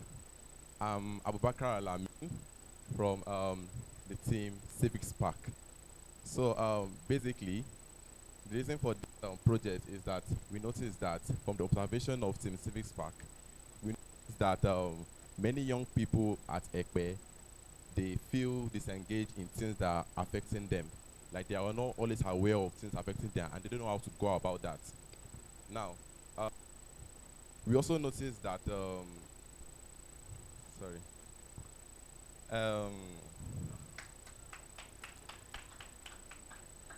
yeah.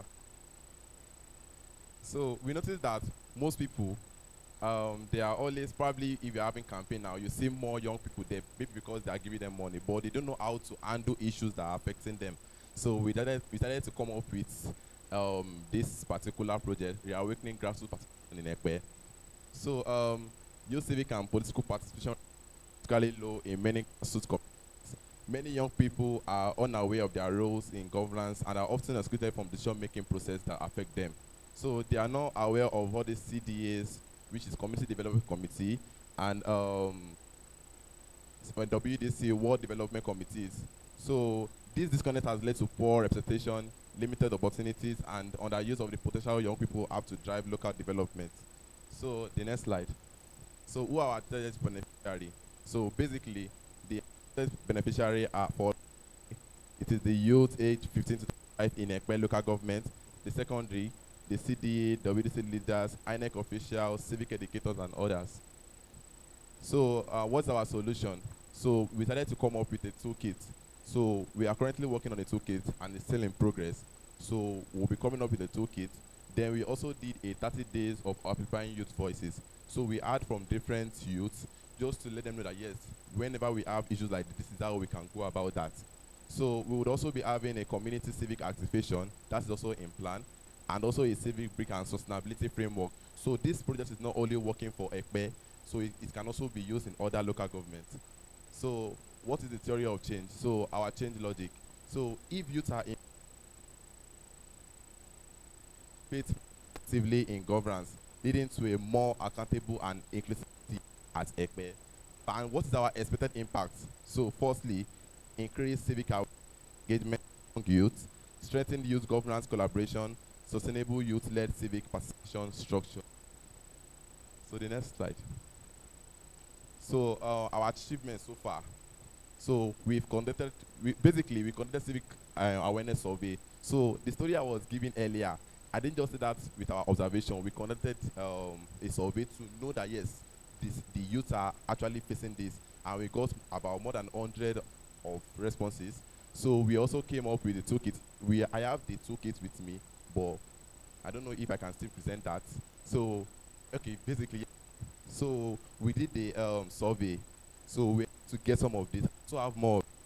This is our toolkit. So we are still going to republish that, but we have this as a template. And also the 30 days amplifying youth voices. So we did. Currently we are on the 29. We already sent that out. So basically we've engaged more than thousands of students because I'm a student of Lagos State University. We send it to different platforms, also from different places. Whenever we some advocates, people are always sharing it out. So we've reached more than 1,000 youths in Lagos State, and not just in Ekpe. And also, we also got other responses from other people. So I'll leave the mic to my colleague. Thank you very much. Good afternoon, everyone. My name is Fatima Abidemi. Sorry. So, as he has rightly said, use Ekpe as our case study, and the major problem that we're able to observe is that there is no youth participation in civic engagement, and as we know, engagement is crucial.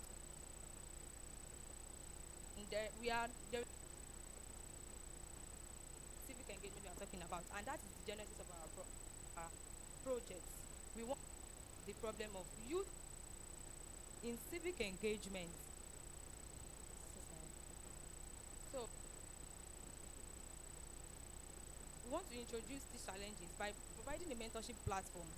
But we go into the community, we sensitize these people, we inform them, because we believe the major problem here is the lack of information.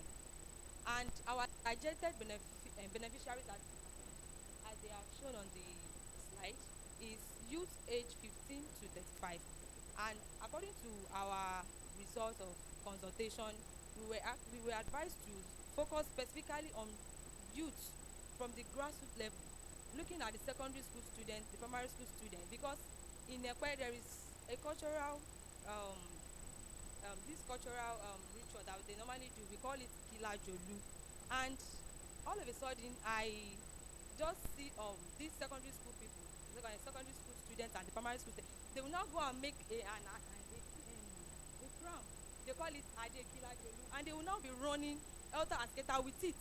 And I feel like, is this a ritual or something? And actually, it's not a ritual. Probably they find fun in it, or they believe what the elders are doing outside, they can actually do their own. And that is to tell you, ladies and gentlemen, that if the youth are ready to act, that means the community can follow. So if we can be able to alarm these youth, if you are able to give them that lack of information that they are lacking, if you are able to inform them, they will change the narrative of what we are talking about there, and they can actually participate in civic engagement. Thank you very much.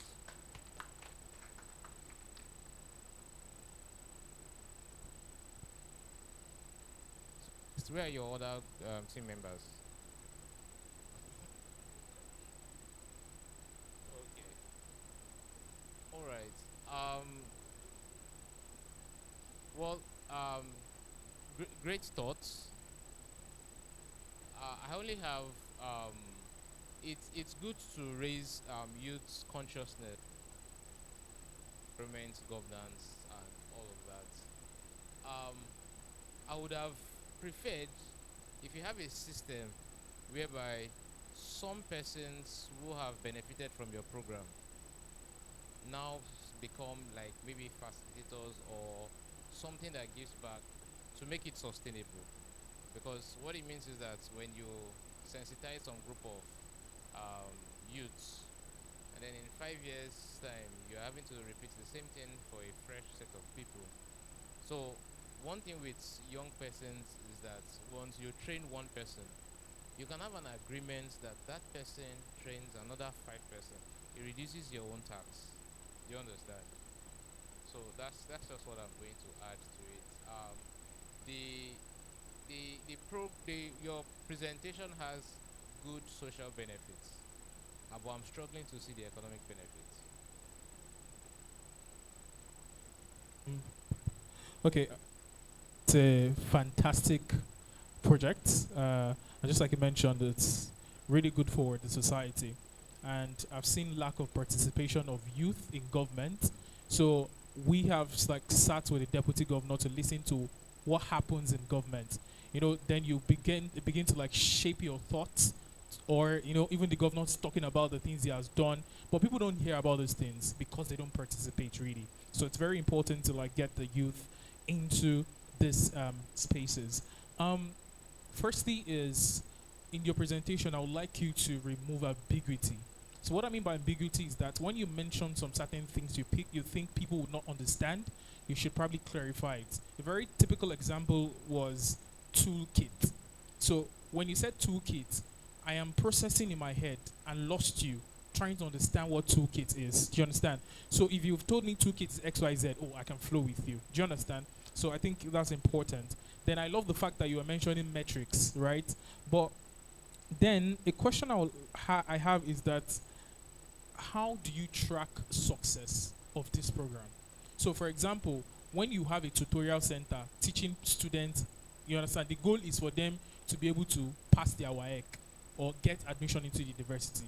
So for these people you are advocating or training, doing this stuff for, what is your goal, right? To say, oh, we are successful at this program. Is it that, oh, we have more, we have about 5 youth, that pass through this program vying for the post of counselor or something like that. Do you understand? So there should be a very clear metric. Then also I sensed repetition. So exactly the things you've said, she said the same thing over again. I want to believe Barbie's lack of slide, but then you should have been prepared, basically. You already know once you say something, I am going to say a particular thing. Do you understand? So there was repetition. And I think you guys did fantastically well. Well done. Thank you. Thank you. Well done. I remember your presentation at the preliminary. Yeah. It's a beautiful presentation, and I think my only question would be, for the youth we are engaging, you are engaging, is there any incentive? If you are, maybe incentive is not the actual word. If you are trying to engage the youth, what are you telling them? Apart from governance, to join, come and vote, come and do stuff, what would you tell them is the benefit? What are they? There is this thing of instant gratification among young Nigerians. I am not a proponent of that. But yeah, what exactly are you giving as an incentive? It could be maybe skills training or something. Yeah, but I'm just asking,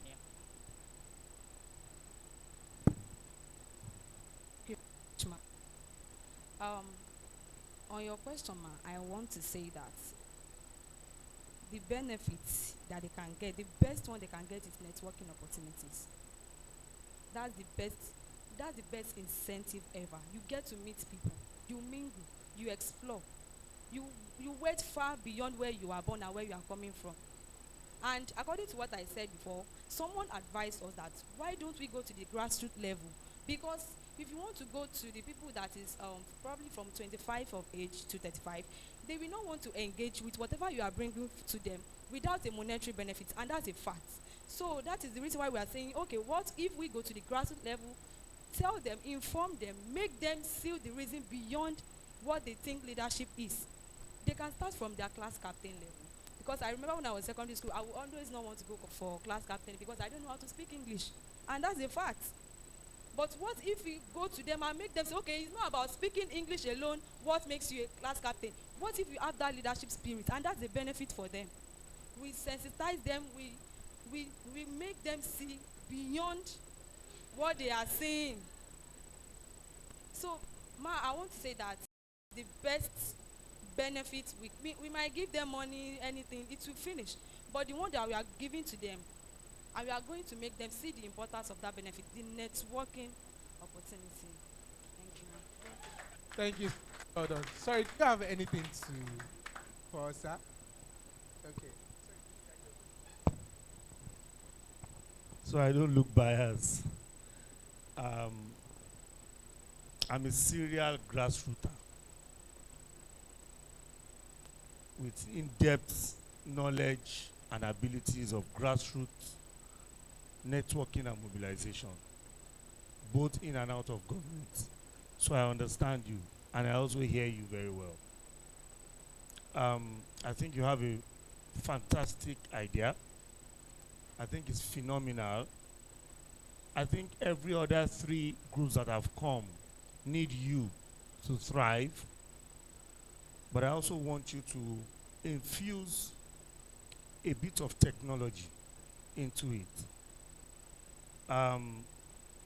There's grassroots movements everywhere that do the same thing you do. But what stands you out as a member or a participant of this great initiative, LYDI, is your ability to be able to infuse technology into whatever idea that you are doing. For example, I want to see a networking system, not a toolkit like you called it, but a system where trainings can go on, online digital trainings can go on that platform. Tweet meets and what do you call this thing you do on Twitter, where you meet to discuss. Spaces can go on that network. Certifications can go on that network. Empowerment in terms of purchase of GC forms and all that for the young ones can go on that network. Agro training can go on that network. All of these three other what do you call it, presentations can go on that network, because you'll be able to generate traffic of thousands of people. There's a program that closed 3 days ago, the Sheikh Tinubu 10,000 Digital Training Initiative. And it was only our platform that was used to transmit those messages. And in 2 days, 54,000 youths all over the country are registered. That's what you're trying to do, but infuse technology. Thank you. Thank you so much, sir. Thank you so much, sir. So, your pictures. Please, could you help me?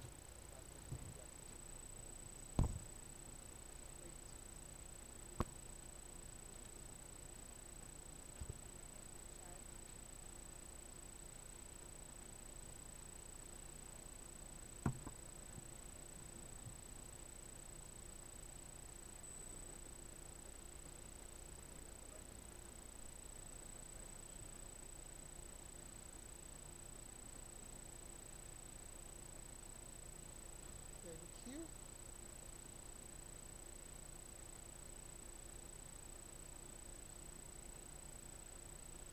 Thank you so much.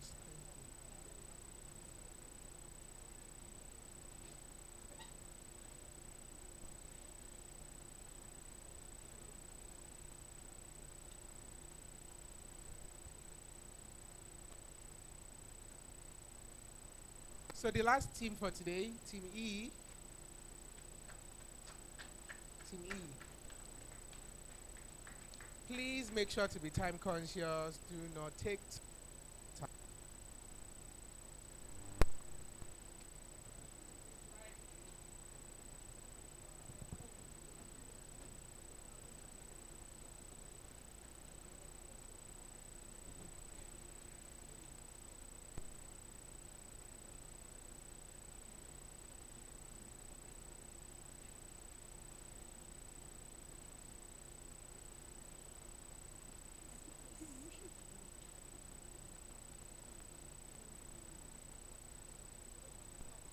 Okay.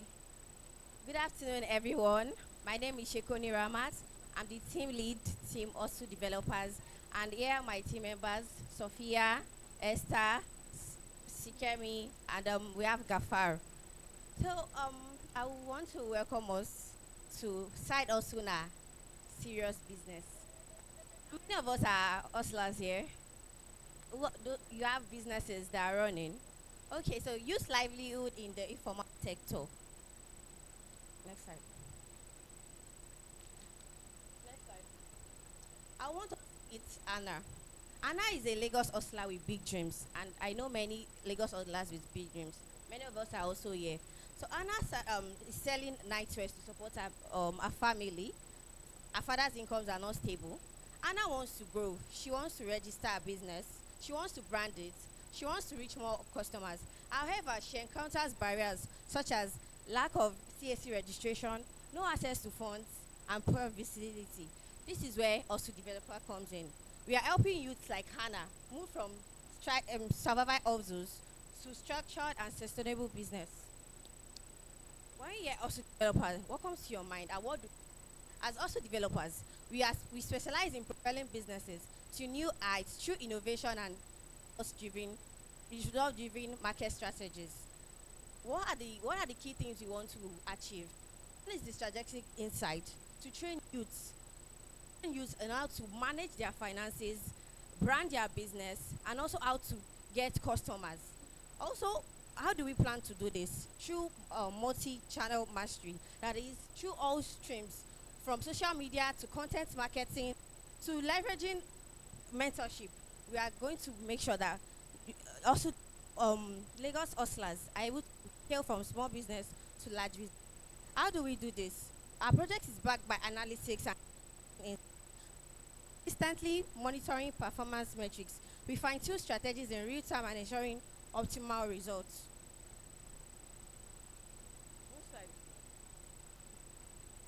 So, why did we come up with developers? After going through this as that with youths also developers like youths that are trying to start up a business.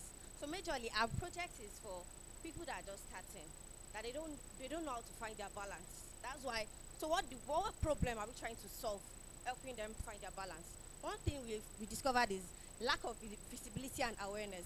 Each of engagement, financial illiteracy. That is, many of them they don't know how to separate personal businesses and personal and business finance. The next one. So who are we focusing on more? Because the whole Nigeria, we know how the economy is. So where do we start from? We're starting from Lagos, youth in Surulere, Lagos Island, and Mushin. What do we plan to start with? One is the small-scale businesses, helping them to scale up their business. Those with unbranded and poorly business strategies. We're going to educate them on how to brand their business and upgrade. Local business and retail. We're not just, because there are so many businesses that are already out there. They can pitch for money and everything. We have people in the local market to do this. So that is why also developers are here to bridge that gap, to train them, to be able to stand there and say, okay, I need funding. I have a good idea. Next thing. So that project, how do we come in? And that's why we have the project prototype. What did we do? Covering, okay, this is the problem.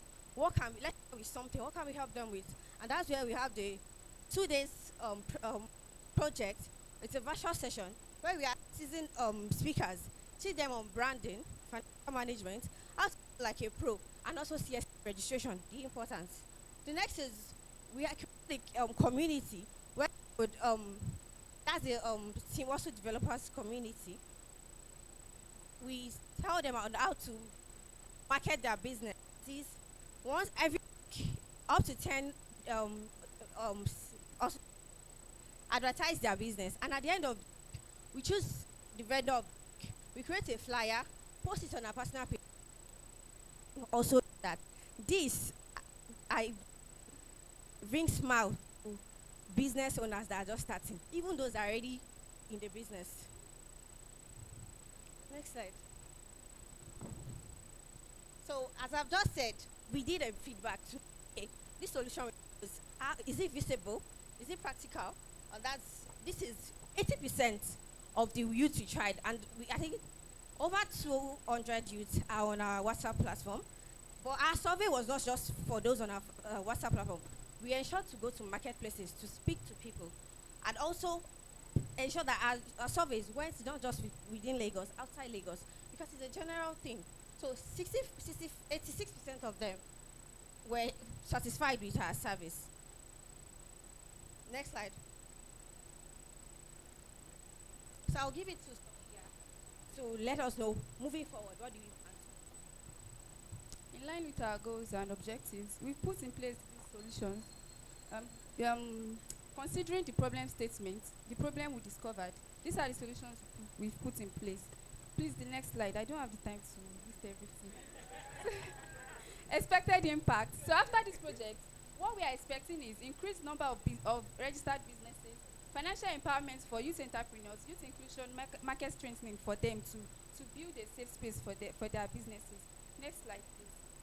Implementation plan. We have 6 weeks for our implementation. However, the 6th week is for mentorship, to provide continuous mentorship, and that will obviously be more than a week.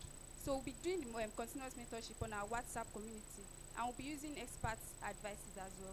Next slide, please. Partnerships, government and NGOs, private sector, community partners, media. These are the list of partners we are looking forward to work together with. Next slide. Budget overview. This is everything we've planned to do for them. And including this, we also have certificate and business card registration for them, and business card design for them. We plan to give that to them on site during their product exhibition, but this is not part of the plan because it is like an incentive from our team as a group. So next slide, please. Impact measurements plan. So like I said in the expected impact, these are the measurements we'll be using to assess and track our project success. Next slide. Call to action. Let's support youth-driven Let's support youth-driven businesses. Let's empower small businesses and strengthen local economies. Next slide. This is our team, the face of the team, the 5 of us. Next slide. Thank you for your attention.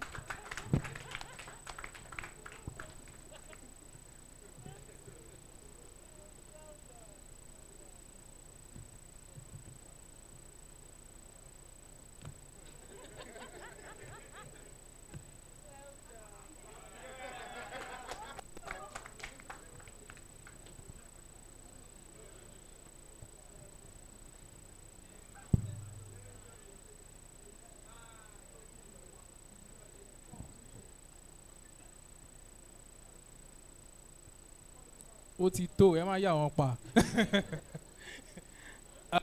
Very interesting presentation, yeah? In fact, I noted questions down, but at the end of the presentation, I don't have any question anymore.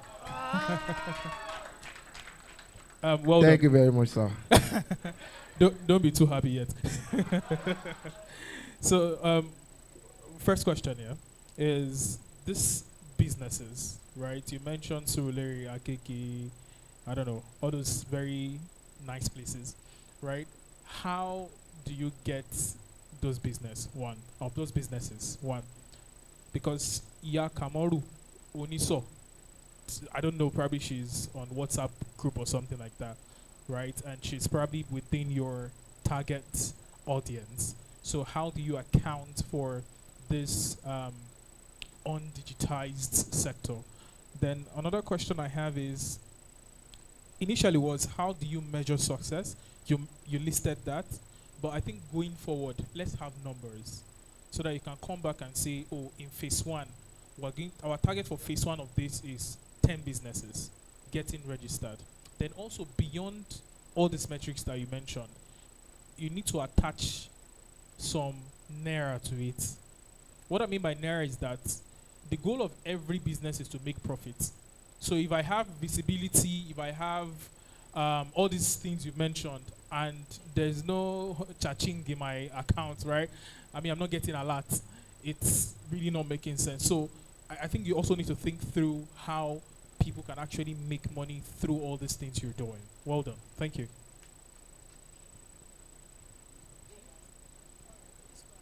Thank you very much, sir. Based on the first question for non-digitalized hustlers, our main target was the youth that are taking side hustle. So we are there to give them the visibility and the financial literacy on how they can exploit their business beyond what they expected. So that's our main target.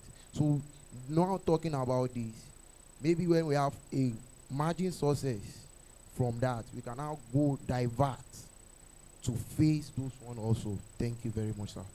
Well done. Okay, No, please go ahead. Okay, so when he said income, that's one of the major goals of this project. Because, okay, it was recently that I was like, okay, income has to come in. I made like a circle. So this project is like a circle. we start with vocational schools, right? They learn a trade, and because one of the presenters here mentioned having not just visibility, you need to have that product. It has to be valuable. Yes. So we start with people that are trained. We will partner with vocational schools because they are trained. They have that value. So once we partner with them, then we start to train them. They take this training. It's 2 days because we're just starting. That was our prototype. We will do more. We might extend the passage of training. And what made me think of training is just like this program. I would not say, okay, yeah, I take leadership roles, but not like this. I don't think I'll be so confident today without the trainings that I've taken before. So I feel like businesses should be like that. I also attended a program where they said Igbo marketers or people that sell Igbo, they know how to sell well. Why? They said, and it's practical. Their boy is already there 7 years. When he established his business, you can't tell me he's not going to sell. So that's one of the things. That's our training. That's what he wants to instill in these people. And then don't limit it to just vocational people. Same as maybe Rofia, mommy Rofia, that knows how to make rice. We can instill this training in her. So once we do that, after the training process, mentorship comes in, the circle remains, and then they start to sell, practical sales. After that community, just like what we do now, vendor of the week, people that are already selling. So once they post their products, I think recently, last week, somebody was asking on the group chat that, okay, somebody sells suits. And it's like, oh, where do you stay? Like, I want to come and, where's your shop? I want to get something like that. So there is really no way we are not going to get, like, that circle. There is definitely going to be sales and income. Even in the cycle. Even in the circle, Makes sense. without going out. Yeah. And then we want to leverage social media very well. We've not really worked on that, but with partnership, I think that will go better. Thank you. Well done, well done, well done. I really don't have any comment than to say well done. And I shared. Okay, let me just skip that. I'm sure the organizers will give the further.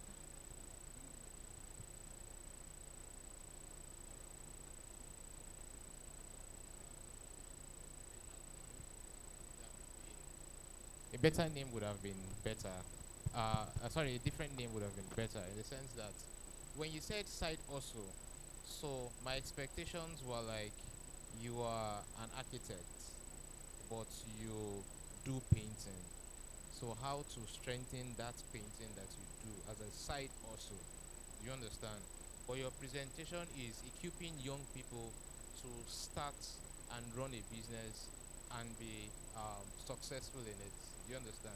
So you may want to change that name. Also developer. Okay, yeah, that's better. All right. Be a main also. All right, great. So the second part I want to speak with is in your how you arranged the sequence of action. So you started by registering business registration for them, and then financial onboarding before you now went into pricing and budgeting. It's okay. So you may have to correct that because when I register a business for you and I give you money, I'm not doing you so much of a good. I should first condition you to understand it so that you don't collect the money and then you go and ball. Do you understand? All right. So well done. Thank you so much.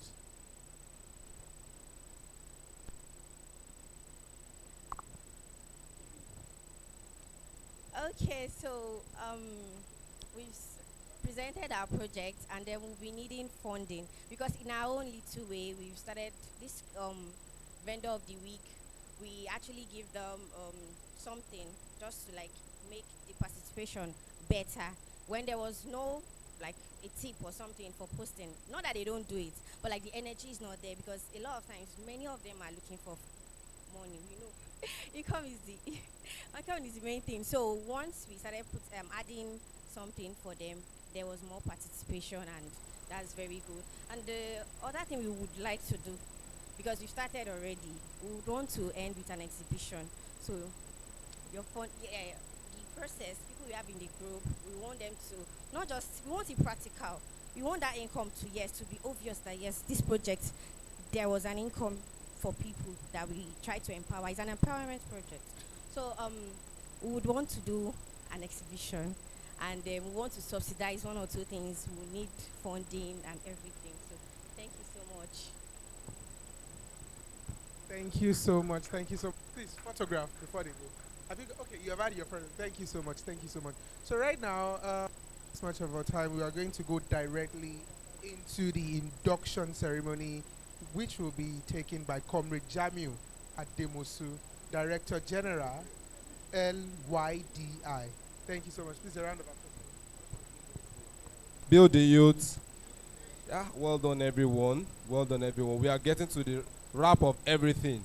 So, sir, our judges, sir, my leader, the immediate past vice chairman of Aige local government, the SSA to the governor, we are at the point where we want to do one of the most important things because we want, as we induct this fellow, want to have your goodwill message as a message to these young people to take home, and also for the audience. So I'm going to be doing that alongside with the chairman of the National Youth Council of Nigeria. This is very, very important to us, and this is one of the integral parts of this conference.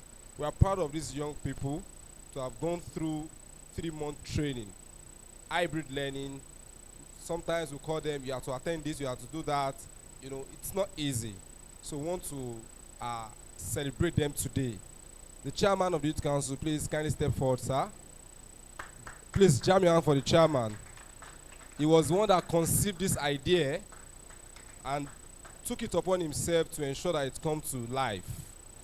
Today, you are proud to be seeing your dream come to reality.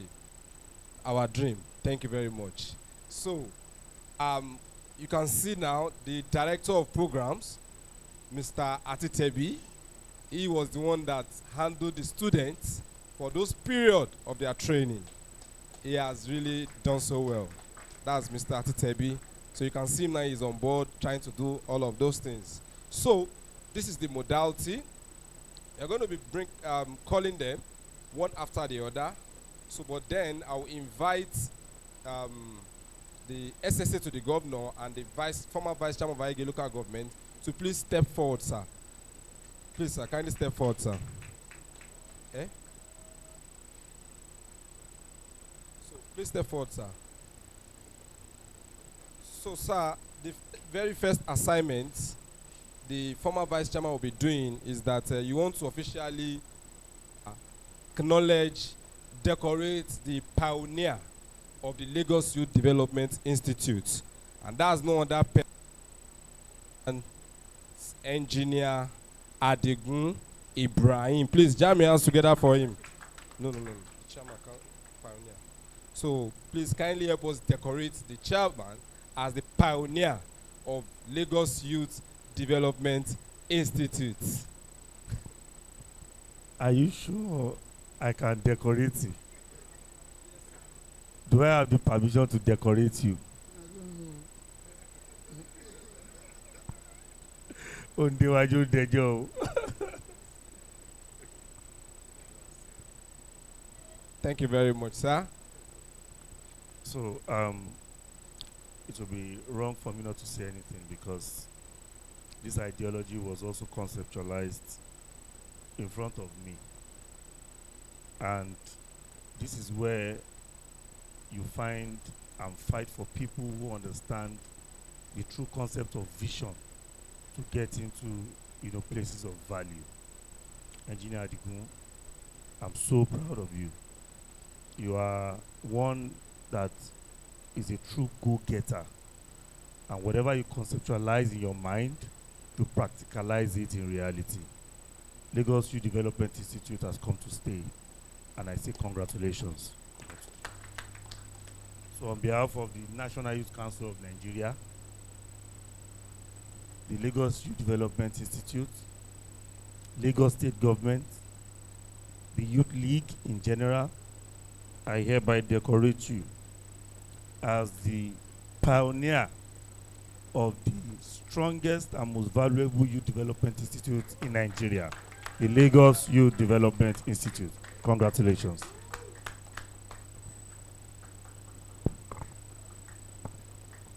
A round of applause. Thank you very much, sir. Please don't go. The SSA, you are also going to be.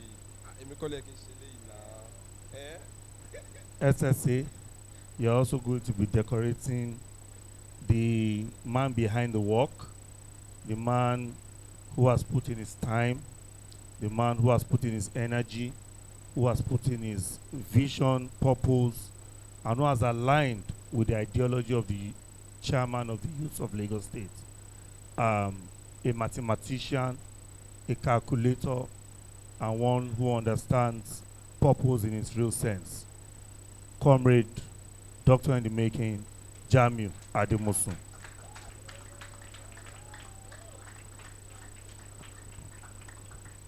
Build the youth, build the nation. Well, I think I am honored to be doing this today. While the former vice chairman was talking, my mind just ran through when you made your sojourn into the youth council at the state level. And I must say today, I am proud to be here today.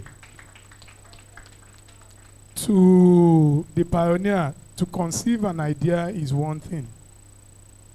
To plant it is another thing. To continue to water it to germinate is another thing. For those who water it and make it germinate, I think we should give him a round of applause. On behalf of the totality of the youth of Lagos State, we'll be doing this as a mark of honor and appreciation for this laudable initiative. The chairman of the Youth Council will bear me witness. Our executive with the 4 years term, you're just 1 year in office has outperformed our 4 years. And I was telling your immediate past, don't let me go that route. Let me just do this.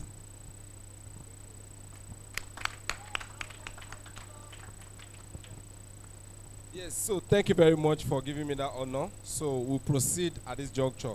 So now I want to present certificates to the graduates. So, and we are going to go in this format. I'll be one after the other.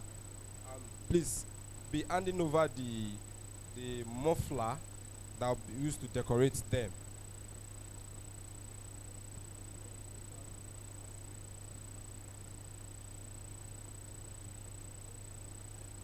So,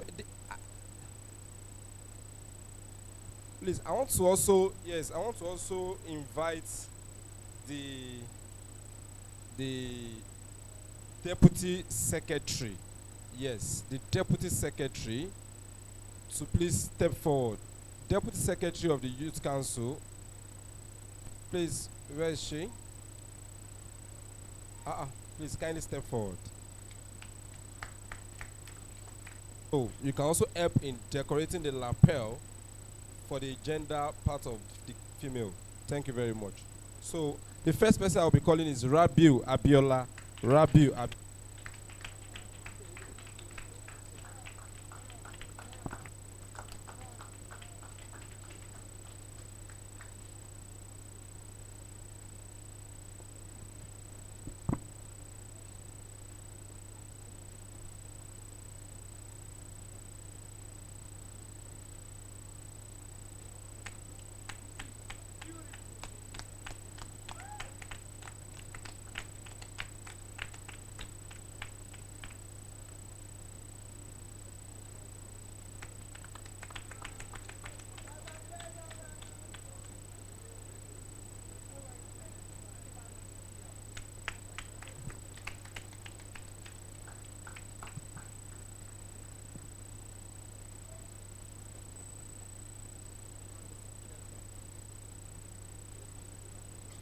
The next person is Shekuni Ramat Oluwagbemisola.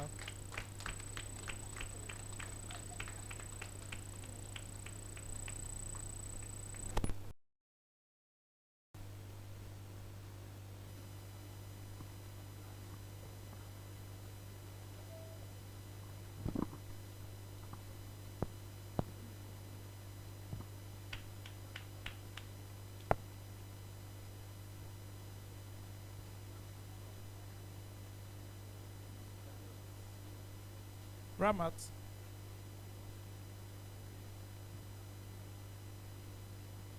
Adenuga Abdulgafar Ademola.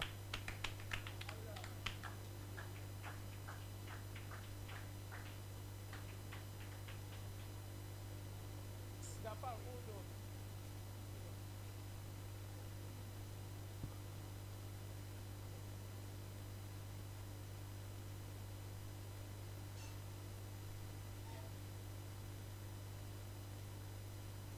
Adenuga.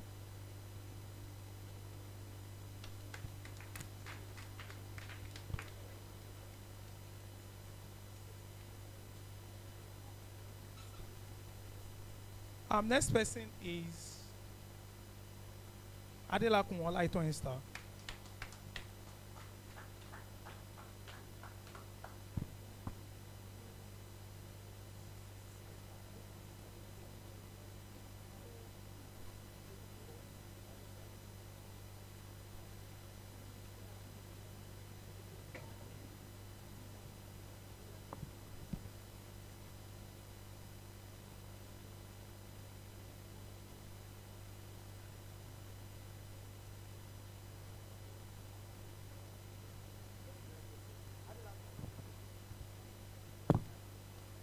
Kasali Temitope. See me out.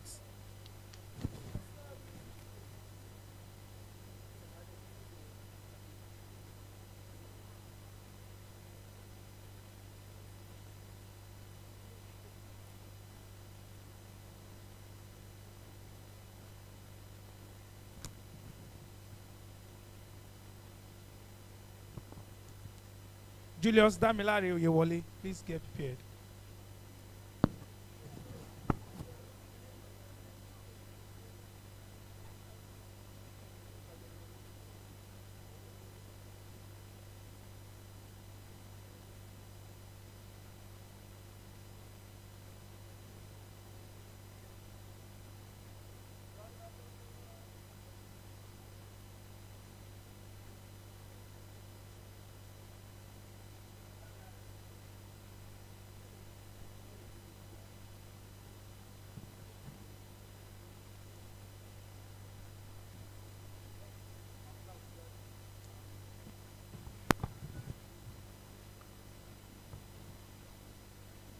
Agoy Oluwabumi Eniton.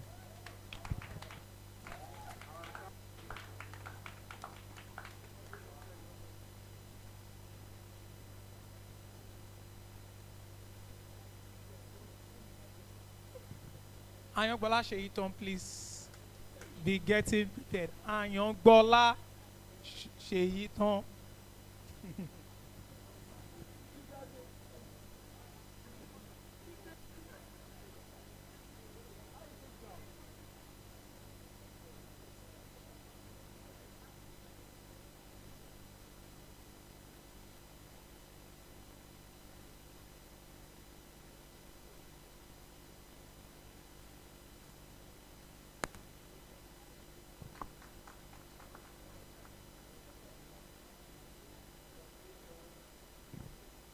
Fatima Jimo Abidemi, please be getting prepared.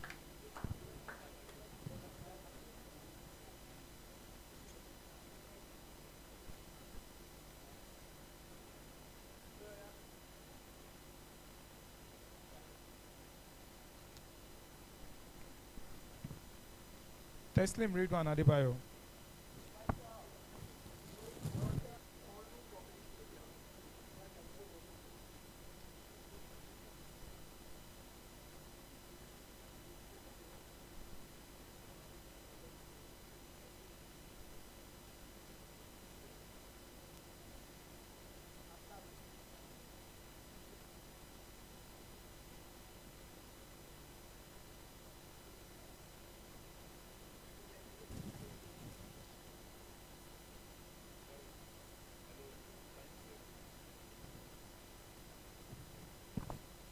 Mujtaba Akinola.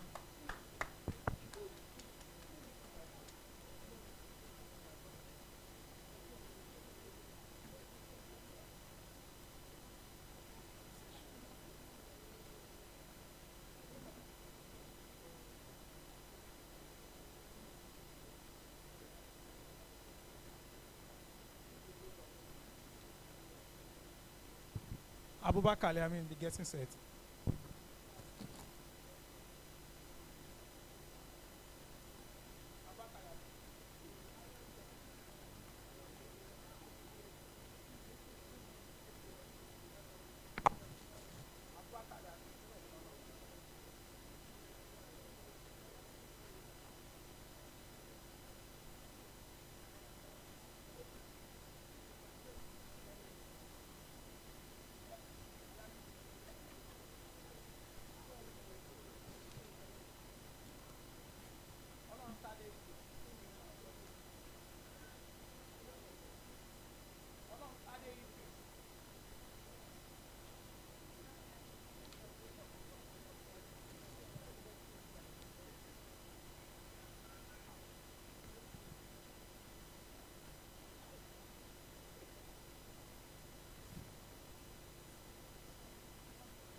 All right. So, DJ, please. So, whilst we are doing the final presentation, so one of our partners decided to award the two most outstanding students of this cohort.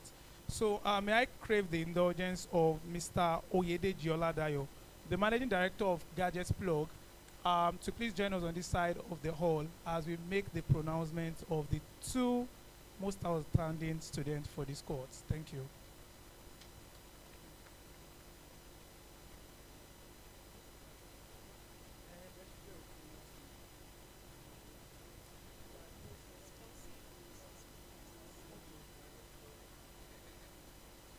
All right, so over the last 12 weeks, the students had, been at a point or the other demanded to take initiative themselves and also to, take charge of things. So we are the aims of the affair, the director's part of it. So we are going to be awarding the most responsive and resourceful students for this cohort. Is no other person than Oniide Samuel Ayolua.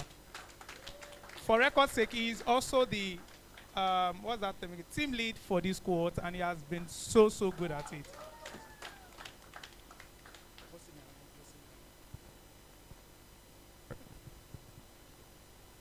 Good afternoon, everyone.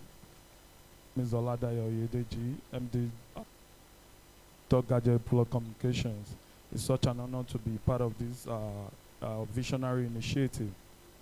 At Gadget Plug Communication, one of our mission has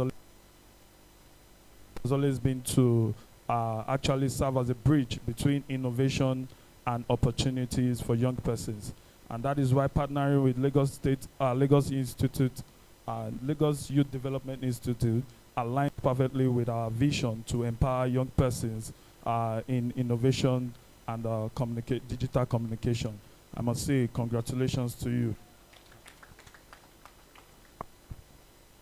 All right, also is the most outstanding student. For the past 12 weeks, they were graded on assessment, punctuality, and the way they comported themselves, and also the way they carried themselves. So it gives me a great pleasure to announce that the most outstanding, the pioneer outstanding student for LYDI is no other person than Banjo Victoria.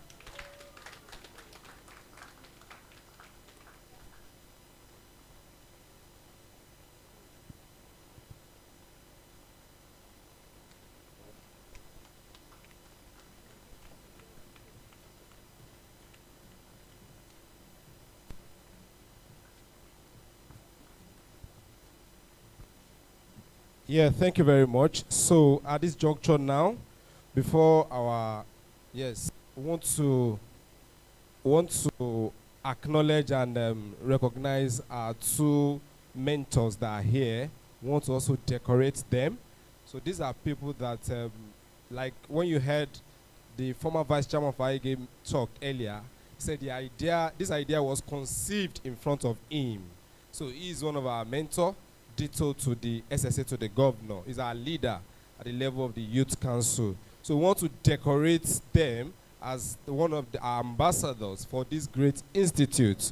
They have always been, so don't worry, they will decorate each other and it makes sense. You understand? So kindly help us decorate each other while we do the, we'll take your goodwill message. This is an opportunity. Don't worry. So, yeah. It's okay. Don't worry. Now you can see that he did not do anything bad. Trust him.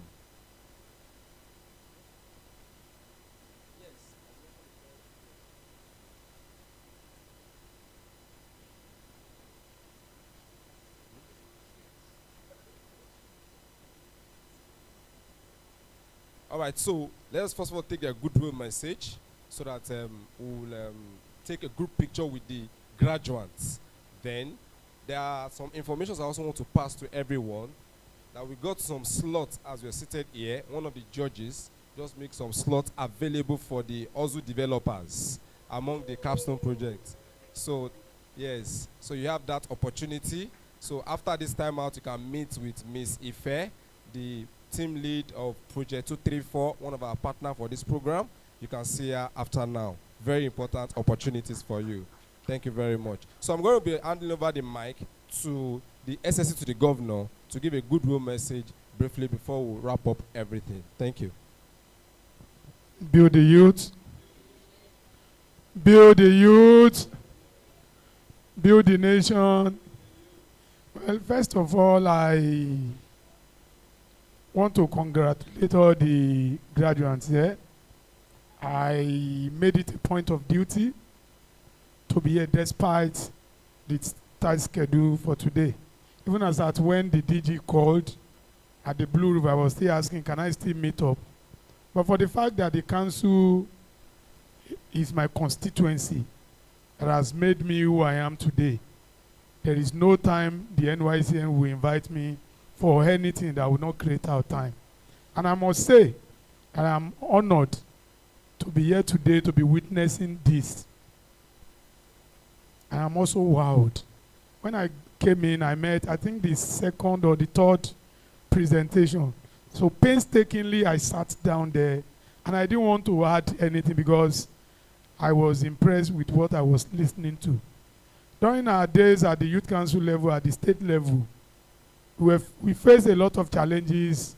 We had initiatives like this, but the situation then was not okay for us to actualize it. So sometimes when you had a vision that could not see the light of the day, and you have a product that is actually doing that which you could not achieve, if you are a progressive-minded person, you should be happy that it is happening in your lifetime. And I must say that the engineer at the Gun-led administration in Lagos State continues to give us reason why we should thank God for identifying with him. On Saturday, I was at Abeokuta. He's always rolling out one program or the other. And while at Abuja, when he emerged as the chairman of the state chairman in Nigeria, I was not surprised. And during the announcement, somebody was telling me, if he is not the overall best state chairman in Nigeria, it should be second. But for me, I think that is an achievement that is worth celebrating. For the Lagos Youth Development Institute, there is no better way to empower young people than what we are witnessing here today. But I will be leaving you with a charge. The charge, as a former instructor in one of the skill acquisition centers, I listened to the presentation and I discovered these are solutions for our inherent problems in Lagos State. I wouldn't want these initiatives to die just like that. And I'm challenging the chairman and the DG. You can always beckon on me. For the last presentation, it fits in perfectly for graduates of the Lagos State Ministry of Women Affairs and Poverty Alleviation skill acquisition graduates. Well, some of the things we discover, most times when you train them, you push them into the society. They find it difficult to get their balance. So the cohorts that will be graduating from here, we should use them as a point of contact to give mentorship to them. There is a little bit of gap between apprenticeship and mentorship. But what I have seen here, if they have learned in that place, we can partner, LYDI can partner with the Ministry of WAPA to help mentor these people to make them succeed in their choosing field. That's for the last presentation. For the Econova, if I'm not mistaken, I think it also fits in perfectly to see how we can also link them with the SASDG. Yes, SASDG and HC environment. I want a situation whereby all the presentation we tie them to one initiative of the government or the other. The other set of presentation talked about, I think, consular development. I think that particular presentation will have so many things to do with my ministry, Ministry of Wealth Creation and Employment. In conclusion, what I want the DG to do after today is to pull up the chairman with the support of our ever-supportive leader. We'll see how we can make sure that those that are graduating today, we tie them to one ministry or the other. Congratulations to all of you. God bless you.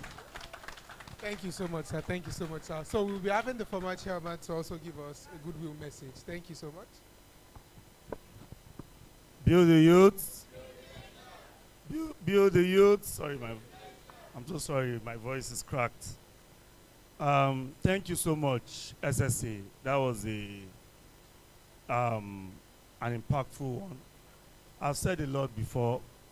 I won't want to bore you, but one thing is sure: the two men sitting here can break mountains, and so I'm not surprised, and I'm also very confident that this is just the beginning. And I know that by the time we are here, maybe in a couple of months again, we'll be using a bigger hall where they'll probably have trained over 1,000 students or more in this initiative. But I won't go without leaving you with one or two things. And because I'm a talkative, I don't want to spend too much of time. But while I just read this little piece, just listen to it very well.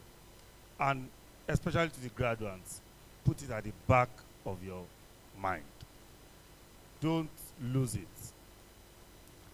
Lagos State Youth Development Institute is a product of problems. Lagos State Youth Development Institute is a product of problems.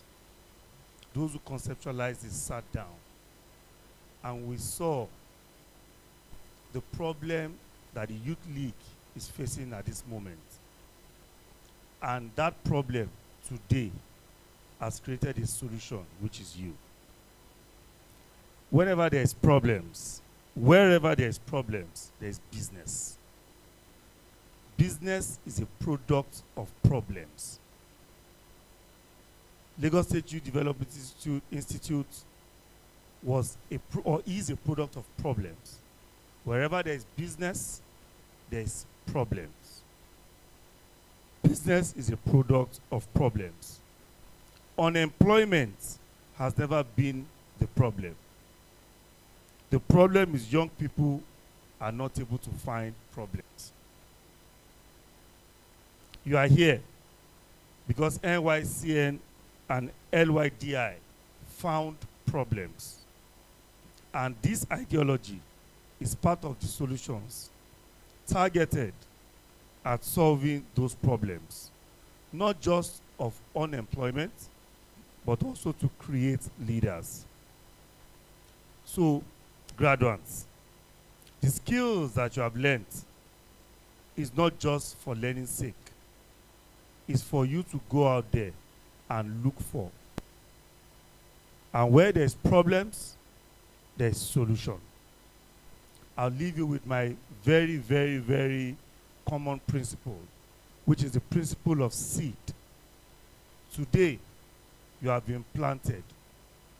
And you have been planted not on the wrong soil, but on a soil that was well conceptualized, well thought of, well planned, and well prepared. And what is the principle of the seed?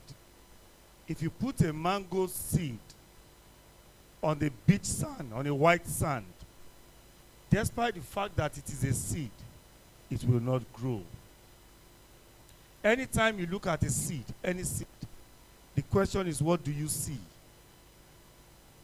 For some people, they see a seed. For some people, they see a wasted product. For some people, they see a trash. But in every seed, I see a tree. In every single seed that exists, inside that seed is a tree.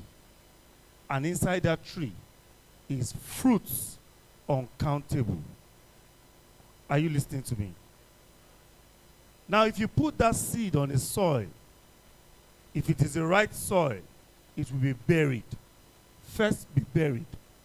And once it's buried, it goes through every situation it can go through underground for it to be able to sprout, to push the soil apart so it can grow. Once it grows, it starts to give the first value, which is shade. And then afterwards, fruits. At the time it gives fruits, it now starts to attract people to it. You are the seed today. And today, you have been planted. Not on the wrong soil, but on the right soil. I could see it right from when you were giving your presentations. that a thorough job has been done on you. You have been planted right. Today, as you are being planted, make sure that you cut all the weeds around you while you grow. Because if you put a seed, it grows. What are the weeds? Those challenges, those problems, peer influence, environmental factors, and whatever factor that you can think of. But it is on you to clear those weeds so that your seed can sprout and your tree can grow, and then you can bear fruits and become valuable and glorious. Thank you and congratulations. Thank you. Thank you so much, sir. Thank you. Right now, we are going to be having from the presentation, from the pitch presentation. So, coming in 5th place with 32. Okay, no problem there. No problem there.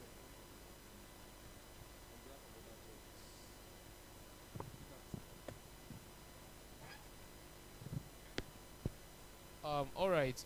So first, I must say the judging wasn't an easy task. So it had to be done. So coming in the 5th place was team C, Lag Move, with a total of 32.7 points.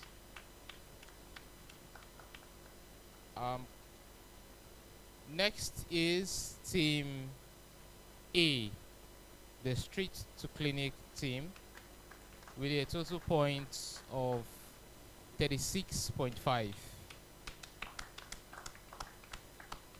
In the 3rd position, we have team B, Echo Nova, with 42.3 points. Sorry, 3rd place is team D, Civic Spark, with 41 points, team D. And 2nd place is team B, Echo Nova, with 42.3 points. And our winner, the 1st position, with a total points of 47.7 points, is team E, the also developers. All right, thank you. Once again, well done to every participant. You did outstandingly well. Thank you very much for that. Please jam your hands together for yourself. Jam your hands together for them, please. Kindly appreciate them. It's not easy. They have really done well. So, at first, we're not interested in announcing the results, We just wanted to showcase them. But we felt it's good they get evaluated. You understand? It's not in any way to demean your presentation. Of course, you can do way more better than this. And from what the SSA to the governor has said, we are going to take it up from there. Your project is not going to end there. We'll take it up and ensure that each team is being aligned with any agency that's aligned directly with what you do. Thank you very much. So, under that, from one of our partner, Tribe Consults, they are also making provision for free internship, paid internship for our graduates. Yes, it's a digital platform, digital marketing platform, media platform, and they are here with us. They have been, they volunteer to work with us, and they are ready to do that. The same thing goes to Deal Media. Yes, Deal Media is one that did the live stream for us here at no cost. Please jam your hands together for them, please. Yes, they did it. So if I start to go down the lane about those who did things for us, you'll be wild. So, but thank you to everyone that have done that. Don't worry, the chairperson of the committee will still do the appreciation. So under that project as well, there's going to be a token grant for the best thing. Yeah. Yes. As little as the money is, yes, it's very little, but then we are still going to encourage you for you to make the project come to reality. So the chairman, do you permit me to, So the grant is a total sum of 100,000 naira. The money might be small. Wow, please jam your hands together for the former vice chairman. He's adding additional 100,000 naira to it. Wow, wow, wow. That's awesome. That's awesome. Thank you very much, sir, for that encouragement. We really appreciate you. We really appreciate you. So right about now, we are rounding up, and we know we have taken your time. We're so sorry. We are aware that it's going to be loaded like this. So I have to just get the mic from the MC. Not that I'm taking up the... Yes. Okay, please.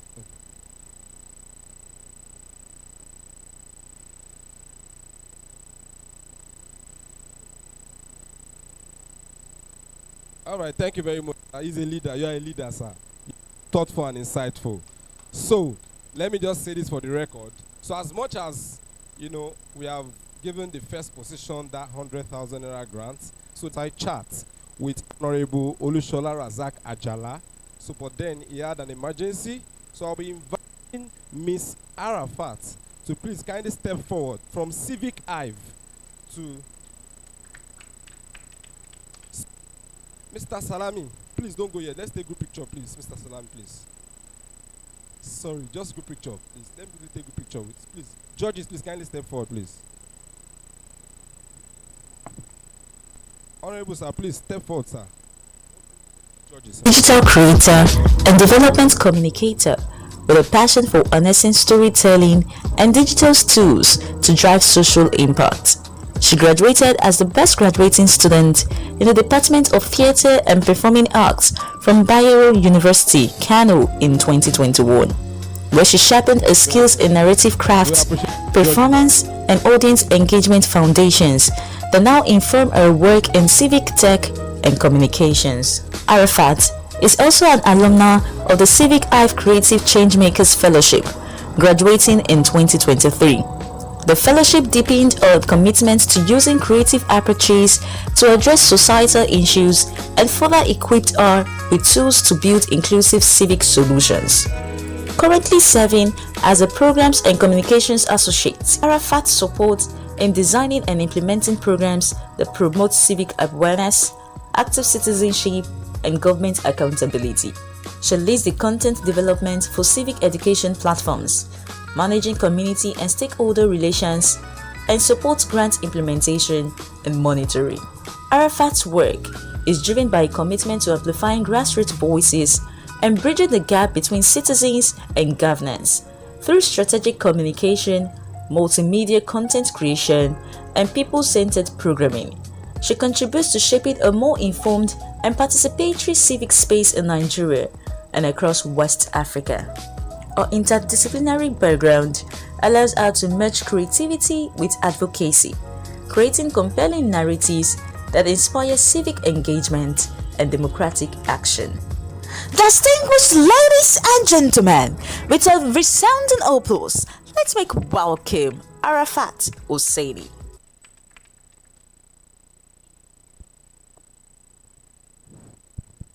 Beauty youth. So my goodwill message is not for our audience, it's for the graduates because they are my people actually. And we had a session together. But however, I want to say thank you to everyone for attending this event. I remember when Honorable Jamu came to our office. Comrade Jamu came to our office, and by the way, I work with TVK budget. They're always dragging us, we know. So when he came to our office to say they have this initiative that they are doing, and it sounded like something big. I remember us asked, are you sure? Do you know what it takes to do a fellowship for 6 weeks? Because we do fellowship at TV for 12 weeks. Yeah, and we were saying, no, do it in 6 weeks. It was like, no.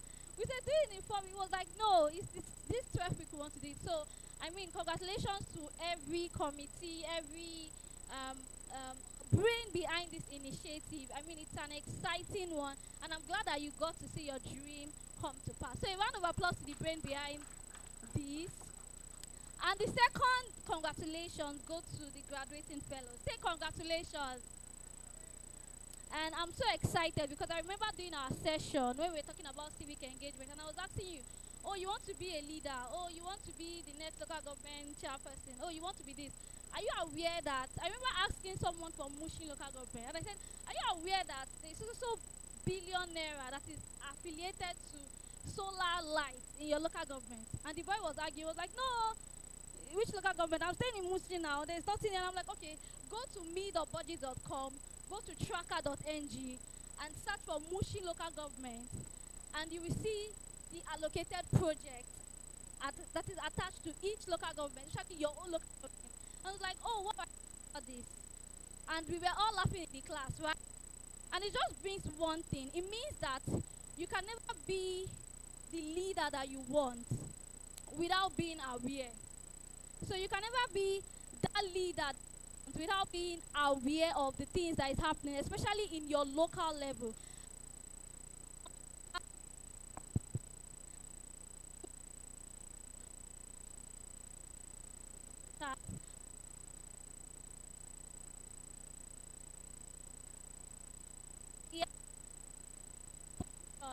Of a leader, he has the academic ground, and he'll be able to answer your question directly. But unfortunately, he had to leave. But regardless, we at Civic Hive, what we do is that we train innovators like you, and we are glad that we are part of this. I'm sure that you're getting so much from these initiatives, from this fellowship, and I'm so grateful that you are able to put the problem you have seen in your communities into solvable solutions. Now, I want us to take one thing home as to understand that the main essence of this is to tell you that everything has to be digitalized. Everything has to go back to technology.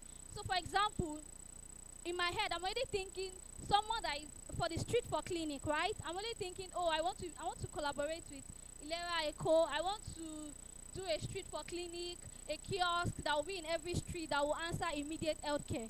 And I'm thinking, okay, how do I get all the streets in Lagos State? How do I get people to actually know that this is it? And I'm thinking, what if there is an app? What if there is a website where people can scan a code and book a slot for them to be attended to? So it's a mobile clinic. So you book a slot for someone to come and meet in your house and attend to you. You know, I'm thinking technology-wise, how can we brush up this idea and make it? That's what I want. Solutions. Don't just your solution.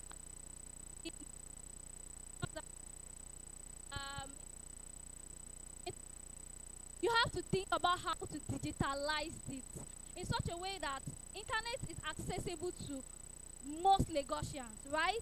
So how can that your solution be accessible via internet, via soft digital skills to Lagosians? So that's something I want to take on. Once again, thank you so much on behalf of Speak Area, proud to start like Lagos Youth Development Institute and programs like only also strengthening your civic in your depth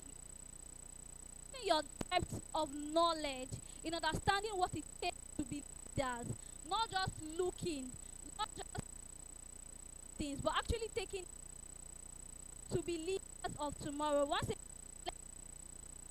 we celebrate you, we believe in you, and we look forward to seeing the incredible things you would all achieve. We didn't get to body, but hopefully we get around that, and we get to have them around at our hive, and also have one.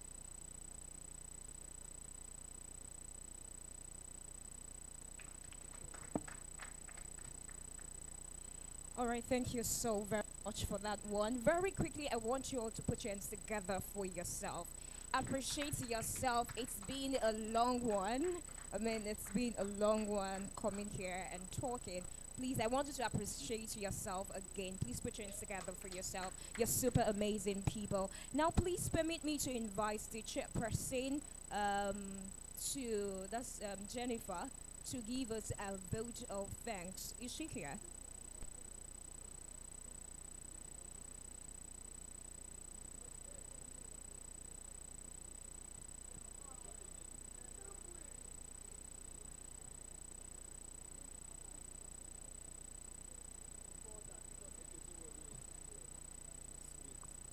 So I want to, you want to stampede our program.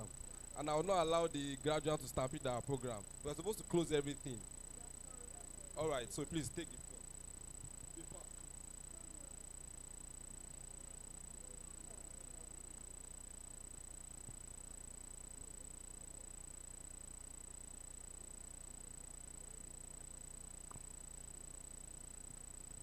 On behalf of the guys, we say thank you so much.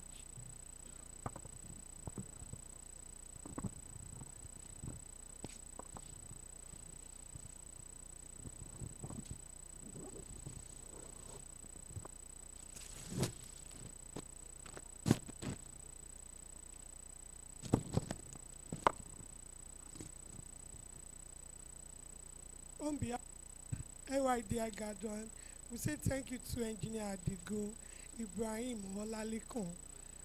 Thank you, sir. You can come on. That's what I said. Engineer Adigun.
Thank you very much, sir.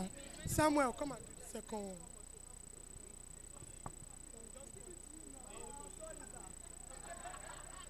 Okay, thank you very much. Yeah, thank you everyone for coming. We want to especially thank the chairman of the National Youth Council, Lagos State Chapter. We want to thank our Director General, Comrade Ademosu Jamiu. Please just give them a round of applause.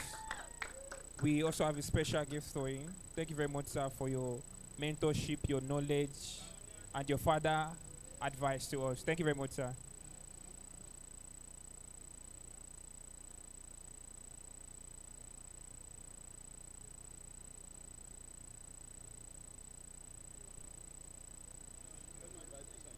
So please, the chairman, planning committee, Miss Jennifer Cheme, please jam your hands together for her. Please, Miss Jennifer Cheme, kindly step forward. Where is she? Please bring her in. Ah, she's still working, sharing food. Please, please come and stay here. Thank you.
evening, everyone.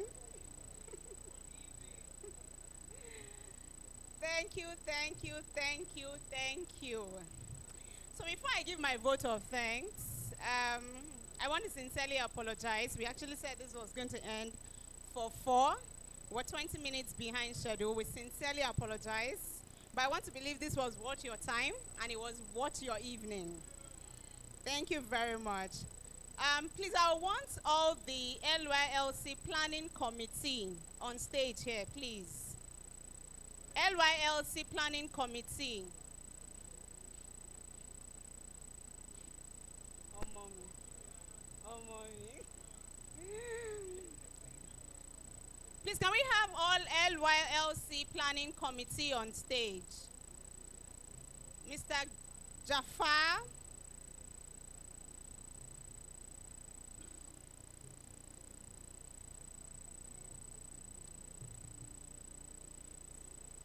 Yeah. Okay, so we want to sincerely thank all our partners and sponsors as far as this event is concerned. Thank you very much for keying into this initiative. As we come to the end of the Lagos Youth Leadership Conference 1.0 2025, we'll take a moment to express our heartfelt appreciation to everyone who has contributed to the success of this event. To the planning committee, thank you so much. I can be I know, right? You know what, thank you. Thanks for the sleepless nights, the late night meetings, the unplanned visits. Your efforts have paid off and we have witnessed an incredible event. And this is me saying thank you for keying into this and aligning with us. To our partners and sponsors, we are grateful for your support and we trust in our vision. Your contribution has been instrumental in empowering the next generation of leaders, and these leaders that we have inaugurated today as LYDI Fellows. To our speakers and facilitators, thank you for sharing your expertise, experiences, and insights. Your impact will be felt for years to come. To our delegates, you are the reason we are here. Your passion, energy, and commitment to leadership have made this conference truly remarkable.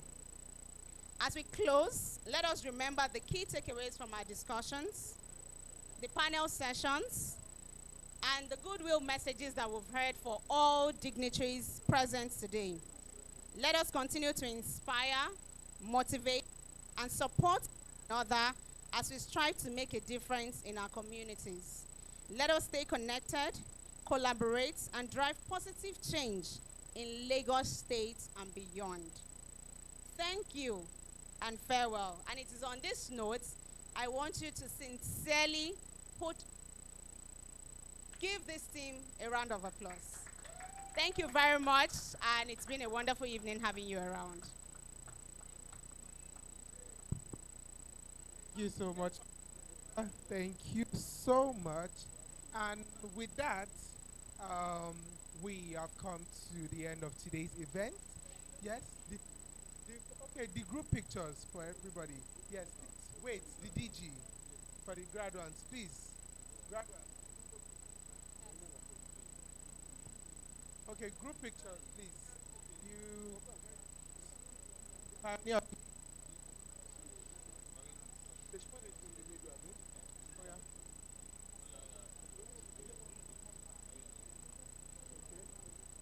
Yes, please, just bring here, please.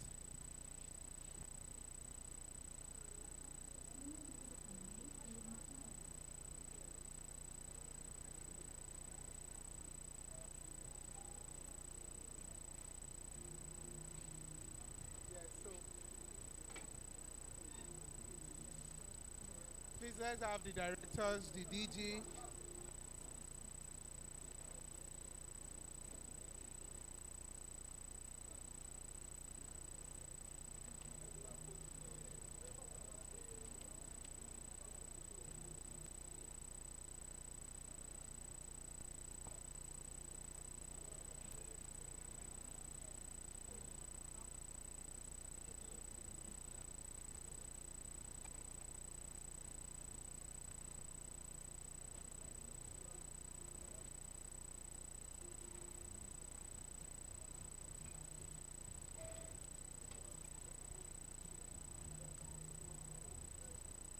All graduates, please. Graduates, please come out. Come out.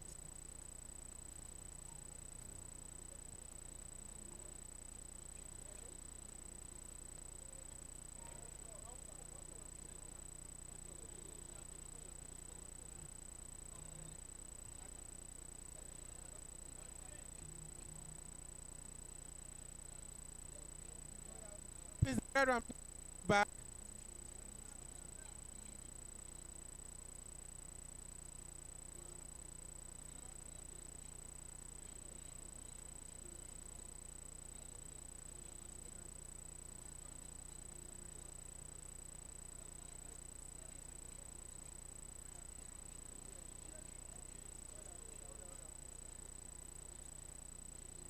Please stretch, stretch, stretch.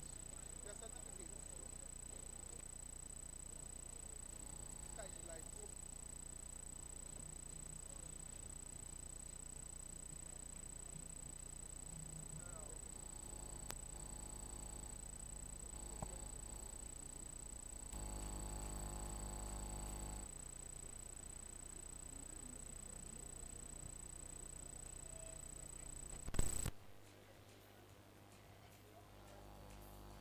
All directors, please.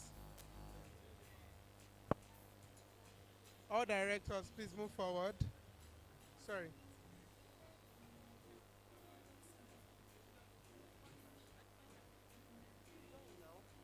All directors.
Samuel, Samuel.